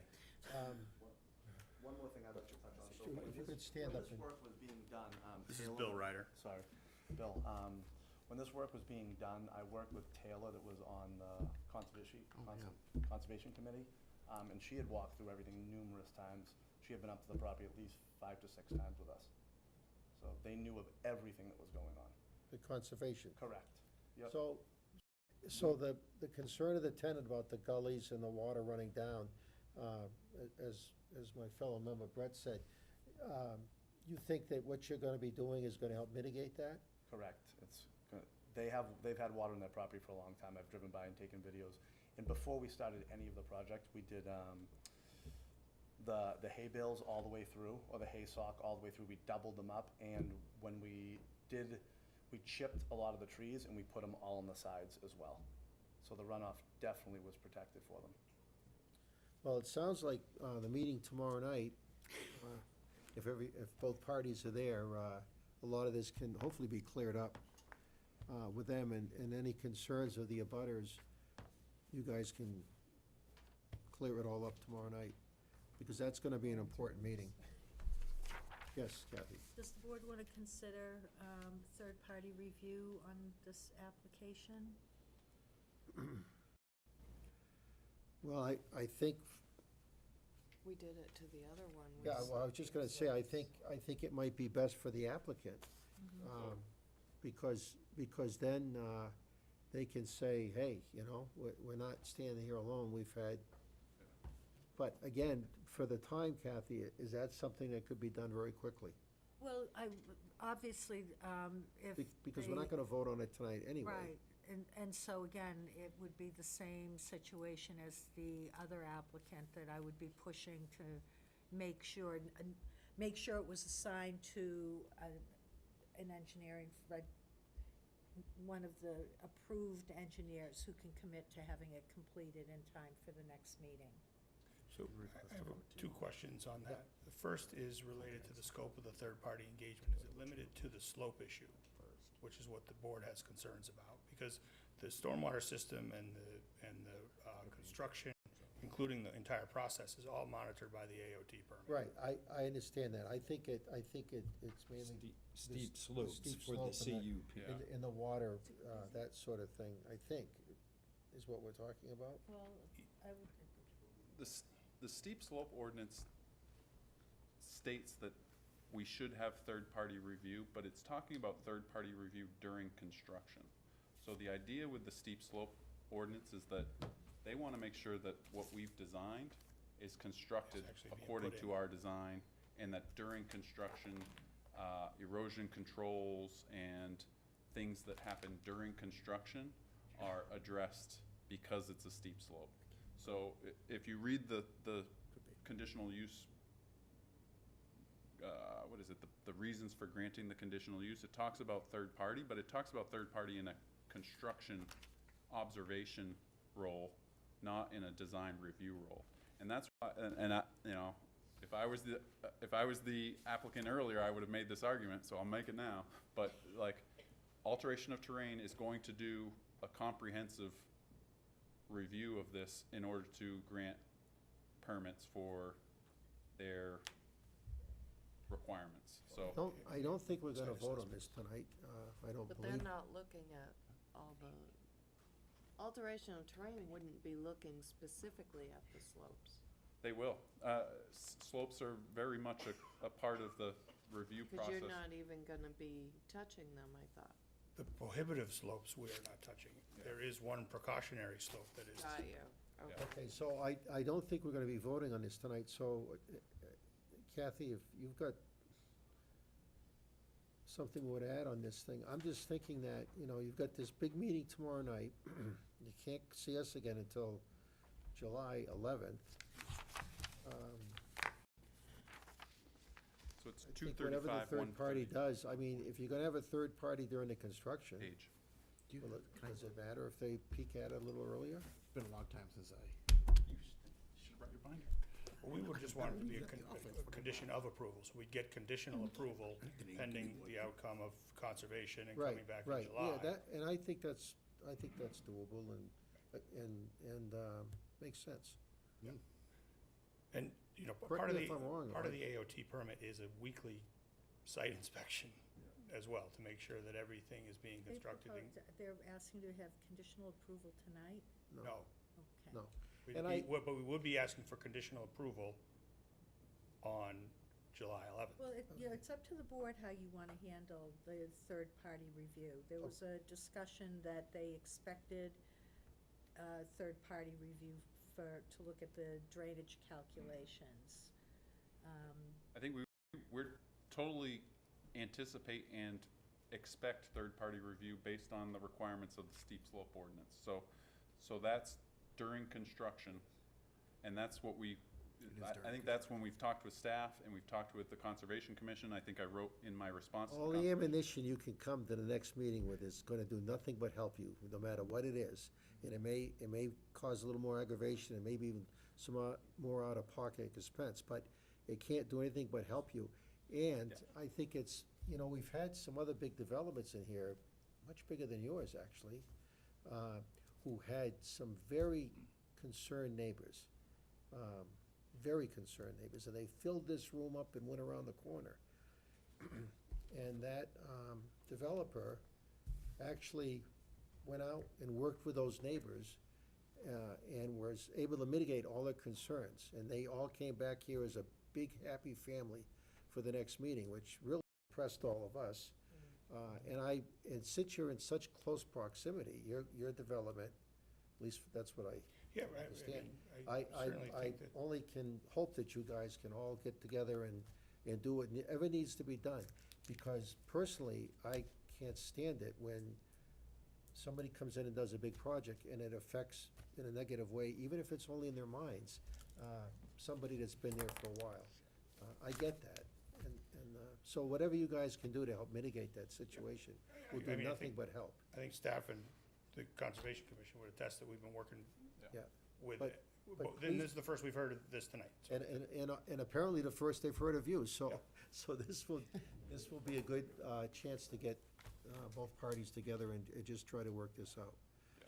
I mean, we won't be able to stop water from running No, downhill. I get that, but there's ways to mitigate, and if everybody thinks everybody's doing their part, then it'll be nothing but a win-win situation. And we won't be here till 10:30 at night next time. Do you anticipate blasting? Yes. That's gonna trigger.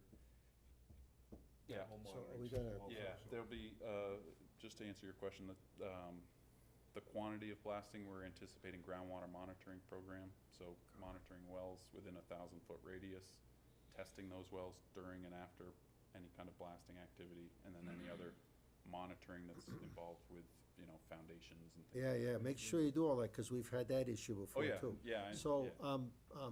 beseeching you to make sure you cut all those bases covered, and the third-party review a little earlier is probably not gonna be a bad thing. Well, that's something that the planning board would have to require. If you're gonna have a third-party review, if you're gonna be looking at drainage calculations, pre- and post-development. Well, and I mean- again, I don't think that's a bad thing to do, I really don't. But it's because- not, I I would mean, feel if, much if you better. leave it up to the option of the applicant, it won't happen. If it's something that the board thinks is of value, in their review of the application and the possible impacts on abutting properties, it's something that the board would have to vote on All tonight. right, while we're thinking about that, is there anybody else in the public that wanted to speak tonight? So I forgot to close the meeting. We're gonna close the public hearing at, did you want to? Oh, I'll just quick little add something. I'm Shannon Casey. I'm working with the developer. I am a member of the public. I'm a Realtor with Keller Williams Coastal Lakes and Mountains glad you Realty. said you're a member of the public. Yes, I am. But I just wanted to express the need for, I know there's a need for affordable housing. There's also a need for second home affordable housing. There's many people that have lived in this area their whole lives that are selling their primary homes because they can no longer afford them or they want a snowbird. So they're living in Florida and they've gone to this more of a more nomadic lifestyle where they are wanting to be up here for the summer season, but not wanting to maintain a home here. So a lot of the people that would be here are not necessarily out-of-state people that are coming here. They're actually people that have lived there, they're here their whole lives and are looking for a spot that they can afford, that's affordable, that they can still have a second home somewhere else. So I just wanted to kind of throw that out there, that as a Realtor, this is the trend we're seeing in the area. Many people are selling their homes turnkey, everything in them, and going and buying something smaller and downsizing. So this is kind of like a New Hampshire downsize. So I just wanted to throw that out there, that it is a need in the area, and I that's couldn't about agree it. more. I Okay. just want these neighbors to all work it Get out. along, yeah. And I've sold plenty in Beaver Pond as well, and they're very nice. Okay, thank you. I have one more comment. Okay, come on up, Be very brief. come on up. I'm also a real estate broker in Florida and Massachusetts and have been licensed since the 70s, so I know about property values. And to put affordable units next to properties in Beaver Pond that are selling around the 325 mark, certainly 100 units, whether they're short-term or whatever, however you want to classify them, are going to affect our property values certainly, and it's not going to be in a good way. So I take exception with the real estate professional. All right, Thank you, good night. thank you. Last call, all right, we're gonna close the public hearing at 10:33. Oy vey. I know. Okay, so, Oh, yeah. Big money now. any more, we gotta talk about this third-party review. So what do we wanna do with that, ladies and gentlemen? Stacy, I know you had something you wanted to say. I would just feel a lot better about this project if I had somebody assuring me that there's not gonna be massive issues later down the road. While they're under construction even. Right. Are you talking about drainage? Kind of almost everything. When I hear blasting, that can really wreak havoc on wells and stuff can go places where it shouldn't go and I don't know.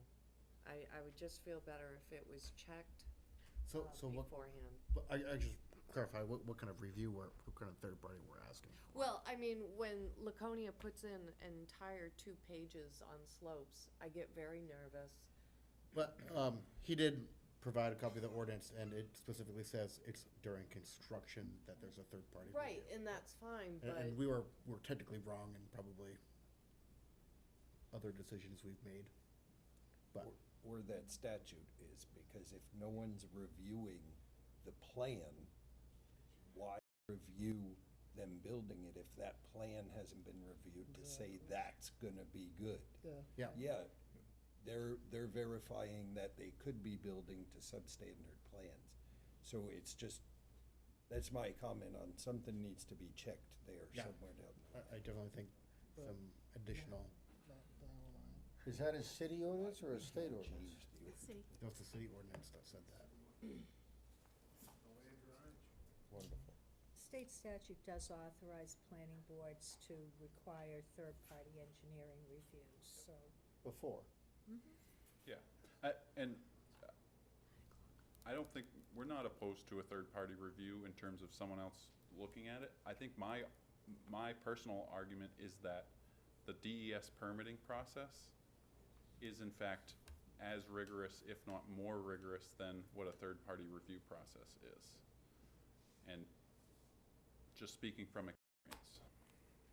I think I'm only nervous about it because I just left, literally last week, a workshop with DES people, and they were crying about their lack of staff and the issues. So just with the times, there's just not enough people working right now. So that's my only concern, is how diligent. Yeah, so that Can it that be? figures into how long it takes us to get the permit, not necessarily what they're reviewing. They're still pretty thorough in their reviews, so I that would be my expectation from them, is that they're, you know, so again, it doesn't hurt me, it's, He did say he's not opposed to the review, so why don't we Yeah, just he make a said he's not motion? opposed to it, so this is. I would be comfortable having somebody look at the plan that's been designed and say, yes, this is going to deal with the stormwater in a, you know, And the blasting and all and the this. blasting in a way that's not gonna impact the abutters in a negative way. I would feel comfortable, and, because I mean, that's the concerns that we're hearing, and and it's again, a from a time concern that I have. perspective, and even if you were to require that, we would, I guess, want to push towards it being a condition of approval, so that we would not lose time in that process. And if you know, if there's an unfortunate situation where the third-party review identifies something that I've made an error on, and now I need to change my plan to the degree that it significantly changes what I've presented, or it would then have to come back to the planning board, and I guess that's the risk Well, we you're gonna have to take. come back next month in any event. Right. I don't think a third-party review can get done by July 11th. Well, and we would need it by the end of June to be able to respond to it. I'm looking over back at Kathy. Mr. Chair, can I add one more comment? Sure. Typically, these recommendations are done at the design phase. I mean, it's not that where you come to a planning board meeting with an accepted plan, and then all of a sudden, Accepted plan by who? it's an accepted plan by the board, not approved, but it's been accepted. But not all the details, though. That's what we're talking about now, are the details. The plan sounds great. There was a motion here to accept the plan. It was The accepted, it's not application. approved. Application. I'm sorry, the application, my apologies. Well, I was So, making that mistake. Typically, earlier. we don't talk about design review after acceptance. We talk about it during, with the technical We design accepted committee. the application. I get that. Okay, so, That's what I'm saying. I mean, Now we're reviewing the plan. where we get It's very typical. a third-party review, it's earlier in the process so that we can work with them along the way and come to where we're, 30 days from getting approval. I think our application acceptance is just to have the boxes checked and you have the appropriate submittals submitted, not whether that we've had a chance to I review everything understand. to determine that this application, the drainage is perfect and everything's perfect. We're not saying that at application acceptance. We're saying you've completed a complete package. No, I understand that. You gave us a drainage report. You gave us a Right. drainage report, check. I'm doing two in Guilford, for instance, that we've been working with the third party for the past 4 months, and we're going for approval in 2 weeks. So the plan will be accepted and voted after, the application will be accepted and voted upon after working with the third party. So we got an opportunity much earlier in the stages to include these things. Please keep in mind, we're also going through a transitional situation here, Yeah, so. I'm not saying, hey, you can't do this. I'm just saying this is part of where we're saying that well, I don't think the with transition. stormwater in particular, DES looks at it so closely that it's not Again- the same as again- other aspects. Helping the neighbors, Yeah. Go ahead, Kathy. I just, there is a design review process that an applicant can take advantage of, where you have I mean, a preliminary consultation with the planning board is really just kind of an overview. Does it fit into the zoning ordinance? Does it work with the master plan? But then there's the design review phase, where the planning board can actually enter into technical discussions with an applicant prior to the applicant submitting a formal application. You didn't take advantage of design review. You submitted a full application, so this is the first opportunity the planning board is having to give. We had meetings with staff. I was just verifying that that was the process we took. But that's not design understand. review, that's not engaging in a conversation with the planning board. Staff's role is advisory. The planning board is the one that makes the decisions. And a lot of the discussion that you had tonight after the acceptance of the application as being complete, a lot of that discussion can take place with the planning board under design review prior to submitting an application. So you get the input from the staff, it goes to the planning board, they have an opportunity to ask their questions and have that technical exchange of information under design review. So you didn't do design review, so they're asking their questions now. And we're answering. Incomplete answers. Well, so what does the board want to do about the third party? Stacy, you wanna make a motion?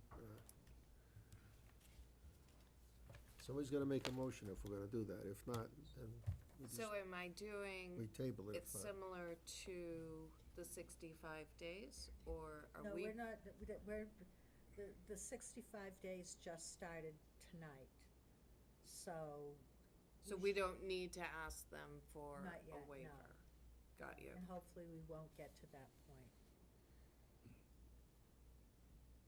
Comments? Scratch. So I would like to make a motion to require that a third-party review look at the slopes, the drainage. Was there a third? The blasting. And blasting. The blasting, to ensure that we are protecting the city and its abutters. Okay, a motion's been made. Is there a second on that? Second. Was that a second? Yeah, okay, so it's been seconded. Any more discussion? All those in favor? No, keep your hands up, because you gotta keep your hands up. 1, 2, 3, 4, 5. Opposed? 1. Holy crap, We I'm got- abstaining. I'm gonna abstain. Okay, so we got 2 abstentions, 1 against, and 5 for, so the motion passes. So we have to, Kathy, you're gonna work with that to get that going Yep, on Thursday. yes. She won't be here tomorrow, so she won't be here tomorrow. Now, we come to the question of the application itself. So we have this letter from the chair of the Conservation Commission requesting that we delay an issue, a decision on this project, so they can have their meeting tomorrow night to review their documents. Mr. Chair, Yes? I think with your prior motion requiring the third-party review, you need to take a motion on this, because we're waiting till July anyway at this point. Unless the third party Well, I don't know review is if a we. condition of approval. Yeah, I No. think, I was just gonna say, it's just as being on record saying that at that time, we will also review the comments, the follow Yeah, I just didn't comments want you from to the complicate it. conservation. All we're gonna do is table it, I believe. We're just looking for a motion to table. Continue. Continue, sorry. Table, continue. Looking for a motion to continue this to the next meeting. So moved. Second? Bruce is tired, I didn't even get that out of him. Oh. Okay, any more discussion on this? All those in favor, raise your hand. Anybody opposed? Okay, so that passes. Thank you all for your time. Thank you very much. Thank you guys for your time. See you at the For next your one. patience. Oh, that was painful, okay. Okay, we're on to new business here. Not really, we're not done. Thanks for having that ordinance. We're not done? Yeah, we're Yeah, that was done. helpful. I had it. We're done. I don't have it. I had We're it. moving on to I new want that. business. This is given to me, when I got. We're on to new business here, right? Right. Yep. So, we are talking about a Lakes Region Planning Commission representative to replace Stacy. So Hey, you're looking for. Stepping up. That's what you're talking about. Sorry. Stepping up or stepping out? Lakes Region Planning Commission, we need a representative from the planning board to replace me. Just put They that on. feed you. Hours of funness. Boy, we're all jumping. See you stepping up. I've had all the fun I can take. Master plan. I was gonna dip into that. But first, I was gonna take care of the planning commission. So we truly need somebody. The meetings are never held during the summer. I have been on 3 years now, and the webinars, we'll call them, they start to repeat after 3 years. So apparently you are only supposed to do one term. They are fascinating. Or I else you're How often retread. do they meet? I learned a lot. How They often meet once a month. It is a Monday night from 6 to 8. The location varies. Most of the time, the location is near Laconia. Only once have I gone to Plymouth. You are asked to attend every meeting, but they do give you 3 excuses.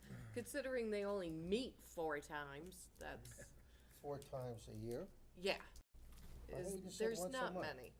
You don't Did meet you in the just say summer. once a month? They have the whole Oh, summer they don't off. meet the summer. Like June, this is their final, they're gonna have a dinner, and then they'll start meeting again, Is it always a certain September or Monday? or Is it October. always a certain Monday? Yes, What? the third Monday of the month, It goes September through June? yes. June is always a different day because it's at a Yeah, very, My problem is that I nice travel a lot, locale. so I'd probably be missing more than a couple meetings, because I travel a lot for work. That's my problem. All those in favor of Stacy doing another term, say no. Look at the vote. No, Not no, no, quite no. how it works. No, I cannot. Overruled. Well, can we? I cannot. Can we push this to the next meeting, and then we can have, since it's summertime and. Whoever's not here, we'll vote him in. Right, that's what. Oh, you know what? Peter said he wanted to do this. Yeah. Peter's already done it, so it's actually Mike Oh, yeah.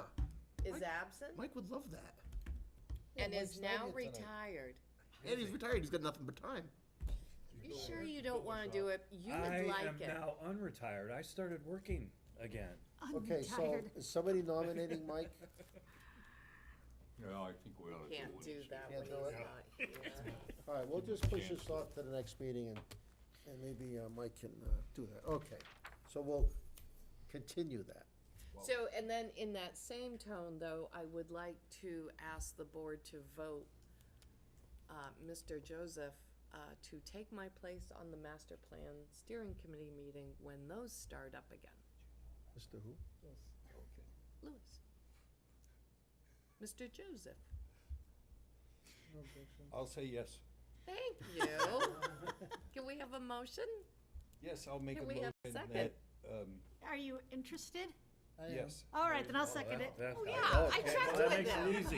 I didn't Awesome. know, I didn't know we were throwing him under that bus and rolling a couple of times. No, I checked with them. All right. A little emotional. I'll second here. that. I gotta see it, you wanna We'll do it, you second wanna that. do it. All those in favor? Yay. And now on to nominations for officers. That's next month, isn't it? Nominations are next month, but get an idea this month so you can do it for Maria, unless you want. I thought the vote was next month, Exactly. so I thought they had to be nominated tonight. You can do it the same month. I've been Okay. forgetting. Oh, nominate and vote, same Yes. meeting. Up to you. If you want Okay. Let's do that. Let's do it all next month. Think about it. Next Yeah. month, yeah, okay. All right, so, Punch drunk right now. now we have the Lakes Region Planning Commission. Anything? Yeah, I haven't been in 2 months, so Okay. no idea. All right, Conservation? Yeah, they held their last meeting same night as planning board, so missed that one too. Okay. Council? Nothing. Well, I have something on the Historical District Commission. If I just might, and this is just, when you left, I was worried when you didn't come back. I was starting to edge out, because I didn't know why you left. Oh, And as a matter of, I think statutory requirement, you're supposed to announce the fact that you're recusing yourself and stepping out. okay. And not just you, everybody here. If any of us go, we should make a Oh, he That's did right, tell it is me. supposed to be public announced. He did statement. tell me that. Just for Yeah. he's But right. in this particular case, I swear to God, I started to leave worrying, I happened to glance and I realized you were at the back, but I was. You were worried. looking for a reason to duck out. Yeah, well, or Right. he was He's downstairs in the bathroom taking shots or something. You were just jealous at that point? On this, on the Historical District Commission, there was a subcommittee meeting of the council, and motion has started, they were actually working on that. So hopefully, we're gonna have some, movement on that, in the next month or two. That's all my report on that. Other business? Other business, tonight's my last meeting. It's been a pleasure serving with you all.